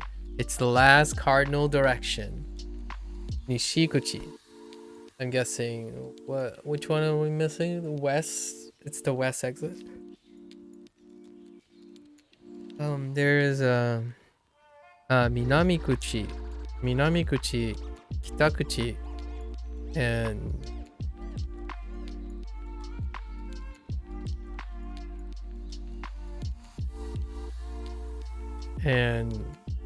the other exit. I'll remember it when I see it. Okay. Nishiguchi. Nishiguchi. 西口はどこですか？ Nishiguchi wa doko desu ka? Where's the west exit? 西口私は西口にいます。 Sure. Watashi wa Nishiguchi. Nishiguchi ni imasu.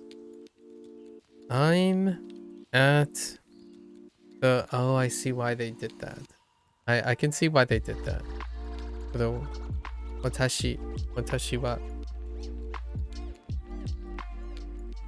I'm at the west exit. すみません。遅れます。 Okuremasu? Wait, did you cut 遅 short? れます。 You totally got cut short. Sumimasen. Okurema. I've arrived. Oh no, that's I. Wait. 遅れます。 Be late.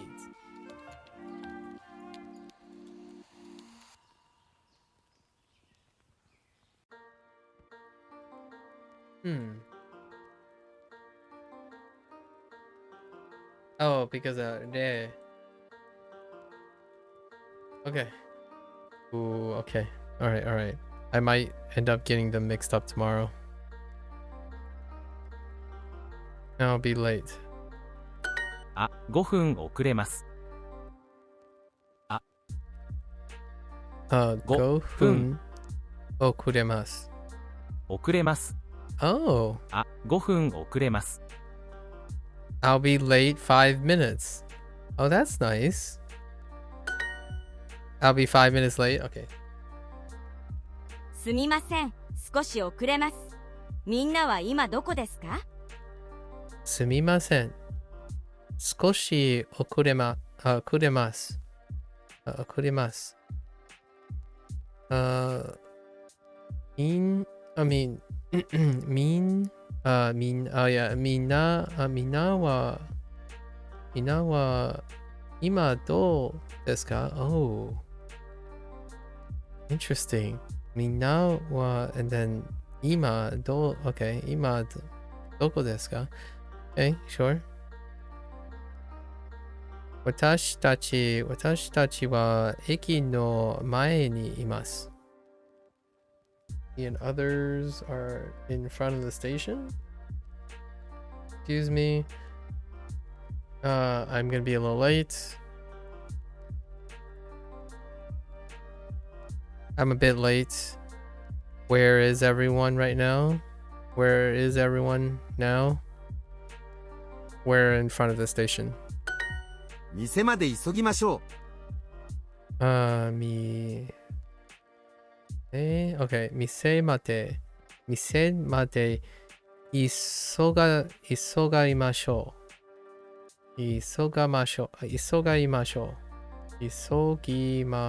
急ぎましょう。Nope, that's new. 急ぎましょう。 We should hurry. Interesting. This is also another alternative phrase too. We could say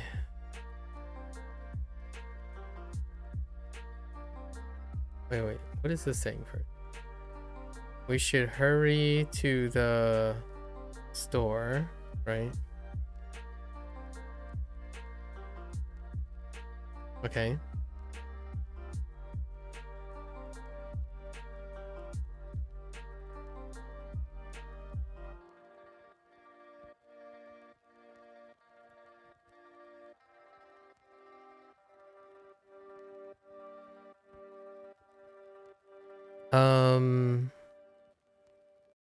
Can you still mod it?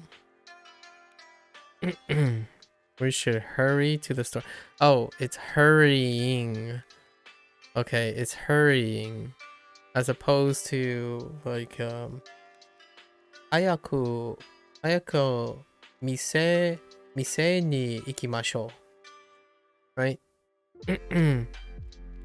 We should go to the store early.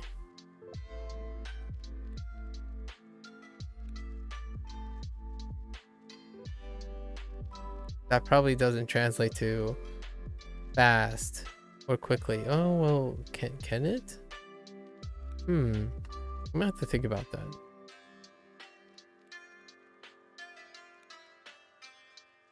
No, mise. Yeah. Oh, you could say mise ni hayaku ikimashou. We should go to the store quickly. I put the hayaku in the wrong place. Yeah, if I put hayaku in before the ni, it would be we should go to the store early. However, if I said mise, yeah, mise ni hayaku ikimashou. Do I know how many new words I learn each day? I learn on average 25 elements. I call them elements because they don't actually have to be words. They can also be like meaning, grammar points. Those are new things too. So it's approximately 25 still. I don't think it's gone past 25. So these are the things I learn. And then the following day, I usually try to aim for anywhere between 17 to 20 at this point, off of Total Recall, without input. So output 17 to 20. Yeah. The thing is, I think I'm gonna slow down now. Because I've been digressing a lot. Because I'm really, really far behind now. Right now, today, I'm really far behind. Because I won't be able to complete this unit. No. So I might end up saying every 2 days. Every 2 days. It's been a little bit tougher because of the new structure. The new structure is changing. Changing things up to make it a little bit longer. I want to be able to talk, have enough time to discuss with people and whatnot. So I'm going to say every 2 days. We're going to split it in half. If this keeps going on. I want to keep as close as possible to the structure I've set out until day 100. Then I'll swap it up again from all the things. And there's no guarantee that Duolingo isn't going to change something again. So I've been adjusting to Duolingo as it's going.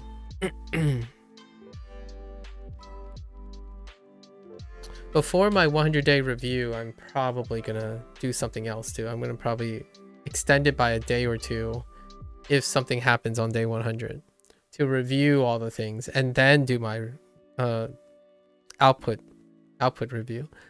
Yeah, day 100 every 25 days is the big one, as in I spend over 6 to 7 hours outputting.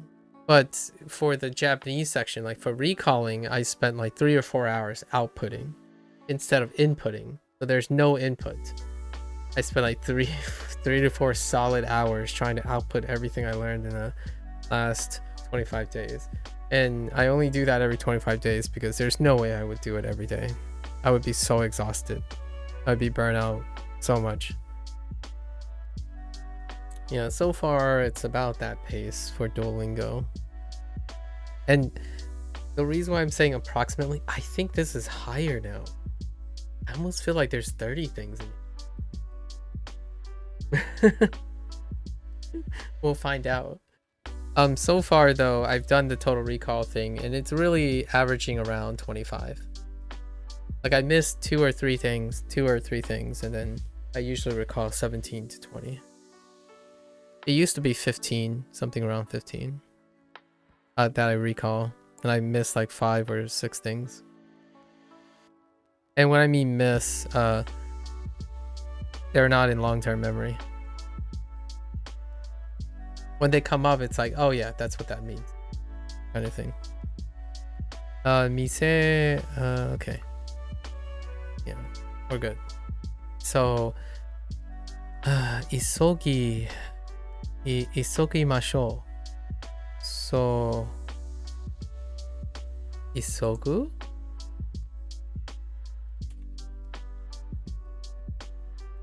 Yes, isogu.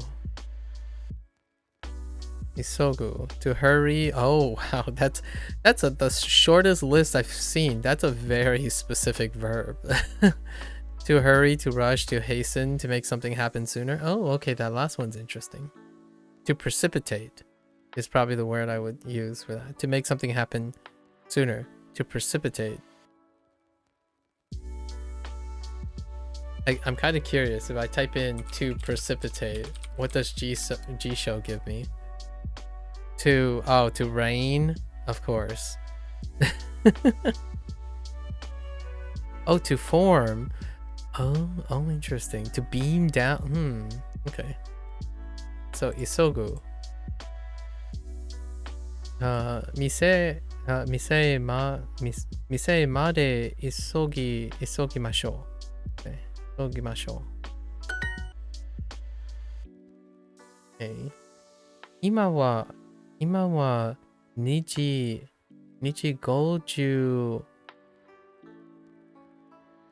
55分. Wait, is it 5分? 5分. I can't hear it. It's probably 5分. Oh no, 5分. Sorry, 5分. I knew 5分. Never mind. 5分. Ima wa niji go 15分 15分です。電車は something に来ます。電車は something. I found that relearning something I have to completely forgot it makes it stick better, but the words I barely remember each time sticks less. But the words you barely remember each time sticks less. You found that relearning something after I completely forgot it makes it stick better? Relearning as in like with repetition? Or relearning as in you went through how all the things are again? And then the words you barely remember each time sticks less. I mean, that seems reasonable. Like with Anki flashcards, I see. Yeah, I tie most of my things based on encoding. So, my output is a combination of writing, listening, story building, repetition, and sequencing and patterns. So right now, how I remember things is based on sequencing, repetition, which the input Duolingo already takes care of that repetition, story building, which is tying it to several other things like clustering and themes, and then I output audio, like my voice, and then I output writing every single day, and then I practice having output with no context clues, so output with no input, so unaided output, and then aided output. And then when I learn new things, it's pure input, but it's when you rehearse things, it's a mix of aided output and unaided output. And that's like my schedule. Yeah, it's even more effective if you can visualize the writing, and also, if you want to literally write and also produce it with your voice. That strengthens the story building. So simply thinking about it to yourself, your story, without having a discussion or internal monologue with your story, you can also take advantage and leverage that. So internal monologuing and speaking to yourself can improve encoding as well. Lots of people say many things. My answer to that is structure something that's all of the above. If you can efficiently if you can combine and meld as many of the ways to enrich the encoding process, you'll spend less and less time relying on one specific thing to compensate. Oftentimes it's repetition. Spaced repetition. Spaced repetition is what most people rely on for memory. I rely on associations. I think most of the stuff that I use to encode, like vocal production, writing, outputs, all link back to associations as opposed to spaced repetition. Duolingo is doing a lot for me for the spaced repetition though. Anki is a great example. Flashcard is spaced repetition. So when you relearn something that you've forgotten, that's spaced repetition. How do I and then when I ask how do you relearn it, do you relearn it by just explicitly getting reminded by it? The way I pick up if I've forgotten something, I ask myself, how did I learn it in the first place? In what manner of way did I learn it in the first place? So for example, how did I forget something? And how can I remember it the second time around by remembering it differently? So things like, oh yeah, I noticed that every time I do made, it's associated with mata. But sometimes maybe I forget what mata is. So if I forgot mata and I learn mata again, I could try to associate with something else to strengthen the mata. So a lot of times things I forget, I bolster with more association. You make a new story or mnemonic because clearly the last one didn't work. I see. I take the last one and I add to it. I build on top of it. I rarely deconstructively tear down anything that I spent my time on. So it's probably a little different. It can get a little overwhelming. I'm not sure if that's why people deconstruct things, but generally I build on top of what I've already constructed. And I often refer to that as the edgy phrase that was introduced in Sherlock BBC thing. It's my mind palace. I build a palace by building on top of things. I don't tear down my palace and then rebuild again, or tear down places in my palace to rebuild again. Yeah.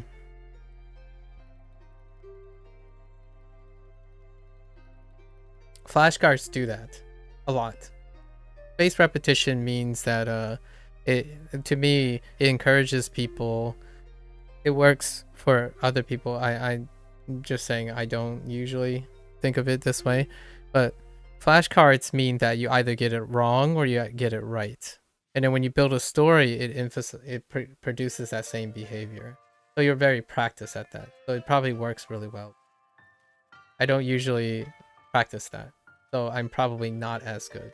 Flashcards will probably not be as effective for me than someone who's very used to deconstructing and reconstructing. So like I clearly, if you forgot something, then I'm more interested in why I forgot it. Oh, you do that too with new stories? I make stories in mnemonics based on already existing solid ones. Yeah, but you also deconstruct things based on whether they work or they didn't work. But when you forget something, it doesn't mean they didn't work, in my opinion. It means it wasn't strong enough. Most of the time, that's how I would envision it. When you clear it and say it didn't work, then you're backtracking, because your new one is less likely to be stronger than both of them combined. So what I mean is, like, the mnemonic that didn't work last time will still be stronger than a new mnemonic and the last one combined, versus forgetting the last one and creating a new one and pretending like the first one didn't exist. That would be weaker generally. A lot of times it will be weaker than both of them combined. So while you're building on solid ones, existing solid ones, you're only building on ones that work. You're not building on things that don't work. And that's not problem solving, in my opinion. Like, you're not practicing a component that I typically practice on, and how to make things that don't work initially and make them work. That's changing something that doesn't work and improving upon it. The perspective is a little different, because people who only build on things that work don't understand things that don't work. But like, over time, you won't be practiced in knowing what doesn't work for you. You will only know what does work for you most of the time. It's a difference in perspective. I don't think it is necessary to be successful. You can definitely optimize either way. It's how we spend our time together, time invested. Yeah, I like solving problems. So I truly, honestly focus on things I don't know most of the time. So I bring up all the times I fail. I prioritize mistakes and failures and try to make them work versus things that already work for me. Because things that already work for me, there's not much to improve there. It's solid. It's very solid. So Duolingo is doing that for me. I don't like spaced repetition, but dude, Duolingo has a lot of spaced repetition. Like a ton of spaced repetition. That's about the only thing it does. And it can get tired. It can get rough. So I'm trying to find different ways to make myself be more, how to improve spaced repetition. How to make Duolingo work for me. Because it clearly doesn't work for a lot of people. And I totally agree with them that if I were to take Duolingo one-to-one, like I don't bring anything into Duolingo, I would struggle to remember this stuff too. I would struggle to explain grammar points. I would struggle to construct sentences. I would struggle on vocal production. I would definitely struggle on writing. There's like near zero. The kanji section is amazing, but you're not going to learn to write. You're not going to learn to build stories, so you have to build stories yourself. So those are all like the blind spots in what Duolingo does. So I'm covering all those blind spots myself. And that's how I keep my retention up. I personally do not believe there might be some really strong people out there, but I'm compensating. When I say I'm learning about 25 new things and I'm recalling approximately 17 to 20, it's because I'm spending an average time of like 6 to 8 hours talking about the stuff, right? Talking about this stuff. And in the evening, it's not like my brain shuts off. I still think about them. I'm still passively, if not actively, thinking about them. So I'm not accounting for the 6 hours I'm actively encoding. So like I'm speaking and stuff, but in the evening, when it goes off, my brain still wanders to those subject matters. I don't turn them off all of a sudden.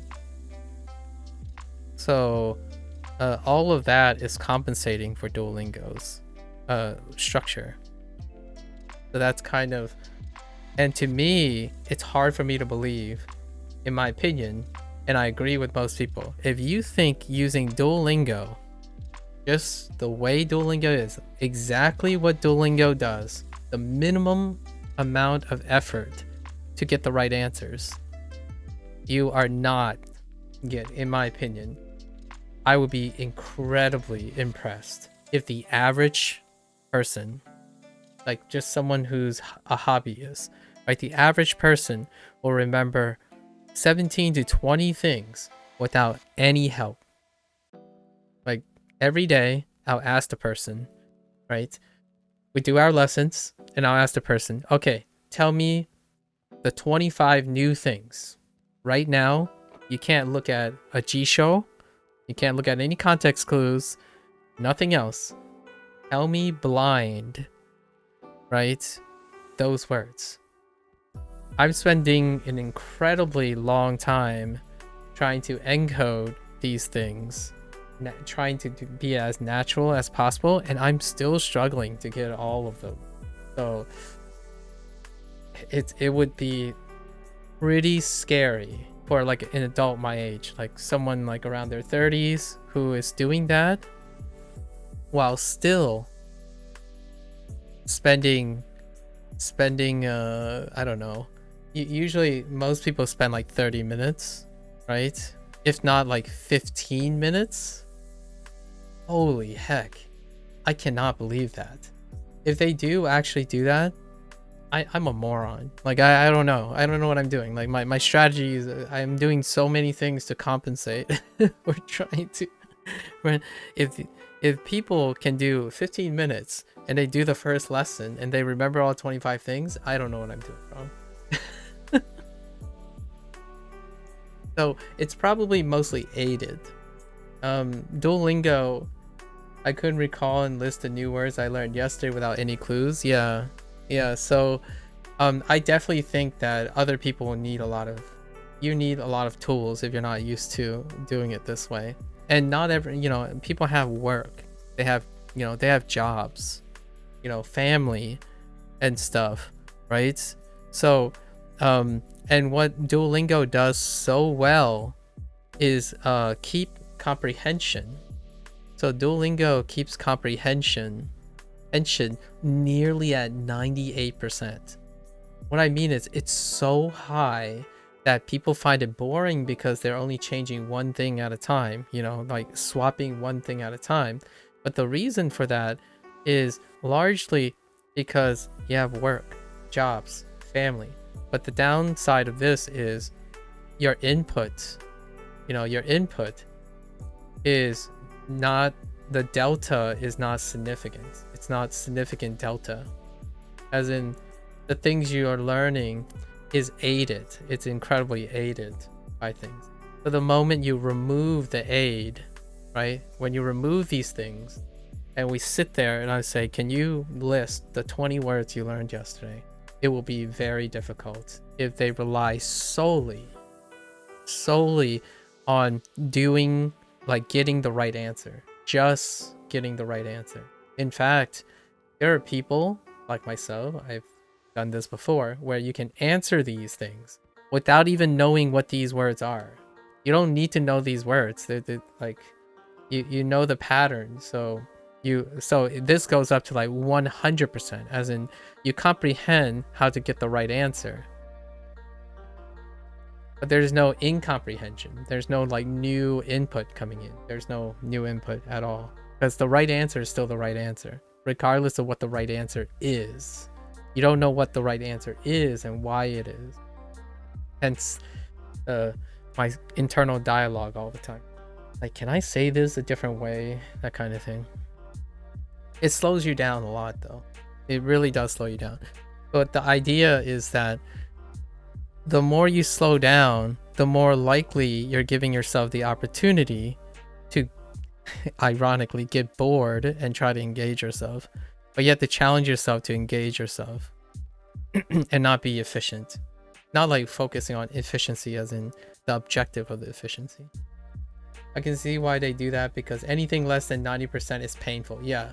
And imagine doing it for a long period of time. Like, you know how their path is very repetitious, like incredibly repetitious. So what will they do to reduce the pain? They would shorten, right? They would then say, we'll shorten the course. But now what happens? Well, it's painful, and every single experience is going to be extra painful, right? Because it's not repetitious anymore, right? So what happens is people will just stop learning language in general, and they're just gonna stop. Like, oh hey, it's painful, but at least it's shorter, but it's still painful. So like, let's just quit. So Duo pushes this envelope all the way up to like at least like close to 98%. I honestly think it's 98%. And then they're trying to create consistency. And that's the struggle that Duo has. Duo has pushed this to the point, like, people don't like painful experiences now. You know, they're so used to non-painful experiences. They're used to life hacks, like hacks that make things convenient. So you hear comments like, yo, Duo needs to spoon feed me all the grammar points. And then every time I miss a grammar point, Duolingo is supposed to explicitly tell me all the right answers. Like, okay, so when you have that, what that's going to do is it's going to slow it down even, right? But the question is, does that actually help someone learn grammar? I would argue it might not seem accurate, but if this person is already struggling with implicit pattern recognition that doesn't spark their interest in grammar, if you add a bunch of text that explains grammar, right? Like willy-nilly, just lots of extra pop-ups. Ask yourself, do gamers these days even read instructions? Do they even read lore? Do they even read stats descriptions? Do they read tutorials? So I don't think it's a bad or a good thing, but you have to work with this. Somehow you have to design something that works with this. So that's kind of my take on when I think of something that doesn't work, I try to think of how to make it work if I have the time. If you don't have the time, definitely it's not necessary because someone else might be able to answer that question. I would not be streaming and learning things because I'm perfect. I like learning things because I struggle with it. And then when I struggle with it, I try to make it work. And that's kind of the whole trying to connect with gamers. So I phrase it something like, oh, yeah, problems with boredom. For example, earlier we were talking about boredom. Yeah, problems with boredom. Let's flip the script. Let's think of it as a challenge. Can you meditate for 5 minutes and then write down what you think in that 5 minutes? And then do it for just one day. Try to do it then. If you can do it for one day, try to do it for like 7 days, like a week, right? A week. So the idea is Duolingo has to come up with something that's structured, that encourages people to intuit challenging themselves, right? That's what makes video games some of the most successful video games, like what FromSoft did. FromSoft did with Souls games. It is possible. I think it is possible. Although I don't know enough about linguistics and how to like pace linguistics and all that stuff to do it. But that's where Duo, I feel, has an opportunity. How do you get someone to embrace the painful nature of language learning, right? Much like how gamers embrace the painful nature of trying to intuit a FromSoft game or a very difficult game. It's there. I think there are actually there are developers that have tapped into this balance of balancing engagement and dynamics with embracing people of how they can feel rewarded for pushing pain, like not pain, like figurative pain, like cognitive pain, feeling exhausted from exerting effort, even intuitively. Although I could definitely say I'm that guy where I probably take like 3 times longer on a boss because I'm studying their frame data at the same time. I'm curious about their frame data, and I'm also curious about the text and all that other stuff. So finishing games like that is it's a monumental task for me, much like language learning, I think. Yeah, I like your contrast. We definitely have a slight contrast in learning approaches. They all work, by the way. The whole idea is you have a life, you have needs, and if you have enough self-awareness, you can balance with enough tools and approaches that make you consistently successful. What I'm concerned with is the bottom line, when someone completely fails. As in, how much does it take before someone completely just quits? They quit altogether. So it's regardless of how effective your learning methods are, if you can't get a person to start and stay on something, it's irrelevant how efficient your approaches are. So oftentimes, like, yeah, this isn't the best way to do things or the better way to do things, but how do we make it work? I found that students are more likely to succeed when you work on top of things that they are working on, which basically not working at the time they're trying to improve, and then also leveraging whatever they know works to integrate it into something that they're working on, right? As opposed to telling a student, like, forget what you used to do, that's the wrong way to do it. Learn it the right way, start over, learn it the right way, and hope you catch up. that's kind of honestly, it sounds very direct and rude, but I honestly think that's what certain teachers do. And I think that's what online people indirectly does. It's not because they're malicious or anything. They're showing their point of view and their opinion, and they don't have a relationship with you, right? It's a parasocial relationship. So they don't know what you need. They're sharing their opinions. It doesn't stop a person like you looking at a video and saying, oh, that's me, but this person is telling me everything I'm doing is wrong, so I guess I'm just gonna change the way I live so then I can be successful like this person. As opposed to, okay, I know that this works for me, but I haven't tried this. I know that part doesn't work. So maybe if I take this part that works and add it to another thing that doesn't work for me, and I can build upon that. That kind of thing. The integration of problem solving. What's someone's trash can become someone's treasure, kind of thing. And I farm people for it. I like streaming learning stuff because everyone else has different learning opinions. And if I can collect enough learning opinions, then even if I don't have time to do them, I can at least suggest them. 今日は2時 oh wait, yeah.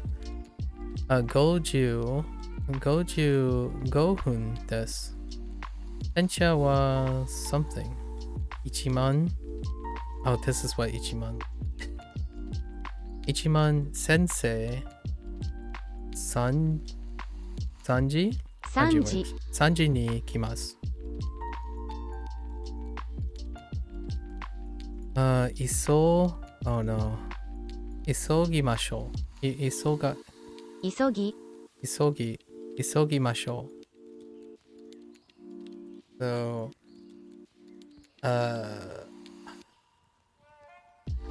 right now it's 2:55. It's 2:55 now. The train arrives. The train comes at 3 o'clock. Yeah, the train comes at 3 o'clock, or it's going to come at 3 o'clock. So, 急ぎましょ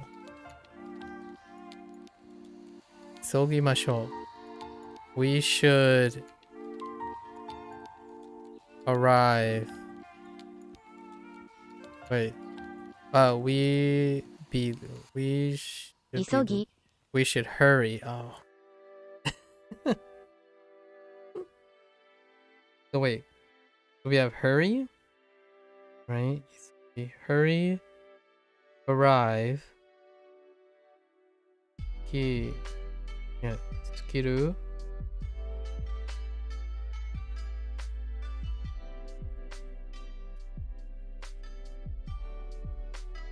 And then everything else are repeats.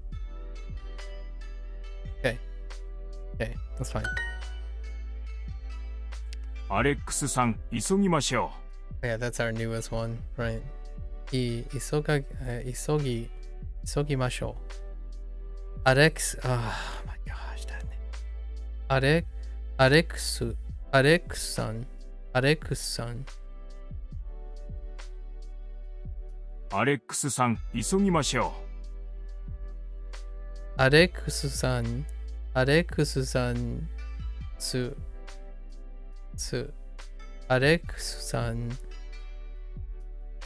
急ぎましょう。Alex, we should hurry. すみません、少し遅れます。みんなはどこですか？すみません。少し遅れです。Oh no, 遅れです。Late, 遅れです。Okay. Yeah, okay. 遅る, right? 遅れです。That's the most recent. 遅れです。みんな、yeah. みんなはどこですか？私たちは、パン屋の前にいます。Oh, okay. Yeah, actually that works. We're in front of the bakery. Yeah, cool. バスターミナルに着きました。バス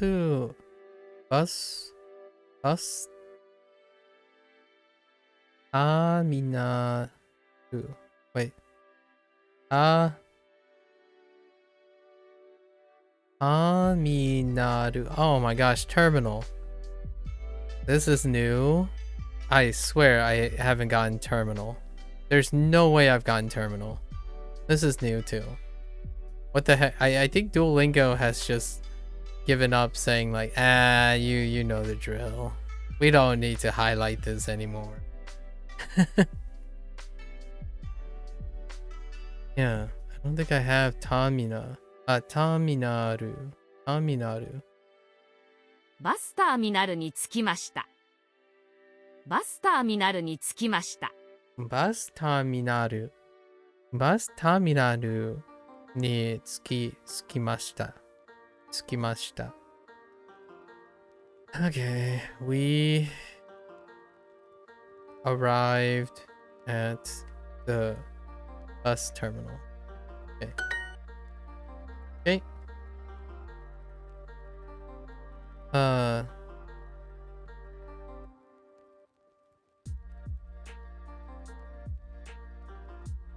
Oh yeah, right. Nishikuchi. West exit. Nishikuchi no terminal.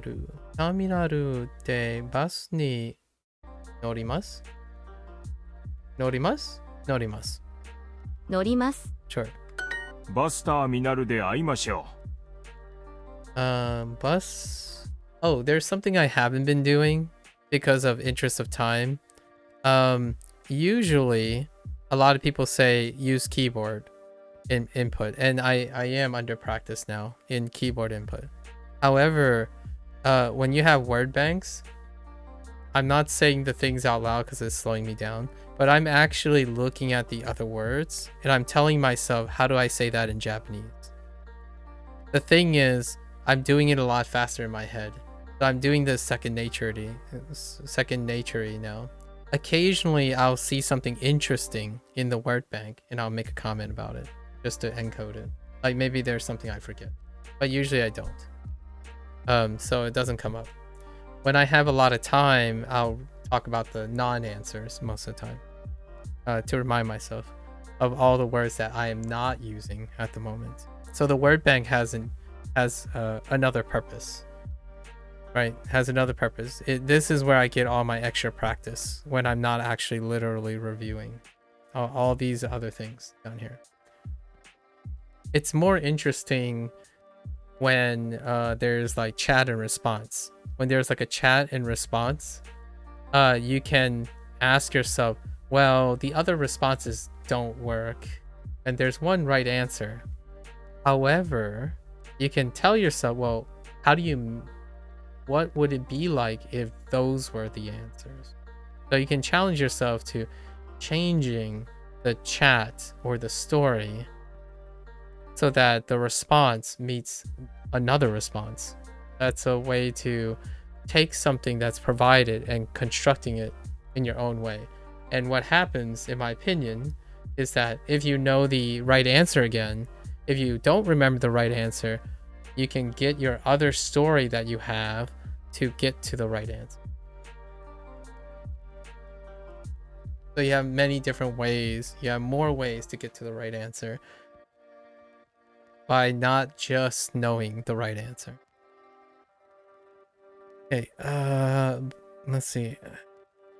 We should meet at the terminal, the bus terminal. Oh, interesting. There's no here. Like bus no. terminal.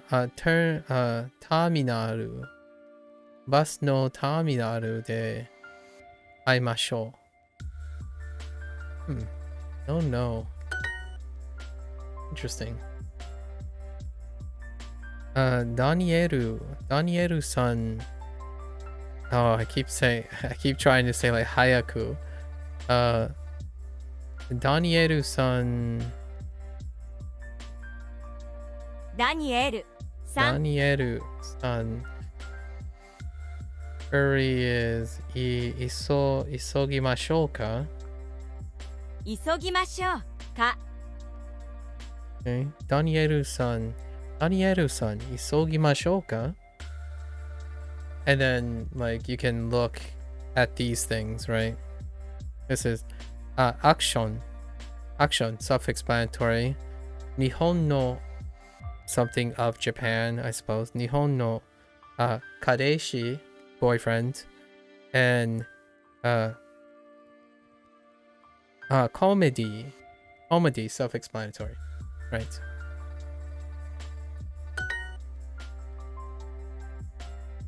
We arrived at the bus terminal. Okay. So no use of no. Bus. Wow, they grouped it together. バスターミナルバスターミナルに着きました。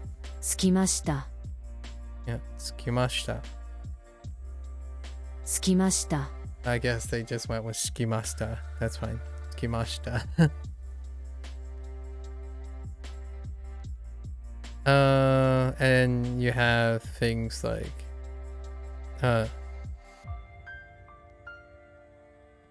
Shuten. Oh, Shuten. Practice. Shuten. Yote is new. Plan. This is new vocabulary. Nagai is short. And then Nanahun, 7 minutes.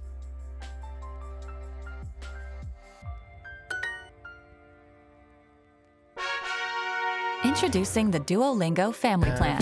Encourage all your favorite people to learn a language with unlimited hearts, no ads, and more to help them learn fast. Add anyone to your plan.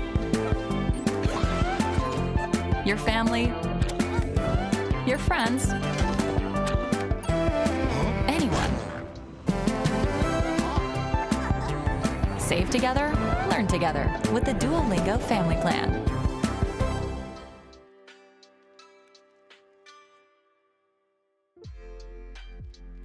I just had a funny thought. What if it was that easy? Where you like just go to your smartphone and you like tap and your friends just magically show up.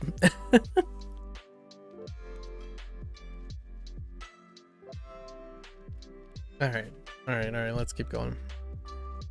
I'll try to get to at least we're trying half, another 3 lessons after this.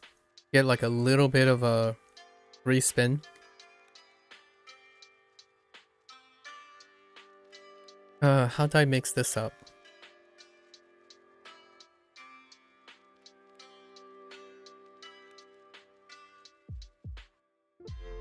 Alex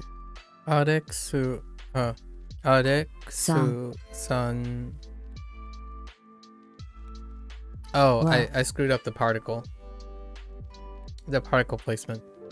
何時何時頃 Alright, つけます。つきます。つきます。I said つけ。つけ is something else. つきます。つきます。か。アレックスさんは何時頃着きますか？まだ新幹線の中にいますか？ Mada Shinkansen. Mada Shinkansen no naka ni imasu ka? Are you inside the bullet train? Are you still inside the bullet train? Oh, this is very long, but I already know the answer.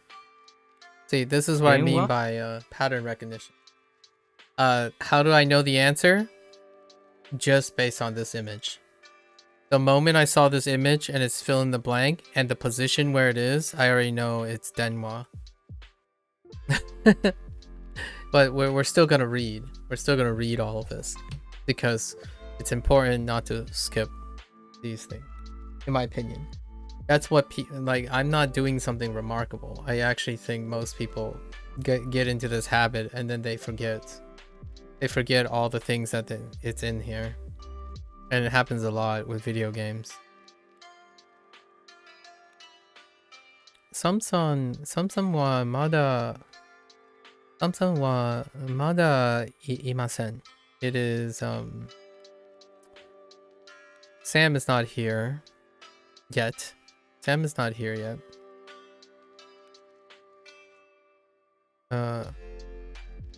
Message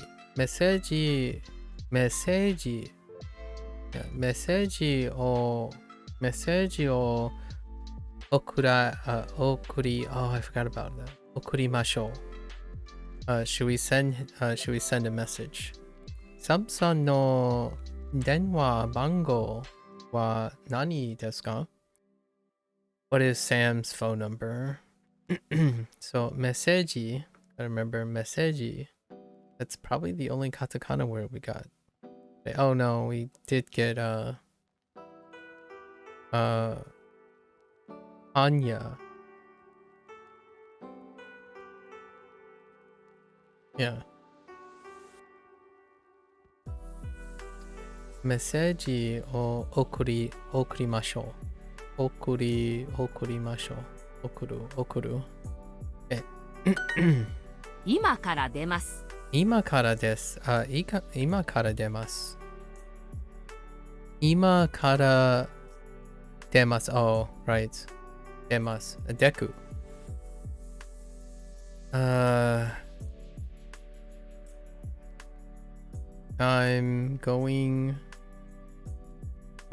leaving. I'm leaving just now. Or I don't like I'm leaving just now, but that's probably what they want, right?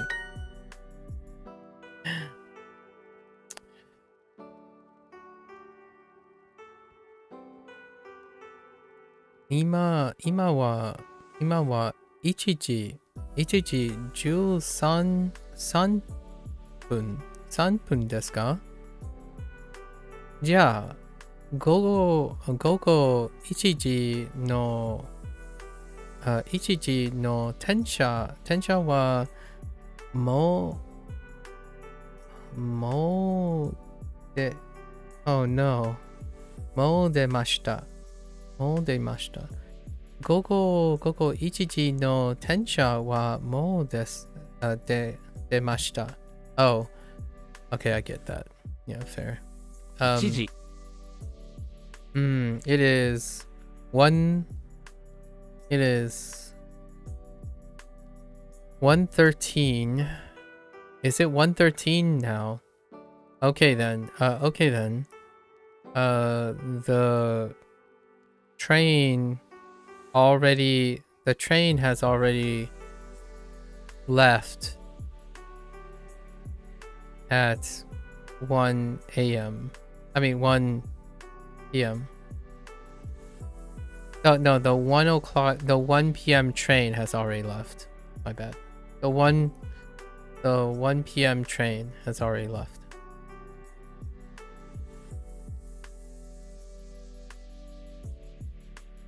Ima wa 1時30分 not 30分 3分今は1時13分ですかじゃあ、午後1時の電車はもうできました。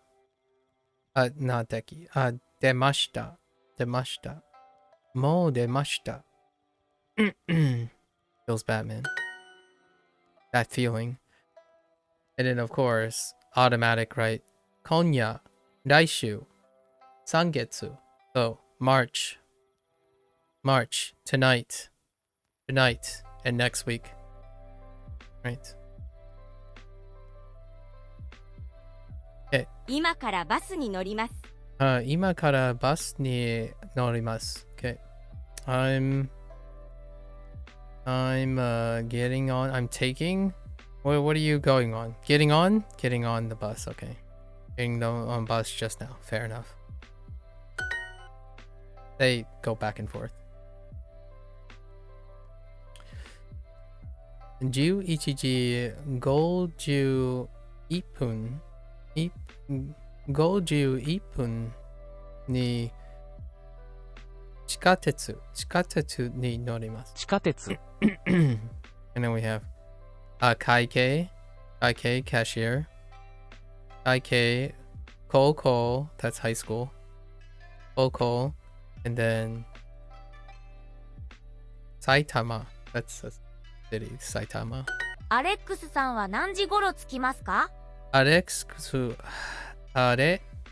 スさんは何時頃着きますか？ Okay. Around what time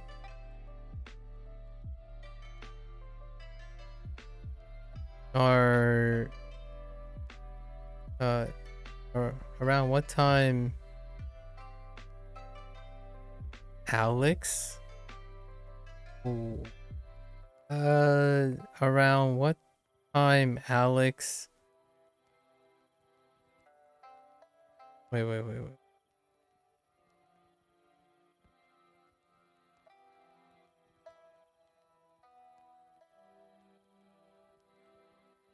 Are you? Oh, are you? Oh, no. Wait, around what time? Oh, is this vocative? It's vocative. Around what time are you going to arrive, Alex? It's vocative. English vocatives.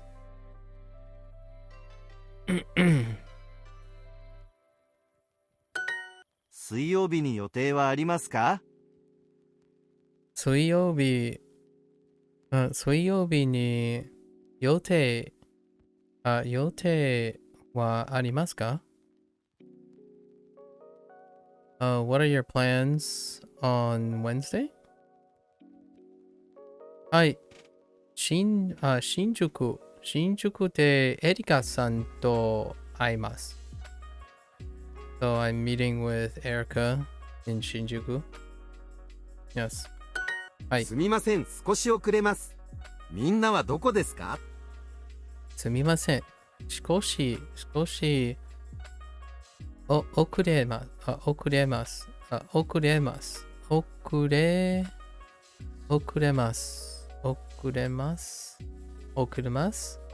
What?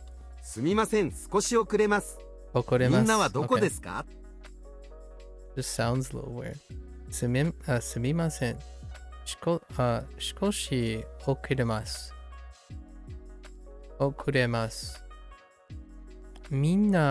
みんなはどこですか？私たちはバスターミナルの近くにいます。There is We are near the bus terminal.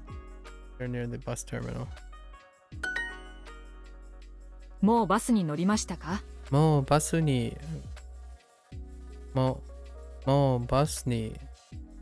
乗りましたか？もうバスに乗りましたか？あ、はい。3時に10分。no。はい。はい。3時に16分。16分のバスに乗りました。I took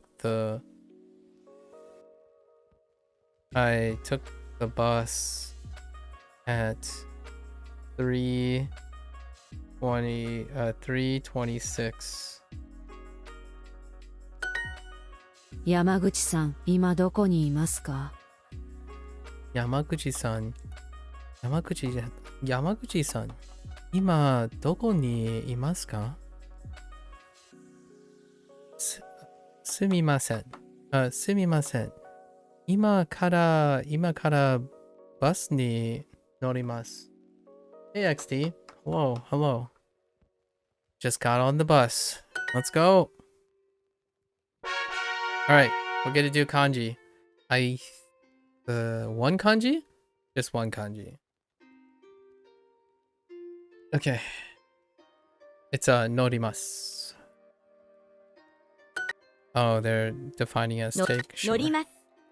Okay. Oh. Well 乗 now. ります。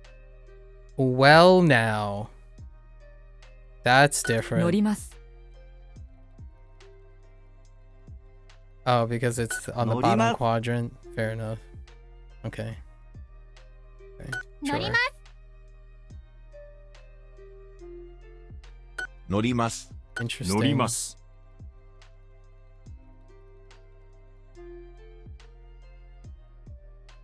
乗ります。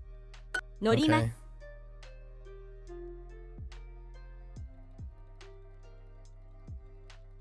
Okay. 乗ります。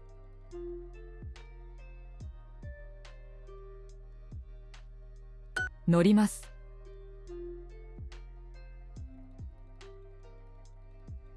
乗ります。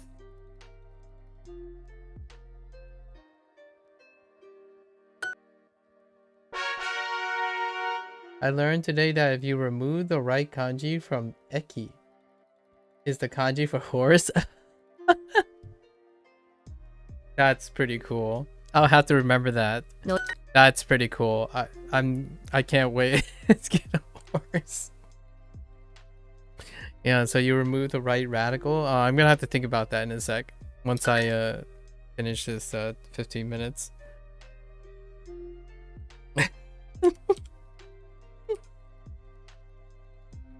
Oh, I mistyped. Fine. 乗ります。 乗り Horse. ます。 乗ります。 乗ります。 乗ります。 乗ります。 乗ります。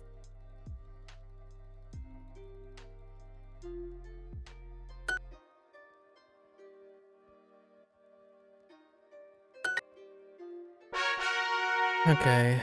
See all these overlapping ones too. So we have, okay. Atode, sure. What does atode have to do with norimasu? They look.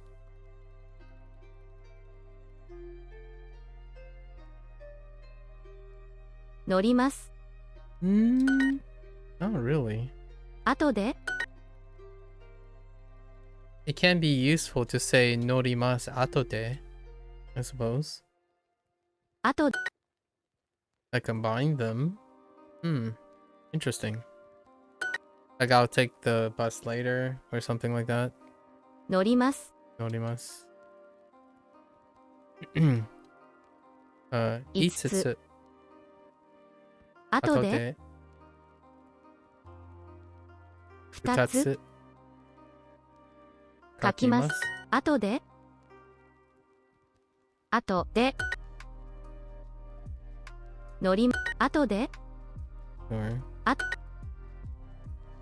後で2つ買います。乗ります。休み乗ります。のりま乗ります。6つ話します。今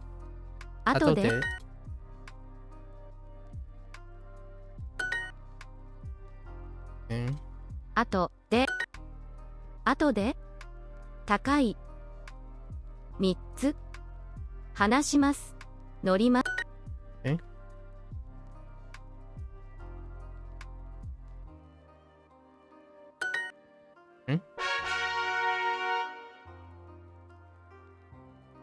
Okay. Alright. Let's try to iron norimas down here. 乗ります。I'm not getting like these ones in the right place. 乗ります。 Box is about like size. Sure. 乗ります。乗ります。乗ります。乗ります。乗ります。乗ります。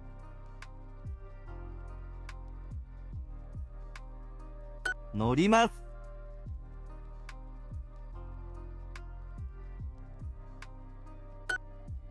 Okay. 乗ります。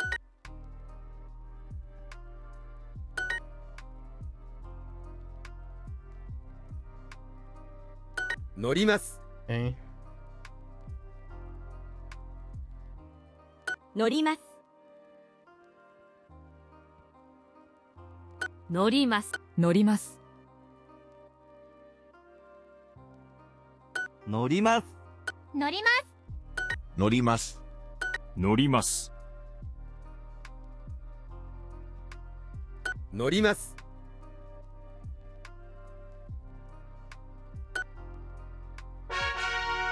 Get more. No, not right now. Maybe a little bit later. I don't need a break right now. 乗ります。 Every time an ad comes up, I'm basically reminding myself, do I need a break right now? 乗ります。乗り It's ます。 basically an 乗り ad ます。 break. 乗ります。乗ります。乗ります。乗ります。 Okay, I think I got the approximate distance down. Alright, so all of these are choices now. Okay, so atode, right? 1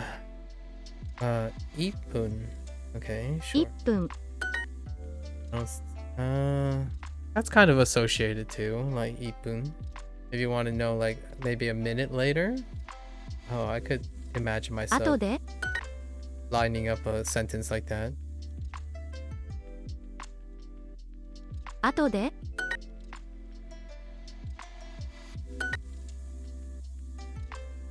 4つ後で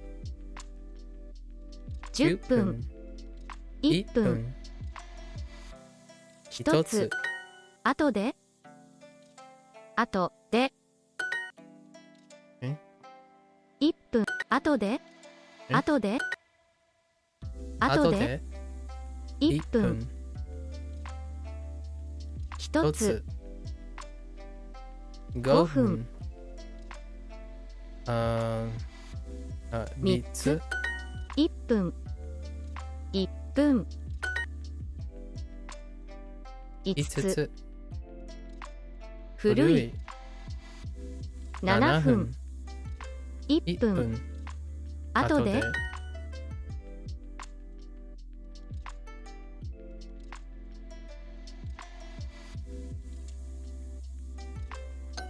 Oh. Wait, what did I type there? 後で Oh, I think I know what I typed.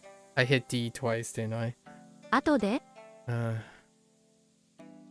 5分1分6つた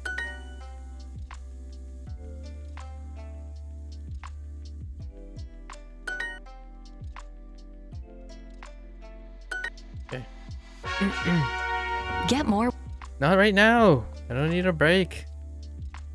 Sanju ichinichi. Alright. 31日 That's probably okay.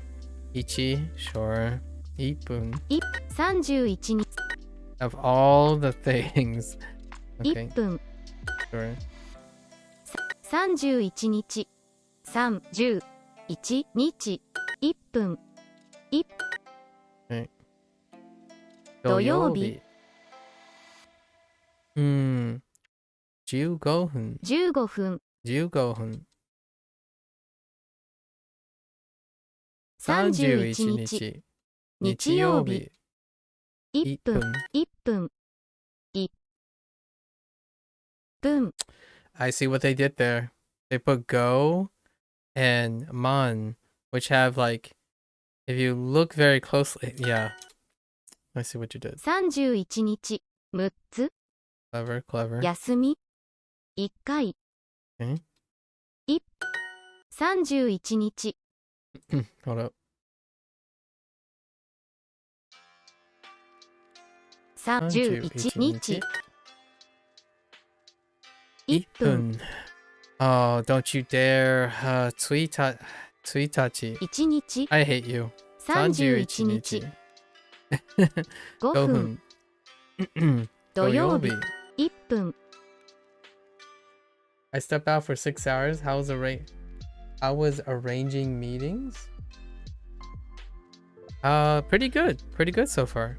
1分1分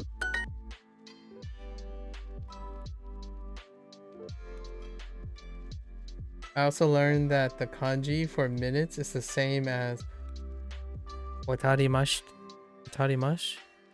Watarimasu? Minutes is the same as, yes, I also know that, but not from someone else who typed that. Yeah, for watarimasu. Very nice, very nice. Ichi. 4時4時1分雨31日5000 Okay. It's pretty good. This unit had a lot of fun stuff in it. And a lot of different ways to say things that you kind of already know how to say in a different way. With like subtle differences. I like subtlety. What is this? Ichigatsu. 1 Oh, with Ippun. That makes sense. 1月 Sure. 1 月1月1分 Sengetsu. 1月1分 来月 15分 1分 Okay.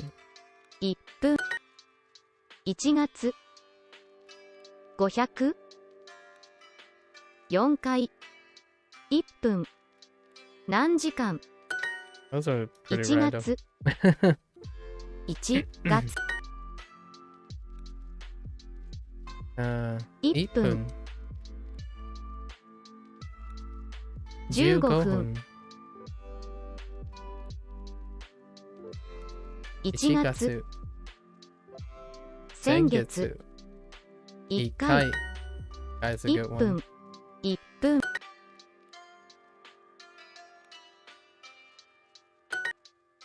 8000 8000. 2回 Okay. 1分小さい1月 Chisai.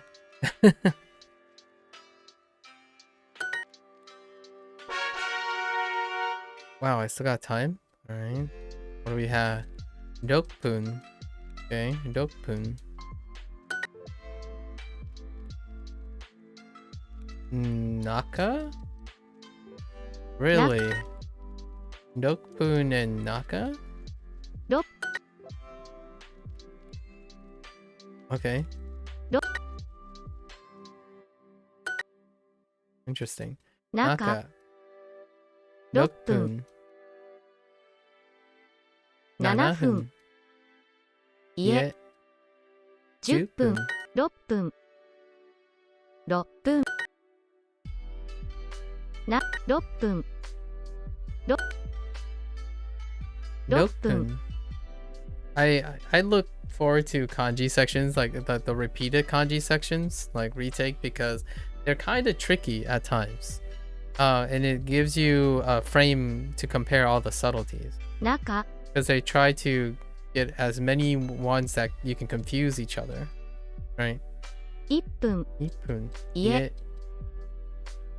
2分 中 Okay, so we do know Nihun.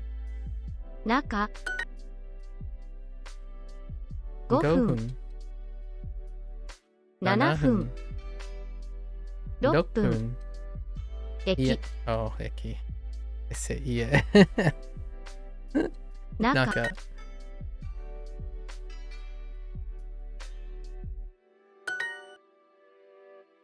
6分 Okay. 1分駅6分7分中 The kanji section really keeps you honest, though. It does really keep you honest. Alright, that's 15. Now let me see this. Today you learned that if you remove the right side of eki. Where is...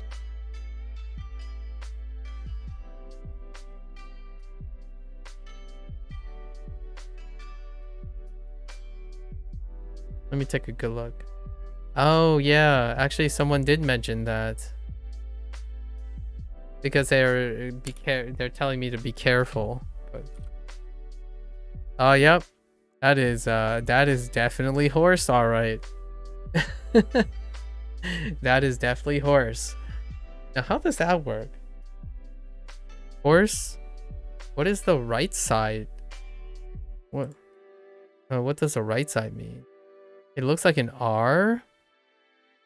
Did you find a kanji for the right side? Does this radical stand alone? Don't know if this radical. I don't recognize any radical that looks like this. But yeah, this is most certainly horse. All right.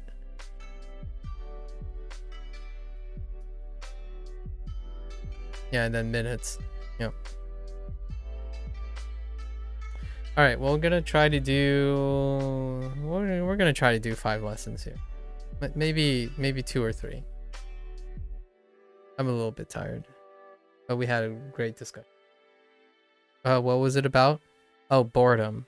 Yeah, it was about boredom. It was stimulated by boredom. You don't? All right. Let me know if you come across it. I would love to know if how did it work? It's kind of like, was it like this? Yeah. Whatever this kanji radical is. Yeah. I haven't seen anything remotely like the right kanji radical. I think the closest stroke would be something like the right radical of Kyoto. This. Right? This would be the closest thing. Because it loops around and has another tail, but... And then this shows up, this radical shows up a couple of times on the left side of some of the stuff. Okay, let's see. Do you have plans this weekend? Okay. Now we have more frequencies thrown in. So... Oh no. This weekend. Konshumatsu. Oh yeah. I'm like, Konshumatsu? Konshumatsu. Konshumatsu. 今週末 Konshumatsu. I don't think I need. Yeah, I don't. And yoten. 予定 Yote. Right, yote はありますか Yeah. 今週末予定はありますか？今週末同僚とカラオケに行きます。中山さんは今週末予定はありますか？ Dang. They even throw in karaoke. They're discussing plans for the weekend. 今週末同僚とカラオケに行きます。We're going to karaoke with coworkers this weekend. 中山さんは今週末予定はありますか？ The lack of kanji, yeah, you gotta get used to it. Yeah, I understand. But listen, Zoka. The moment kanji gets added, it almost feels like, you know, that. Oh wait, by the way, I want to say something. I mentioned, I reference Akira Toriyama quite a lot, just as like fun and relevance, and I only recently found out in the last couple days that they disclosed that Akira Toriyama passed away from he passed away from some sort of a blood clot in subdermal hematoma in his brain. So rip. He will be missed. I mean, there's a lot of DBZ, Dragon Ball in general. The Dragon Ball extended universe is trending, by the way. But anyways, I was gonna make a reference to DBZ, so I just wanted to give thoughts about that. But, I was gonna say, yeah, you see all this stuff when kanji hits, right? You know, when kanji hits, it feels like you just came out of a hyperbolic time chamber where the weights just come off, right? But yeah, this is still pretty tough reading. But once kanji, you get a really great, strong appreciation for kanji, implicit appreciation for kanji.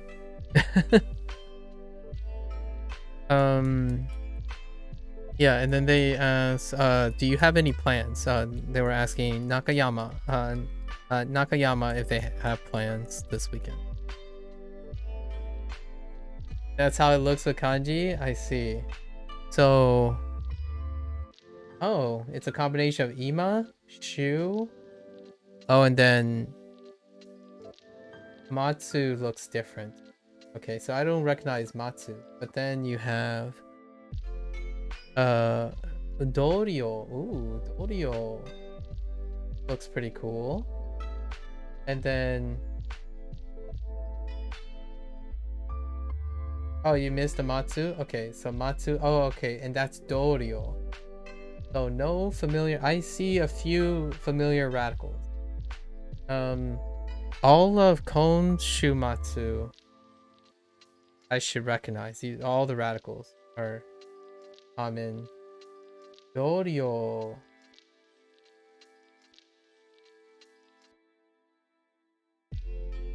All the radicals are there too for Dorio.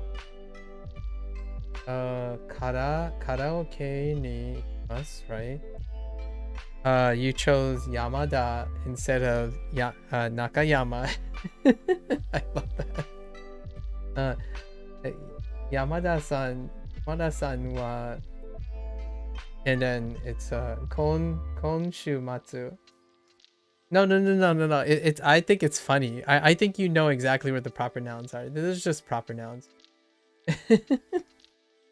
I actually think it's pretty cool. I think you should do it deliberately each time.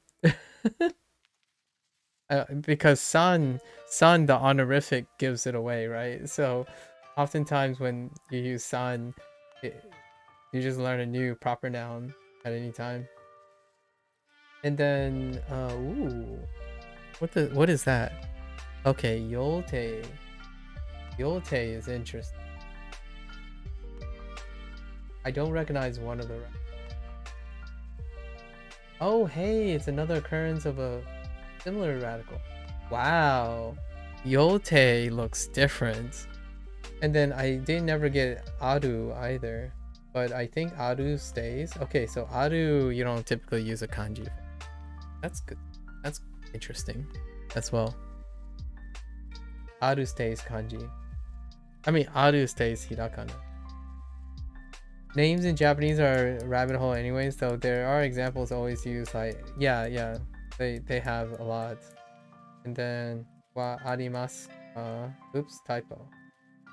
Oh, you missed the article?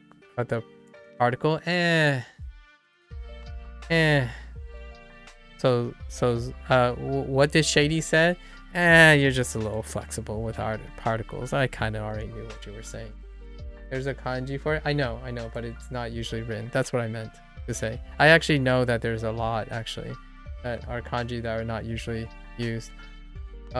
Yeah, it's like you said. It's like you see the same lesson twice in kana and second with kanji. Yeah, basically.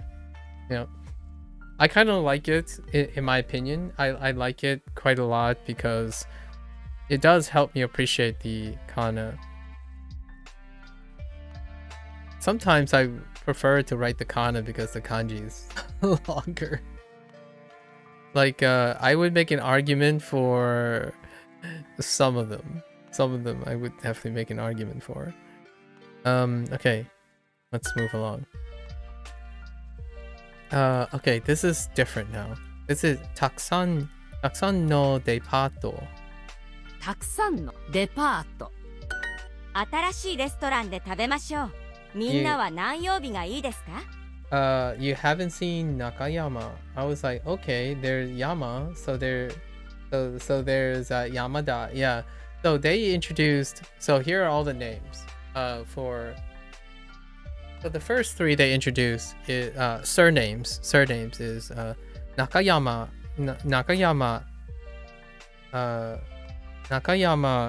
Yamaguchi, and Tanaka. And then the second round they do introduce Yamada. And because you know Tanaka and Nakayama, you know Yamada.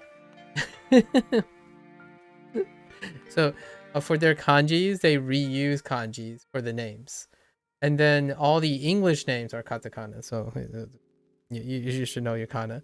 But the kanji ones, the kanji proper nouns, they try to get all the different names that use similar kanji. So you make the connection between those names. And then all the other ones stay hirakana for the time being. All the first names stay hirakana. Like, and Naomi, Anna, Kai, that kind of thing. To keep it working on hirakana.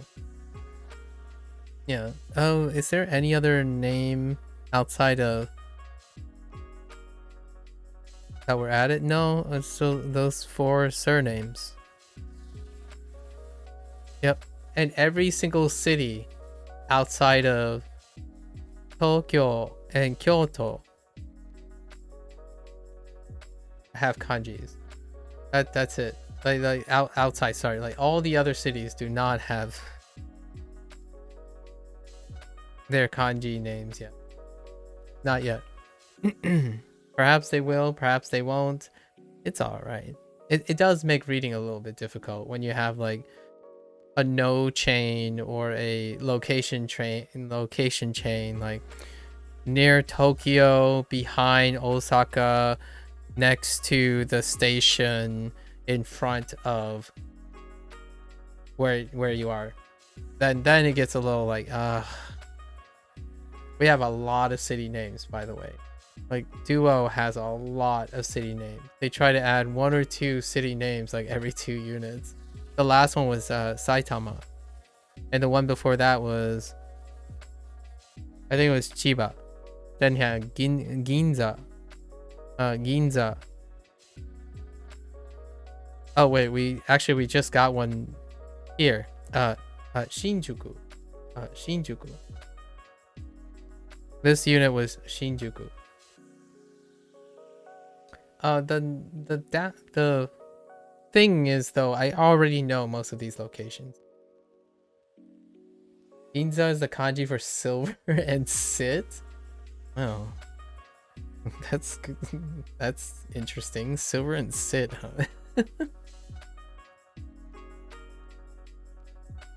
huh? What can you tell me about Harajuku? Or Akihabara.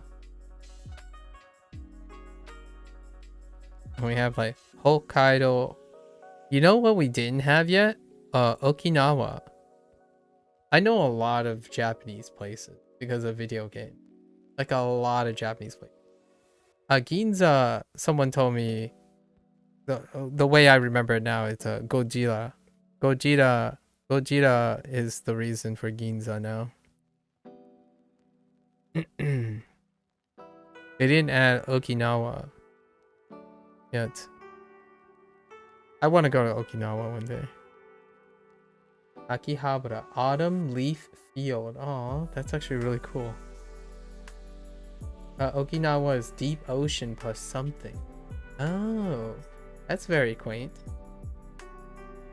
All right. Let's refocus. Atarashi. I hope I get to learn deep ocean. So Aki. Okay, so Aki leaf. I have no idea. Okay, leaf, and I still don't know field. I kind of thought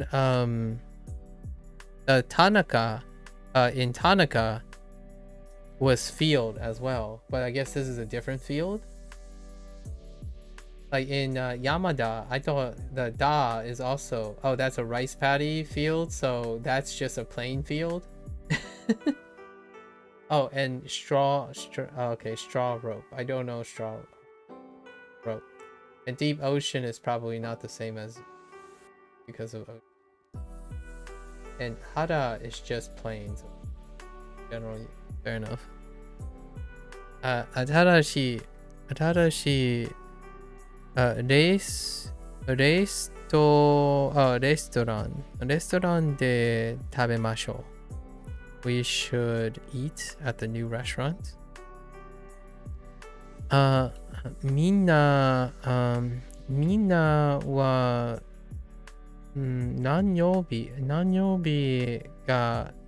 がいいですか?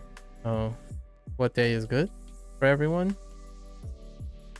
Make plans, sure. You have plans on Sunday. 日曜日に予定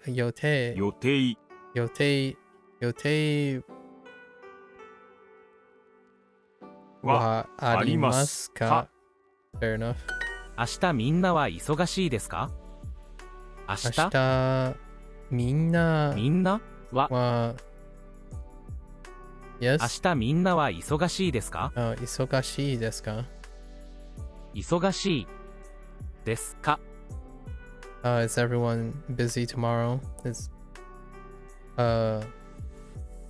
everyone busy tomorrow?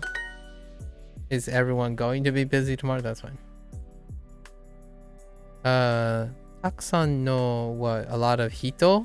A lot of hito? A lot of hito? たくさんの人に会いたいです。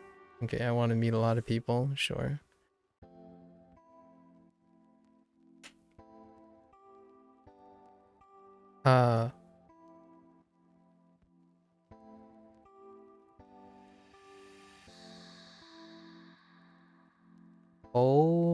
Point card. Oh, point card. I'm like, what is that?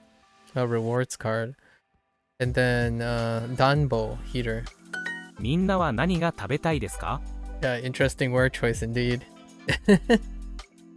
みんなは何が食べたいですか? みんなは what? みんなは何が食べたいですか? 何食べたい? 食べたいです。何が食べたいですか? みんなは何が食べたいですか? What does everyone want to eat? Sure.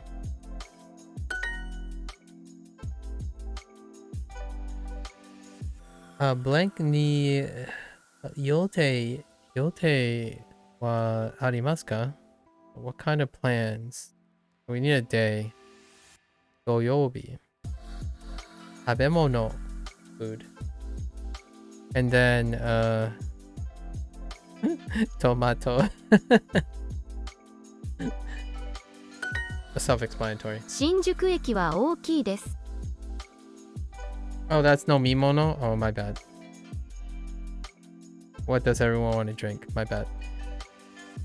Or, drinks. I wasn't looking very carefully. Okay. 新宿駅は大きいです。新宿駅は新宿駅は大きいです。大きいです。Sure. Shinjuku station is very big. Or it's big. Or... That's fine. I don't... It's not a big deal. Nomimono, tabemono, sure. When I'm not paying attention, that's what happens. Shinjuku eki de... oh, meat where? So... No. De.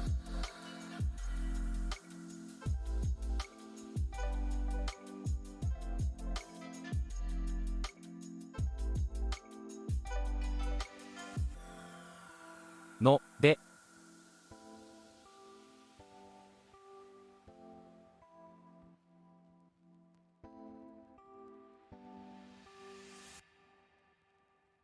Interesting.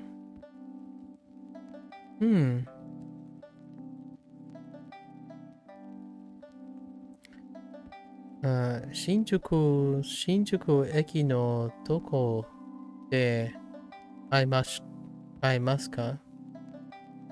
Yeah, where in Shinjuku station are we meeting?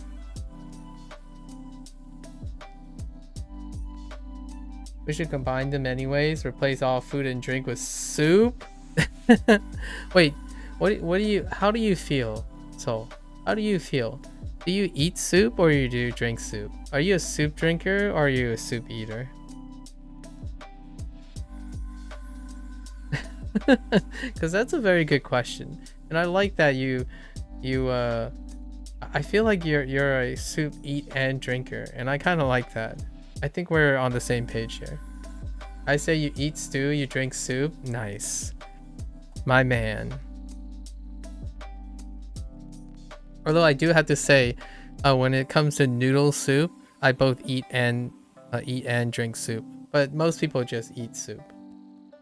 And you, if you know what I mean, eat noodle soup. Actually, quite a lot of people, and I understand sodium and all that stuff, right? But I'm a salty person, so I like my wads of salt and fat. If I'm going out for noodle soup, you heckin bet your funny currency that I'm going to sip up that sweet, luxurious broth. I don't know if Duo has brought it up at all, but apparently Nomu is used for soup in Japanese. Or... oh, really? Like, Nomu just straight up is used for soup? Oh. Yeah, they use shiru.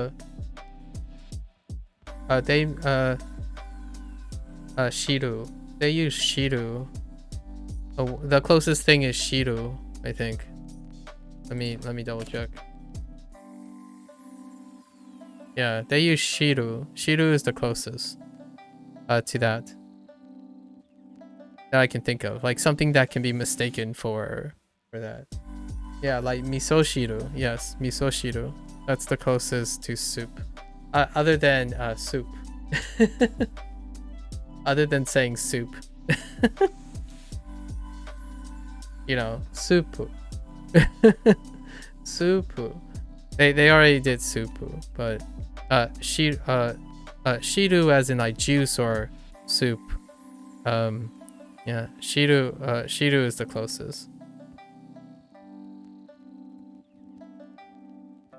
So they nomu. Interesting, nomu. I can see why.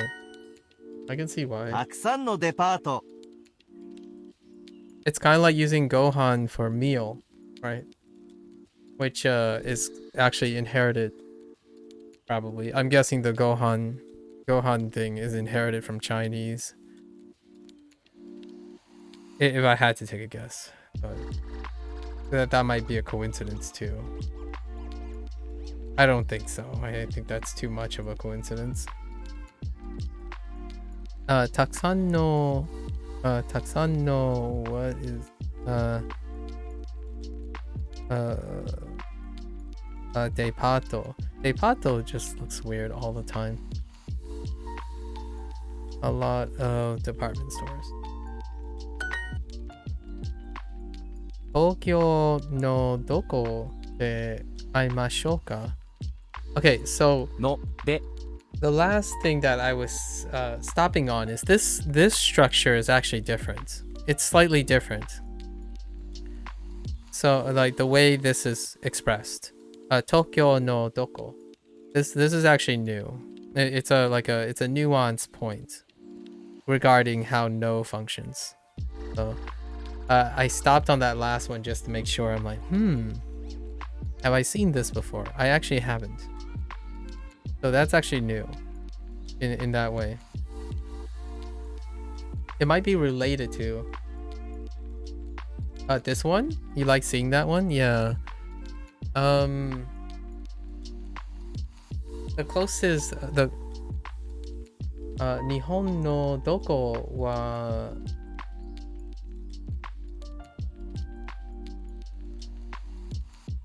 something ki desu ka?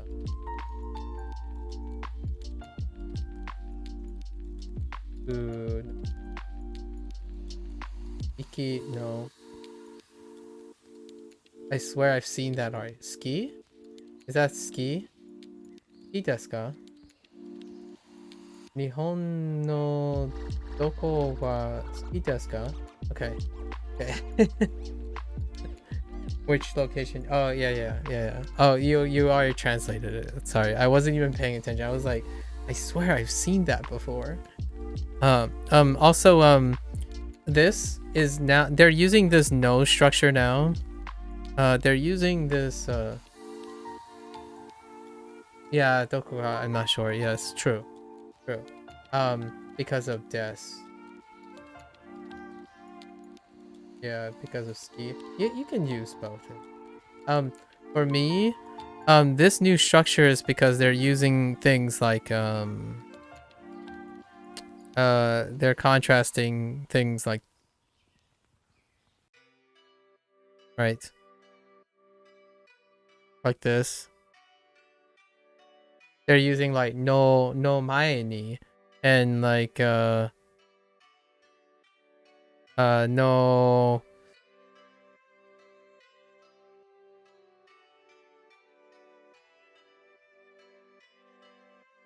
like no soto, right? So they're doing things in respect to this location.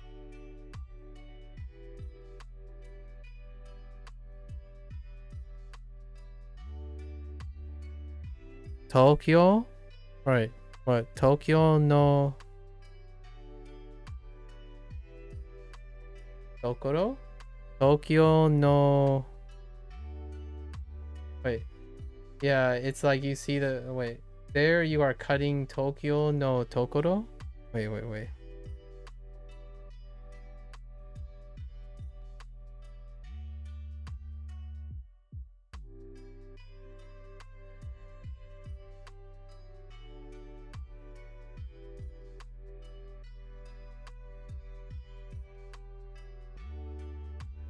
I don't know what you're saying. There you are cutting Tokyo no Tokoro? Yes, I'm also talking to someone on YouTube. I'm basically reading everyone's messages. I typically read out the message that I'm responding to.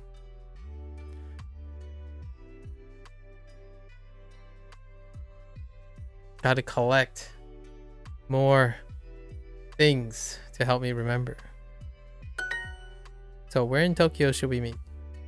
Oh yeah. With the no particle, you are making Tokyo a adjective, and you are saying something like where Tokyo or where in Tokyo. Yeah. Where in Tokyo. So in the last the last two units, they've been trying to phrase it this way to get used to that. And I like this phrasing. I do like this phrasing. Like where you're talking about the respect of this location. Like we're in a place. And they haven't used it. A lot of times no is used as like a subset. It's a subset, categorical subset, or like a possessive, right? A possessive. And then a lot of times the position, like the position subset is over here. And then the place is here. So they're mixing it around, all around. And it's nice because you get used to seeing things in various places. And you can interpret them fairly quickly. 新宿にたくさんの店があります。 It could be confusing though for people who aren't keeping track of this. Because you'll get nailed. You'll get nailed by Duolingo if you're not paying attention to the how they're interpreting the no stuff. You'll probably get nailed by it. Especially if you're using oh no, never mind. You don't you'll get nailed from this side of things. You don't like it? Yeah, so Lotus and I already talked about this a little bit, but the thing you have to get used to when it comes to like simple sentences, Duolingo, since it's contextless, right? A lot of times people say, oh, it's contextless. So you have to provide the context, and it goes through like four layers a lot of times, 4 layers of interpretation. However, the Japanese way is still one. So the Japanese way is fine, but it gets a little bit more complicated here, but it's not, you don't have to enter it with the keyboard. Even though I wouldn't recommend entering in the keyboard, because holy heck, sometimes the interpretations are it's like, yeah, this is about right. It's the essence.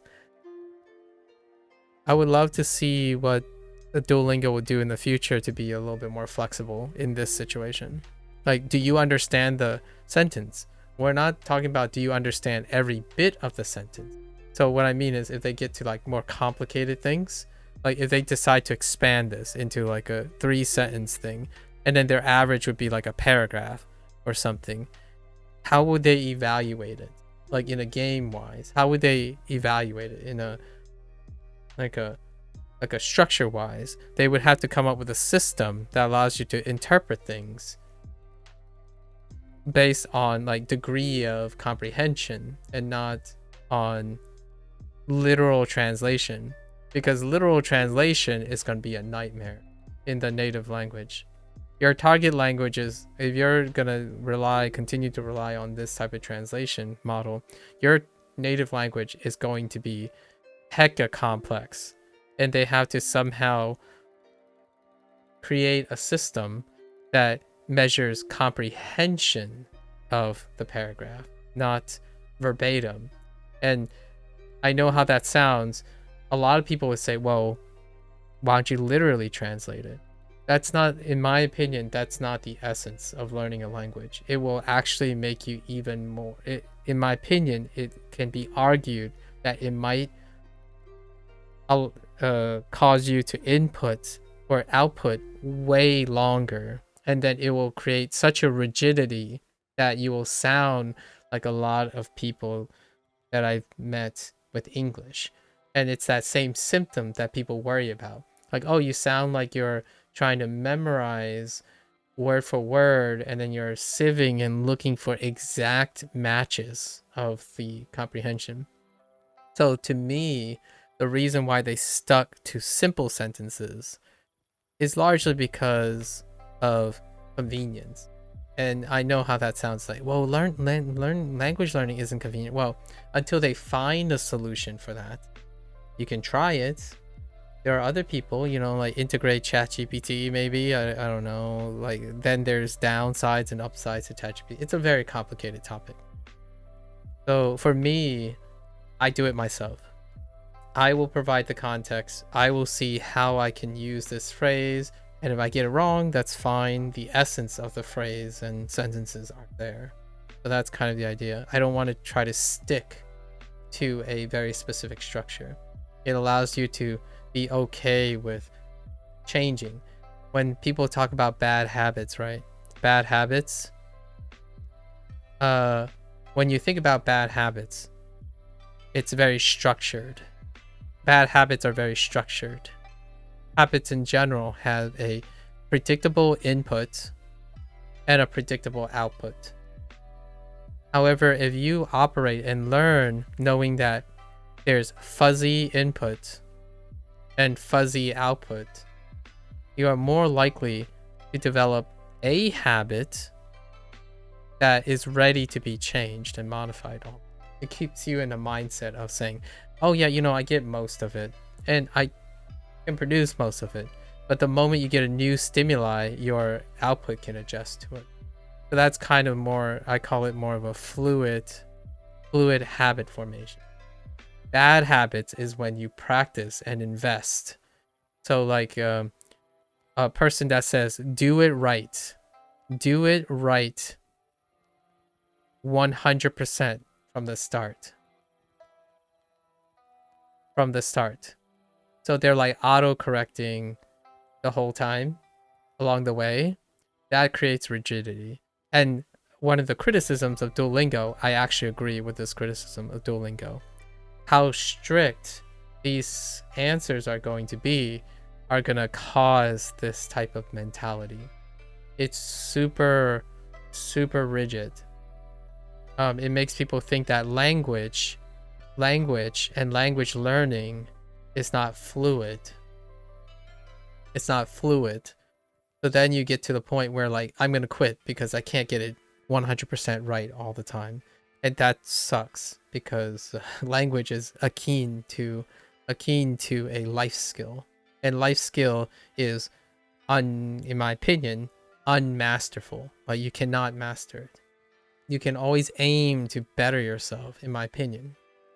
And having that healthy relationship makes it so that habits are things you change over time, not it's set in stone and whatnot. Yeah. They are integrating ChatGPT behind a paywall, so I'm not rolling in the deep, guys. So I don't even know if I can show you the ChatGPT function by subscribing to Max. I think that stuff I might get nailed by copyright or something. I don't know. There's a chance I might get nailed by copyright, so you're not gonna see me use the Max function. Maybe. I don't know. Perhaps if I get a confirmation that you can stream the Max function, I would love to see how they integrated ChatGPT or nebulous comprehension. I hope you guys don't think that when you type an English sentence every day, you're like, I need to get this right. It's like, oh no, I made a typo, so I have to go back and correct the one period or the one comma. You don't have to do that with me. I can clearly read what your intent is. And I expect that other people in other languages also have that ability. The person who's more knowledgeable is the person who's going to be able to comprehend better. As ChatGPT can. Yeah, you'll never live your typos down. I think I can never tell someone that if like for me, like it will be, I will never tell a language learner that. If you're a language learner, it would hurt me a lot if I ever suddenly tell someone like your typos, like there's no room for typos. If you're a language learner, there's always room for typos and misunderstanding. You have to make space in your mind to understand that if you want to be a language learner and you want to be happy with language learning, you're going to make typos. You're going to be, things are going to be incomprehensible for the time being. There are things you might maybe never master. That's the essence of language learning. We're all computers and you have a bad input, we can't continue. I'm laughing about it, but there are truly people who believe that though. And it hurts my soul, in my opinion, when I see someone who is so good, but they get stuck. They get stuck on like, no. I won't learn any more until I get this right. I have to get this right first. So there are people who like know so much about Japanese grammar, but then that's where they stop because they had enough. They couldn't remember all the grammar before they could start. And that kind of sucks. Or like people who are told every day that, oh, you have to 100% your kana, your hirakana, and your katakana before you ever start learning Japanese words. That sucks. That means that person is going to spend like however long it takes them. Some people say, oh, but it only took me like a week. It's like, well, you don't know that for a lot of people. There could be one person who spent like 2 months on kana, writing kana, because everyone told them to write kana, and they quit before they even got the opportunity to like say konochiwa. I said konochiwa. Konnichiwa, or like yoroshiku, you know, things like that. They don't even get a chance. Konnichiwa. But yeah, that's kind of what's a little disappointing, a little bit disheartening. It saddens me when it's an all or none. Learning is not an all or none process. It's so hyper realized in Asian cultures though. I still remember those days. We're human. I think there's beauty in making mistakes. In fact, the mistakes you make, you remember so much better, in my opinion. Sorry, not sorry. But how memory works is when you make a mistake and you go out of your way to correct it, that actually is the most salient memory you have, as opposed to the things around it. So what you can do is when you make a mistake, you take that opportunity to associate everything around that mistake. Then you can make it even more functional. So for example, today, I think I remember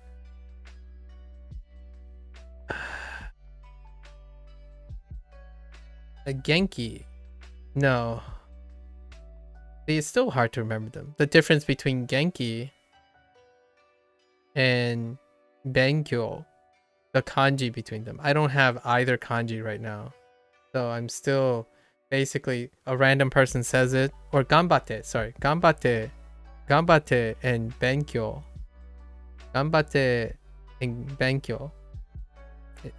The right kanji in both those cases have a left side particle that is the same.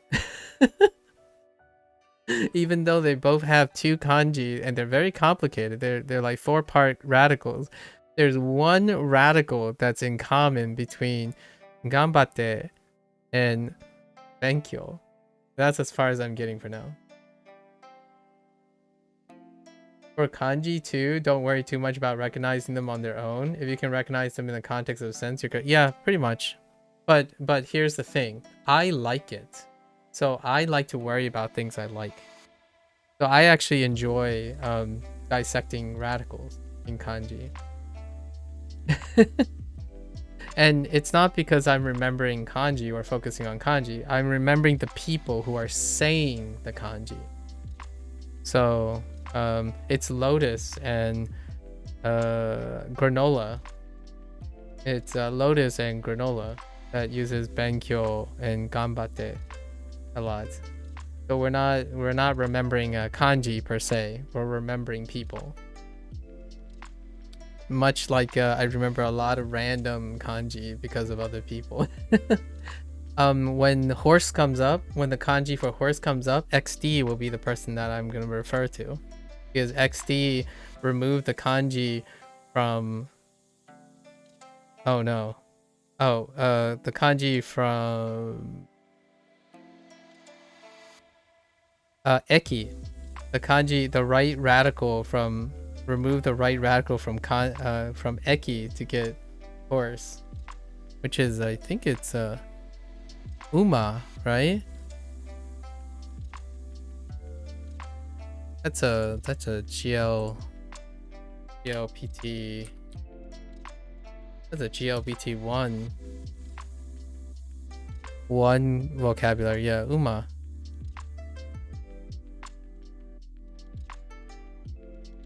I don't just remember the context of the sentence. I also remember the context of the mistake and the story. Yeah. Well beyond. We're going above and beyond, you know? Channel the DBZ. Motto. Above and beyond. More and more. Okay, Shinjuku. 新宿にたくさんの店があります。Okay? There are a lot of stores in Shinjuku.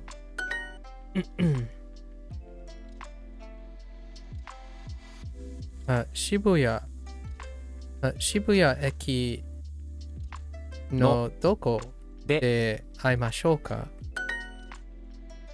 We should meet. Where should we meet in?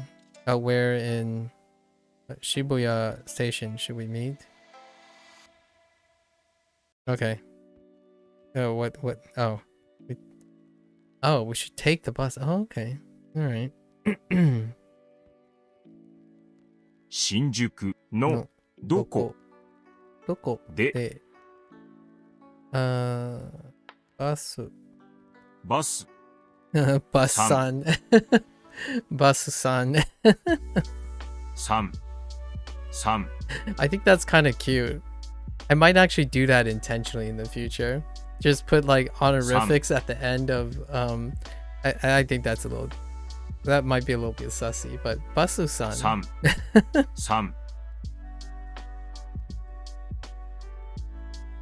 3 G.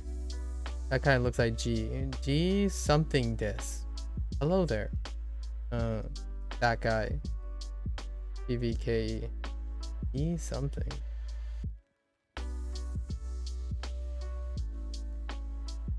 What could that mean? Something about time. It's something related to time. Oh, you speak English? Yeah, but I recognize that kanji, but I recognize the left kanji, and then I also recognize that, but I don't know what it means. Hello, GVK.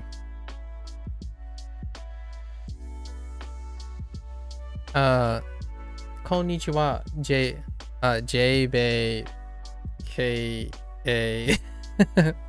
JB-san. Genki desu ka? Yoroshiku. Jake?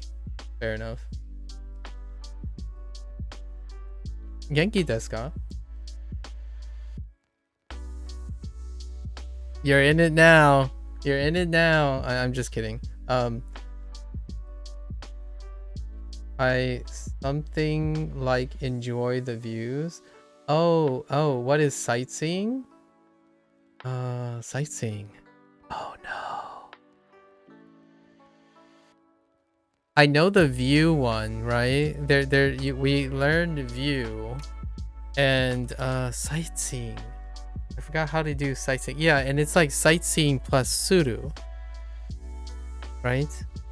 If you put like suru with view, no, maybe not. I know tenbo, right? Is it tenbo? I'm pretty sure tenbo is... Oh no, it's not. It's no.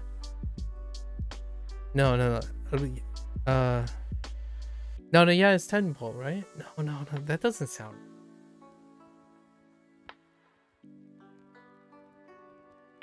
No, it's not. It's like me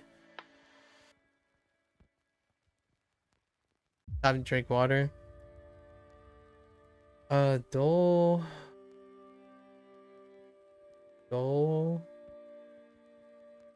yoroshiku. Dozo yoroshiku. Dozo yoroshiku. Oh, kanko. Yeah, kanko. Yeah. Kanko.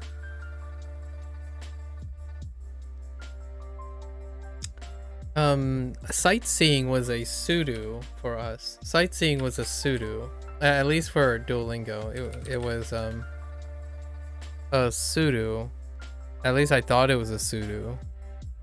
Oh no, maybe. Oh, kanko is the. Oh no, kanko is sightseeing. You're right. But didn't they link it with sudo, or did they do an o sudo? Whereas like kanko o shimasu or something, kanko o shimasu, as opposed to like kanko shimasu.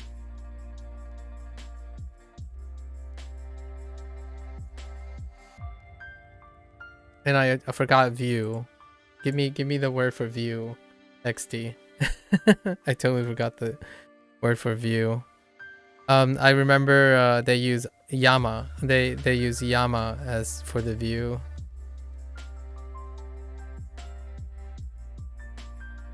Oh, it's Shimasu. Shimasu is doing sightseeing. I see. How are you, Jake? Are you learning Japanese as well, Jake? Oh, keshiki. Oh my gosh, keshiki. Yeah, yama no keshiki. Yama no keshiki. Wait, yeah. Wait.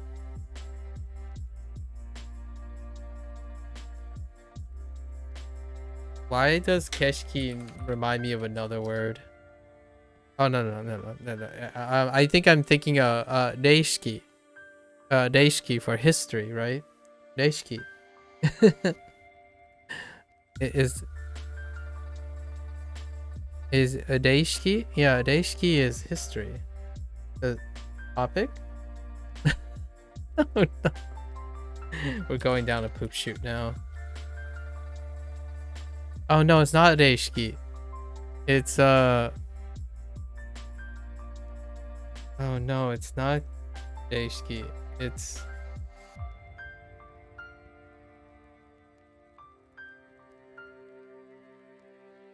hold. Reikishi. It's a reikishi. I got the 2 syllables backwards. Reishiki. Yeah, reikishi.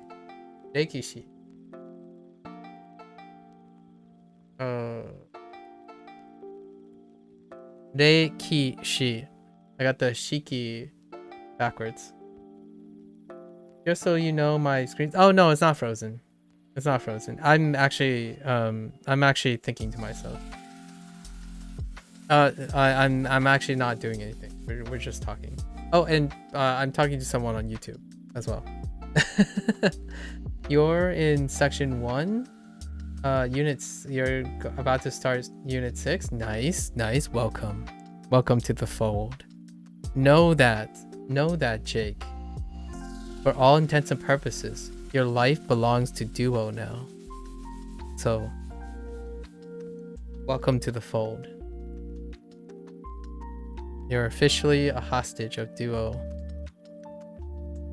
That cute little owl will cause you to feel guilt. Spanish or vanish, indeed. Spanish or vanish. I really like the Duo on Ice video. I kid you not, I actually watched the Duo on Ice video a couple times before I start Duo. My Duolingo session. It's a really catchy tune, the Spanish or vanish. I thought it was fantastic that they used Spanish words that I knew. So the first time I heard Spanish or vanish was like 2 weeks ago. Not 2 weeks ago. It's been like 4 weeks now. The first time I heard it, it's like, dude, I still remember the Spanish words. Nice. I can't wait to get to kinapis, Japanese or kinapis. Well, let's keep going. Now, how are you liking it so far? Have you learned language before? What's your I guess you already said you speak English. What is your interest? What are you doing? Japanese. Jake. I'll continue with this. Shinjuku no doko de bus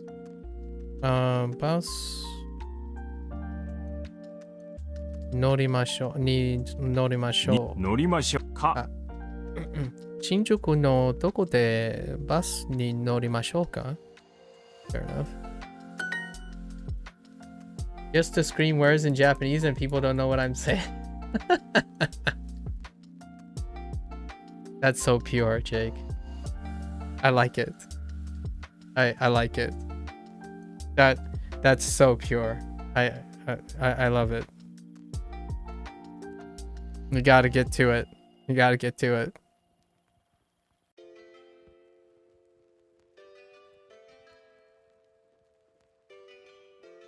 You could like bow and say, "Hi, ii desu ne." Hi, aggressively just say "ii desu ne" in someone's face. It's like, what are you saying? I'm just saying sounds good. Like, all right. You know? Someone tells you meet someone like me and I talk to you for like 3 hours straight and then I'm asking for a question. It's like, "Hi, ii desu ne."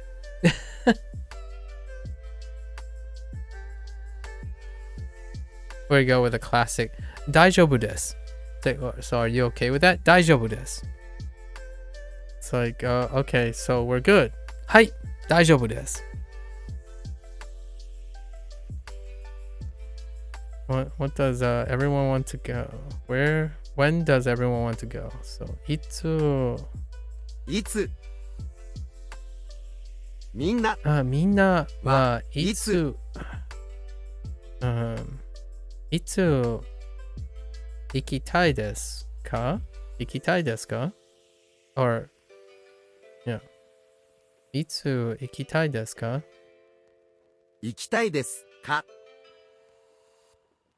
みんなはいつ行きたいですか? Right? We'll do a few more lessons for today. Scream what the, and they scream the not knowing what you said. What the? Nani? Nani? I don't know how to do impersonations yet.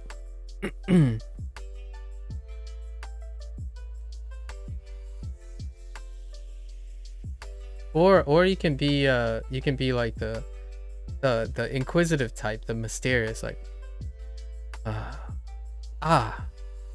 omoshireru. Omoshiroi, sorry. Omoshiroi. Like so omoshiroi. Ne? Just ne at someone, like ne? Instead of the classic nani, right? Just ne all over the place. Someone in your school is learning with you? That's awesome. Are you friends with that person? Like really, really close friends? Because if you learn together, you'll OP. If you have someone you're learning together with and it's a close friend, that's OP. Don't hang on to that one. I think you could even be like incredible. That would elevate so many things. Learning together. That's pretty sweet. So far, let's just say most of the people I know are boomers, and they're kind of old, and they have other people that aren't as interested. You will know what I'm saying, but no one else will. Oh yeah, that's pretty cute actually. Especially depending on where you are, the statistical likelihood is if you don't live in Japan, There's a very, very high statistical likelihood that no one knows what you're saying. That's kind of like a secret language, but not a secret language. You might be able to even indirectly encourage other people to learn Japanese, actually, through that. You know? That'd be a side effect of it. You're in America. No one learns anything but Spanish. You called me out. I'm gonna be real. I ended up learning Spanish first. 1分。1分. That's nice. I'm glad you have someone to learn with you. It's like it's the greatest thing. Do you like Japanese in general? What is your interest in Japanese? As opposed to like any other language, like Spanish. Gogo. Goji. Goji. 41分。いや、41分。41分。午後5時41分。1分。乗ります。乗ります。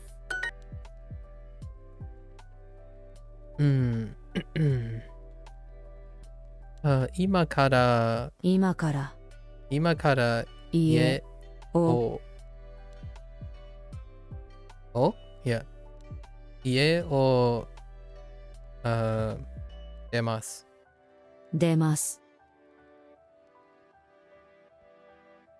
You just think it sounds cool? Very nice. I mean, that's good enough. What more do you want? And learn words in anime? Fair enough. What is a recent anime that you have watched, Jake? 今から家を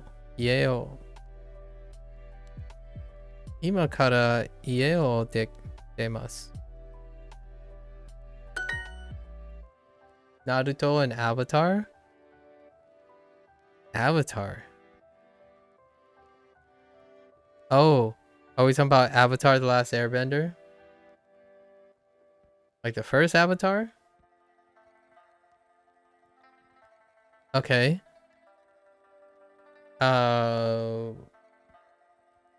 Like all of it? I watched Avatar: The Last Airbender for a couple times already, and then Legends of Korra. And I recently watched the Netflix live action of Avatar. And yes, I also watched the M. Night Shyamalan movie, Avatar: The Last Airbender. Let's not talk about that, but if you want. You know what kaze is? What do you mean by not really? Not really? Kaze? Or do you mean like the element? Kaze, the element?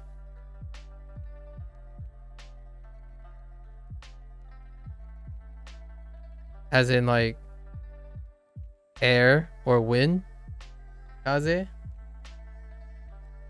Oh, sorry, I'm talking to XD. Yeah, and you want to go to Japan? Alright. Japan, pretty nice. Yeah, XD. Kaze. Yeah, kaze is wind. Yeah, because of wind, earth, fire, right? Water. In the last Avatar's intro, you learn all the elements. And naturally, in like JRPG games and stuff, you end up learning the Japanese. Kaze is wind, but sometimes they use kaze a lot of times in like video games. Kuki is air, yeah, sure. Yeah. But the thing that they're talking about, the wind element, is not the when they say last airbender, it's not last windbender, but They are referring to Kaze, the generation of... Yeah. For sure. Yep. So, Mizu is obviously water. Yep. I was gonna say shui, but shui is here too. 木曜日、木曜日、京都、9月、乗ります。1分。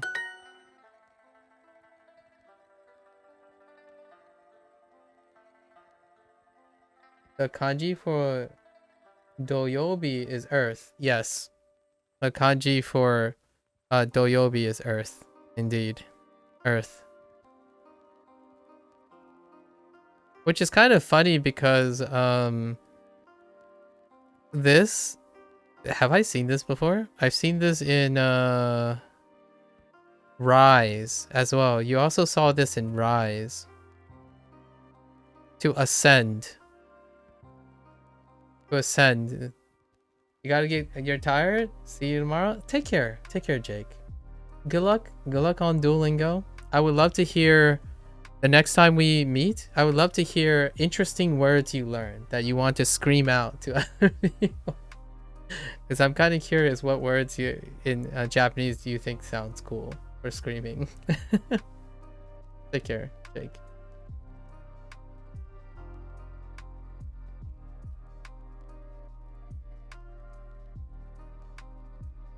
Yeah, I'm pretty sure. Let me see. Ascend. Oh no, just kidding. Just kidding. I lied. XD. I lied. Ascend is related. It's I lied. It's this. Sorry. I lied. I had to look because we weren't it showed up, but it wasn't taught. Like it's not in the kanji section, in my kanji section yet, but it showed up. It was about stairs or escalators. You ascend the stairs or escalators. Like climb. And this was used once. Only in that one unit, and it didn't show up again. Like, there's no kanji section, so I don't know. Maybe it's too basic. Yeah, it's the kanji for up, indeed. And then I think let me think. Lotus shared down. I think this is down. Ascend and descend. It almost looks, the reason why I remember is if you flip ascend upside down, if you just flip it, you get close to descend. So that's how I remembered it, because Lotus shared with me. I think it's a little bit like angled down, but let me double check because I don't know these kanji yet. Descend. Wait. Yeah, it's angled down. It kind of broke off a little. It kind of went whoop. It's a little flaccid. Sorry, kids. Sorry. It's a little flaccid. It drooped a little when you flipped it. And with the kanji for hand is skill. Ah, yeah. Yeah.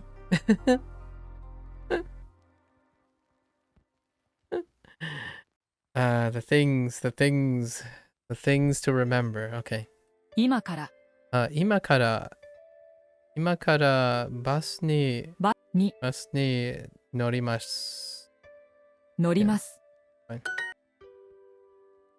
1分。Oh, I don't want to even talk about it. We're not going to talk about it.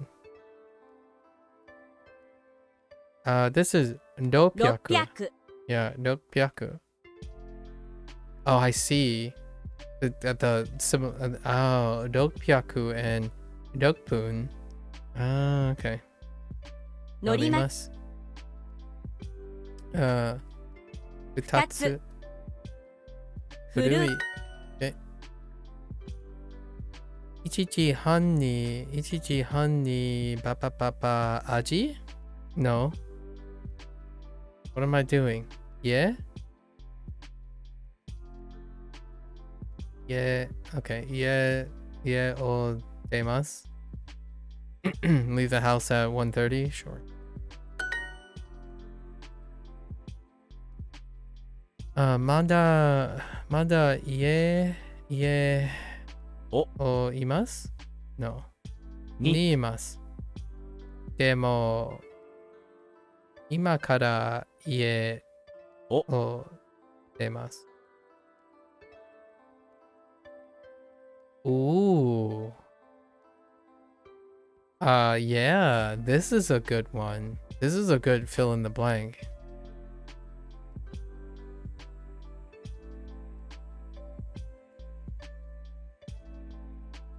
Yeah. This is a good fill in the blank. This is a good one. Mada ie ni imasu. Demo imakara imakara ie o demasu. That's a good one. Here. This is a good one. Particle test.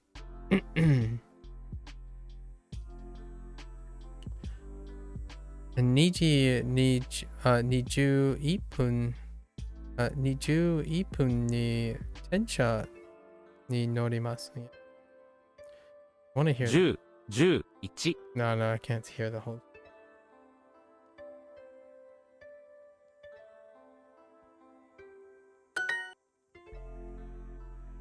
Mada うちにいます。もうすぐ家を出ます。今からバスに乗ります。バス今からバスに乗ります。今からバスに乗ります。今からバスに乗ります。1分。すみません、まだバス停にいます。すみません。まだバス停に乗りましょうか。Wait. すみません、まだバス停にいます。Oh, います。Fair enough.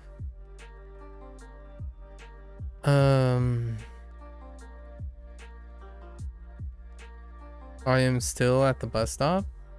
Sorry, I'm still at the bus stop. 乗ります。Sure. I'm going to. I was just about to say I'm going to eat on the bus at 1:21. Okay. Ichi. Okay. Ichi. 21分。21分。Oh, 20. Okay. 21分にバスに乗ります。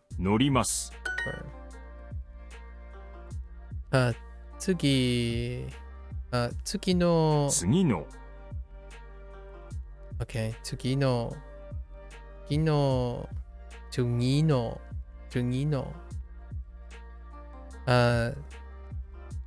次のバス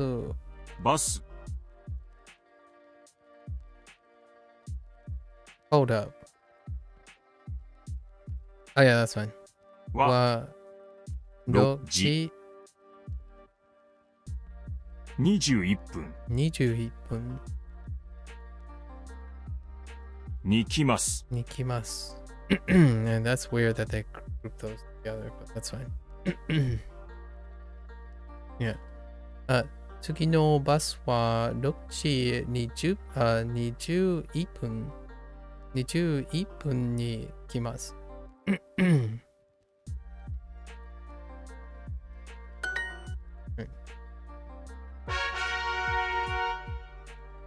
We'll do one more, and then we'll call it a day.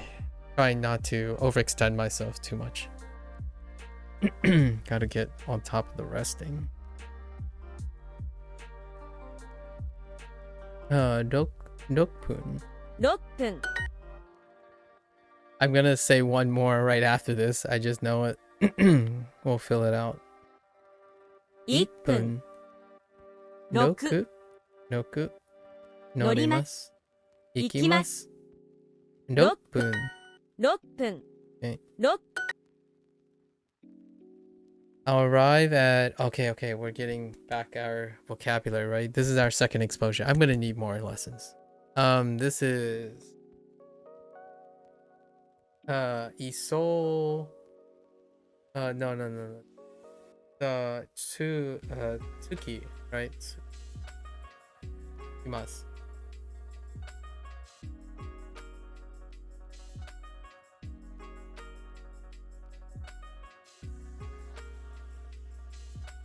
Wait, what is the...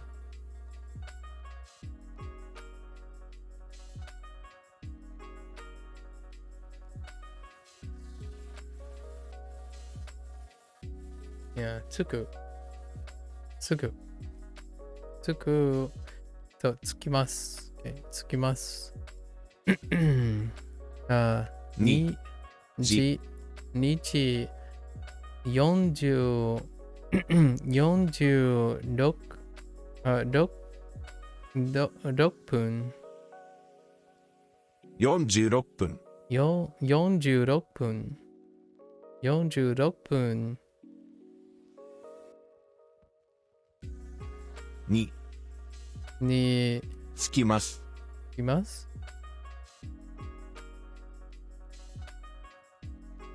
Yeah? アレックスさんは駅にいますか？ Why, Alex? アレックス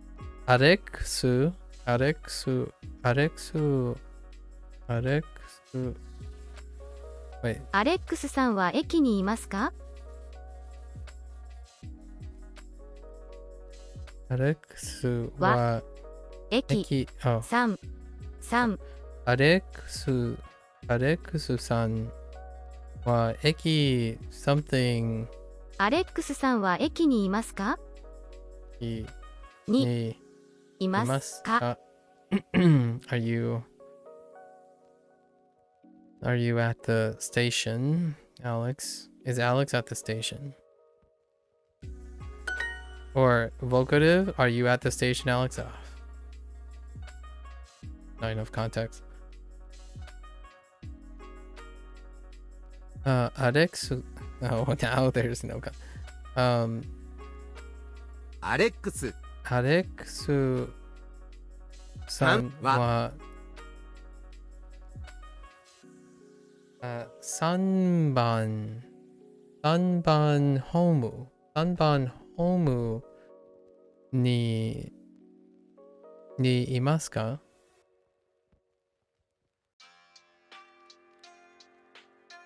？3番 Where's 3番ホームにいますか？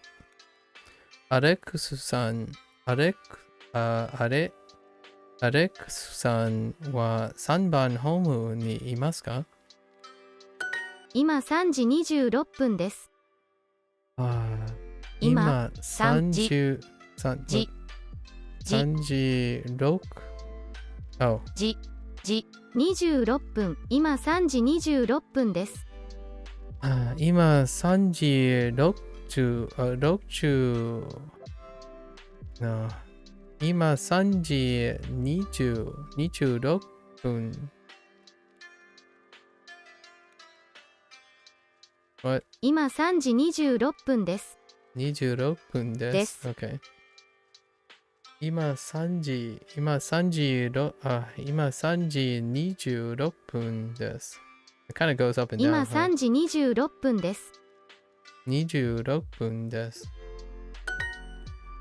アレックスさん、もう駅に着きましたか？みんなは今改札の近くにいます。改札の前で会いましょうか。Okay, they're planning on meeting up.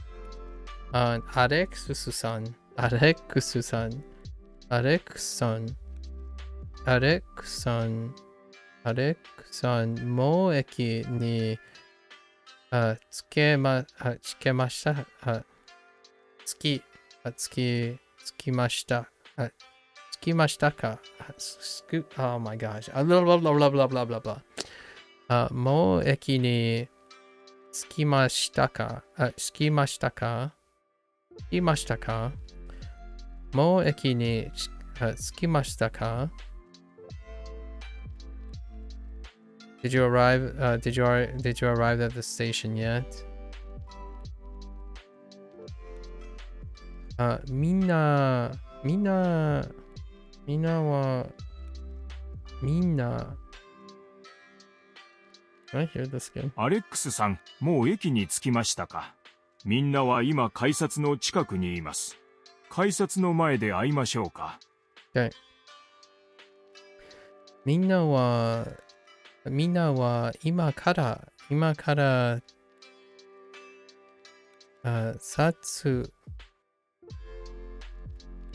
What the 今 Oh no Sorry 今改札の近くにいます。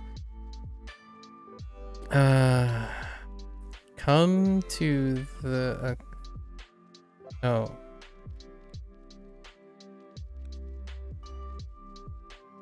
Everyone is going to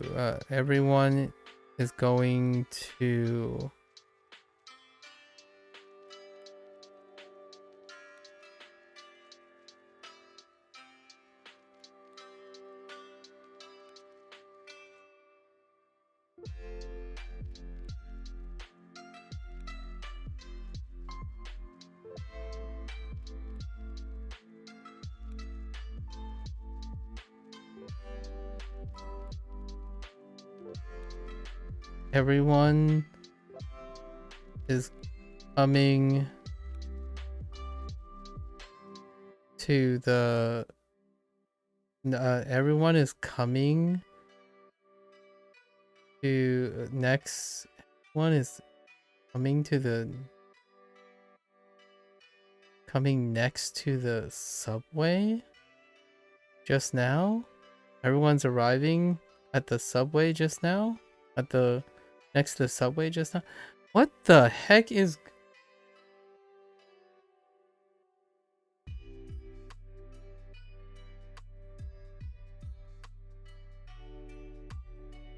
Minna? Right. Minna wa Okay, so everyone, it's a topic. Ima Okay, just Ima now. So everyone is arriving or coming to coming next the nearby station. No. Everyone is coming to the nearby subway now. Why am I phrasing that really weird? Oh, because that's not coming. Everyone is at the near the station now. That's why. Because I'm thinking of Imas. So everyone's near the station now. Okay, I mean, yeah, sure. Everyone's near the station now.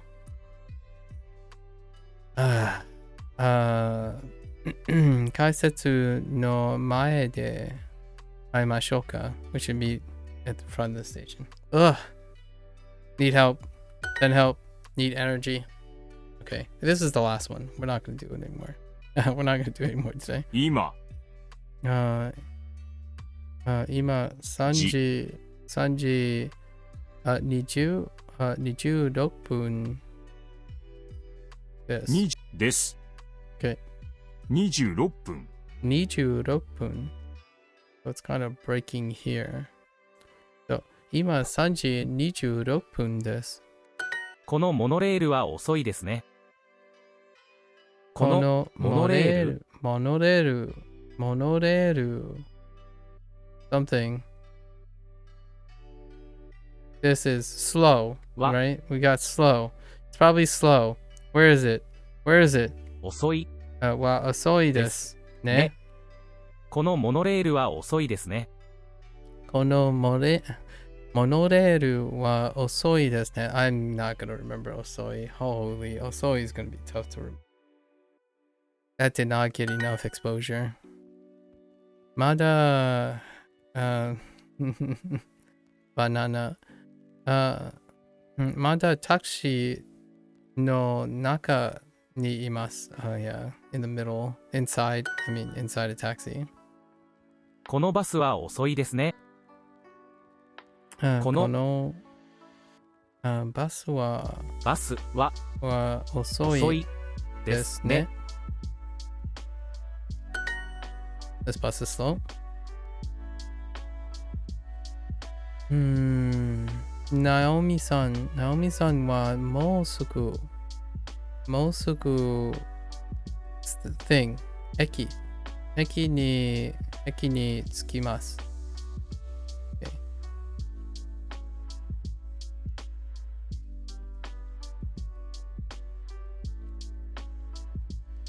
Oh, フォーク。この電車はいつも遅いです。この電車はいつも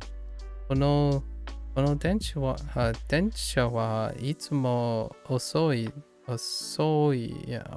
す。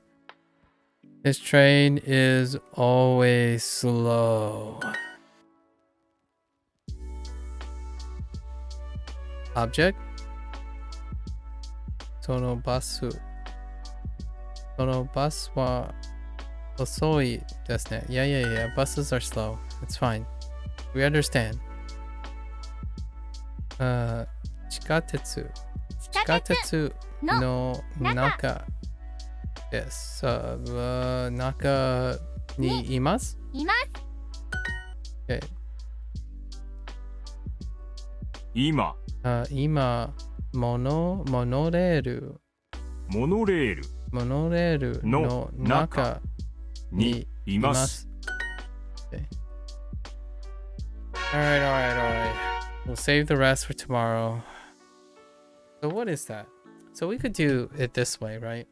That's 6 lessons. That's 9 lessons. Then we have 3, 6, 9, and then the trophy. So that's 10. I think we can stick it with this way. And then it'll give us 2 total recall days, right? Total recall days per unit. And we'll splash in the previous unit. Asoi is very common if you watch anime often. Yeah, I can see that. I can definitely see that. Yeah, my mental fortitude has been fading. Okay.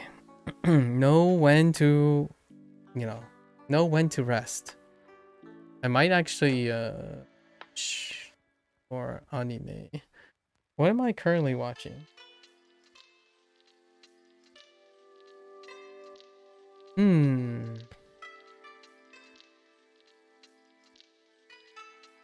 I swear I started some. Oh, I started solo leveling just to see the Manwu scene. It's okay. It's more or less like a so far it's more like a D series mixed with isekai. It's like a combination of a D meets isekai, and then having an underdog break the rules to. Yeah, it's kind of okay so far. Kind of okay. All right, folks. As always, what should I close off? I've been or associate Osoi with Hayai. Yeah, that's basically what you do. You associate Osoi with Hayai, which I said earlier, like when it first got introduced. Osoi was introduced earlier. This is the second wraparound. So, Although hayai wasn't used in this unit, which I'm a little bit surprised because honestly, they typically break out the antonyms when possible. Alright, so I've been doing this more recently. What kind of ending message should I give? Well, I think one of the messages that I want to leave food for thought, a bit of rhetoric for all those people to consider, is that I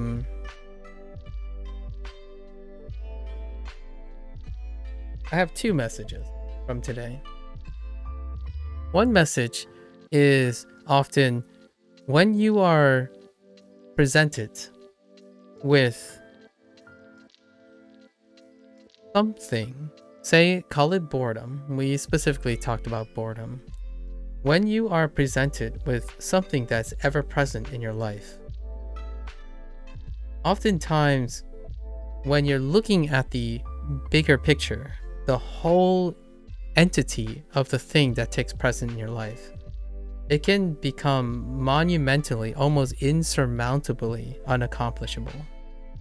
However, do sit down and deconstruct it. Like take a few minutes to deconstruct it. It might not have to be all at the same time. Every day you can deconstruct it a little. And what happens, in my opinion, is there will be enough deconstruction that you can find it less insurmountable. So for example, if boredom is absolutely crippling you when you become detached to your dependency, ask yourself, what is the next step down? Can you do 5 minutes less and then do 5 minutes of something else? Can you do 10 minutes less and do something else? In a week's time, 10 minutes can feel like, hey, wow, 10 minutes is already up. Let's do 15 minutes, 20 minutes. And then with that liberated time, you can find a new dependency, something to be even more accessible. So then you'll start building up dependencies. However, those dependencies will be more dynamic. So you'll have things that you can do to offset something negative in your life because of your accessibility. That's kind of a really rough way of saying adapting, but at the same time, it's more like liberating by coping more efficiently, right? Normalizing other alternatives. So what can you do in the 5 minutes that you're not dependent, or you're trying not to be dependent on something? I go out for a run. Actually, I go out for a 15-minute to 30-minute run. So things like that can really add some flexibility, and consider it as an investment in yourself, right? You are more likely to be able to solve future problems, encounter future things, and a lot sturdier, even if you're not independent. And oftentimes, all that diversity in different tools and different things you use to address something that is constantly ever present in your life, like for example, sadness, depression, that type of thing, ultimately when it becomes more diverse, it leads to an intuition that leads to independence. Because being constantly accessible and being able to adapt to many circumstances, it builds confidence, and confidence often resolve and contribute to independence. It follows, right? So hopefully everyone is finding their ways to step down if they want to change something a little at a time. Things that are investing in yourself takes a really long time, and small steps go a long way in a marathon, not large incredible steps where you risk injuring yourself every time, right? And then one other message we kind of touched upon that I didn't get a chance to talk about, to demonstrate with like an actual example, was sometimes when you're ignoring all the things that are not useful or maybe bad or irrelevant, you cannot anticipate or see what the value of that thing is yet. So if you find yourself with some excess time or maybe some privileged time, say the time you liberate from being dependent on one thing, you can spend that 5 minutes or 10 minutes exploring things that you may have written off, for example. It's very unlikely that a human being can understand the life is strange phenomenon of finding one day that one time you're like, yeah, I spent like 4 hours on Duolingo and it was the worst thing ever, but I made it work.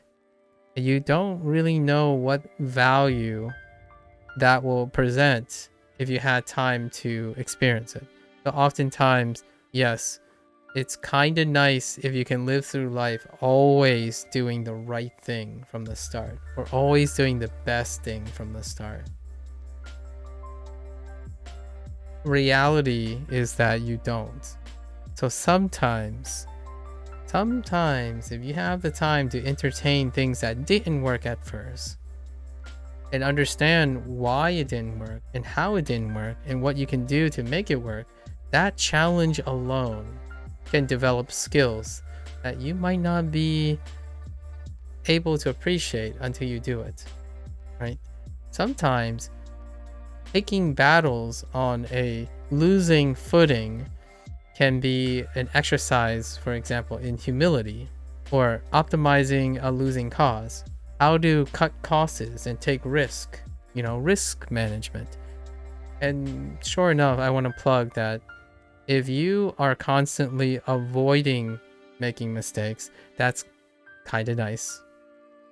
If you're able to make mistakes, there's a whole set of problem-solving skills that is essential for people who are sad, get insecure, fear of disappointment, fear of messing up, right? All these things, when you regulate with a mindset of always getting it right, which the internet does do that incredibly well, you also lose out.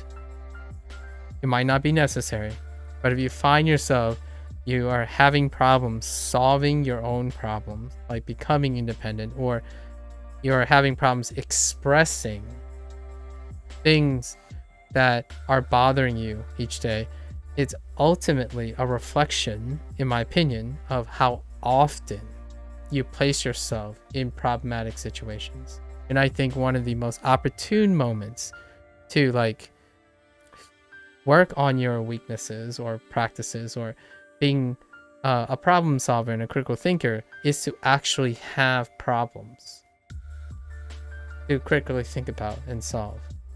So it's not that it's only if you have time and accessibility. Like for myself, what would this look like if I had the perfect tool for language learning? Well, I wouldn't learn anything about language learning. I would learn the language, but I wouldn't actually learn anything about learning the language because the tool did all that work, right? So yes, for those who don't have time, they will love to have a tool that does all the learning for them. So then all you have to do is practice. That's a hot take, I know. But there's a difference between learning how to learn a language versus being taught a language, like verbatim.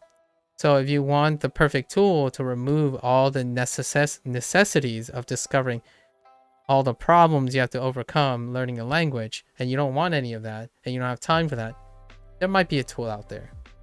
Honestly, I don't believe in such a tool because without understanding how your difficulties and things that don't work and do work, your next language, if you're interested in your next language or continuing to learn, those things will come back again and again. Like for example, 2 years down the line, you might be burnt out. 3 years down the line, you have no idea why it's not interesting anymore. 4 years down the line, you have no idea why you're not using the language anymore. Those are problem solving skills. They don't actually teach you that. A good tool that removes all the needs to develop your own motivations, your own schedules, your own blocks, however much that is doing, that stuff you have to remind yourself, in my opinion, it's highly encouraged that you know that something else is doing those things for you. The great thing you can do is you can take all of that, ask yourself, what is the tool doing for you? And in the future, when you go out and look for new tools or solving a problem, like, oh yeah, I need to learn how to build a birdhouse. Well, I can take all the things that I've learned a language before. It's very hard, and I've learned a lot from the tools that help me. You can take those things and look for those things on how to build a birdhouse. So sooner or later, you become more efficient at it. You learn to look for resources. Libraries don't exist anymore. We talked about libraries a little bit, and what I mean by that is people don't go to libraries for collection of looking for sources, right? The new method is looking for what works for you, how to identify a person who has advice, how to identify quickly if that person is relatable to you. All these things are part of problem solving tool, right?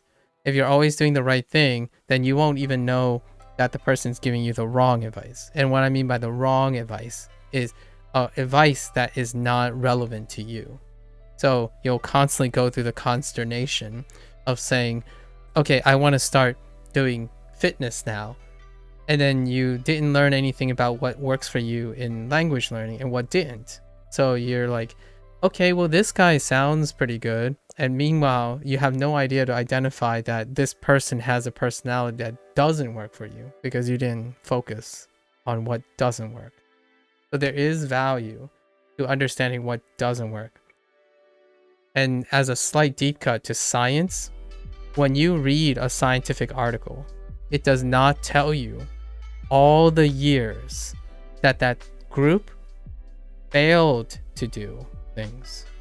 As in, when a scientific article is published, only the people who are in that field and from that lab even understands how they got to that point by knowing a lot of things. 90% of it is all the things that don't work. So it's built upon understanding what doesn't work as well as what does work. So if you ever have time, I really believe that to prevent something bad from happening is also understanding what could happen and what has already happened. Just my 2 cents. If you have time, obviously. If you don't have time, yeah, definitely hope that there's an expert out there or some tool that offsets the need, right? This is a privileged position, so I have to make sure to say that clearly. I like delving in problem solving, so I spend most of my time problem solving. The more I spend solving other people's problems, the less problems I have in my life, because if I can solve other people's problems, I can also solve mine. Generally speaking. All right. And then I have people who can help me solve my problems if I become unable to solve my own problems, right? That's kind of a investment for it. So much like everyone else, I hope everyone is learning language in a beautiful way. I would love to hear the way you learn language. Tell me something interesting about your learning experience. I will take it up. I'll soak it in. And I will carry the legacy you left. And maybe one day I can pay you back indirectly, in some way, shape or form. Maybe telling you a good job. That can mean the world to someone. And giving someone the time of day. It's pretty amazing how much of a difference you can be to someone by sometimes simply sharing some word of encouragement or acknowledgement, right? Or offering some input in a compassionate way, not in a presumptuous way, right? All right. As always, thanks for listening. The end of day 90. We got 10 days to go. Hopefully I can keep the schedule up for 10 days, and then we're going to do some changes for the following day 100. As always, thanks for listening. Take care. Stay safe. Stay healthy in both mind and body. Right? And like always, mata ne. And I'll catch you guys on next time. じゃあね。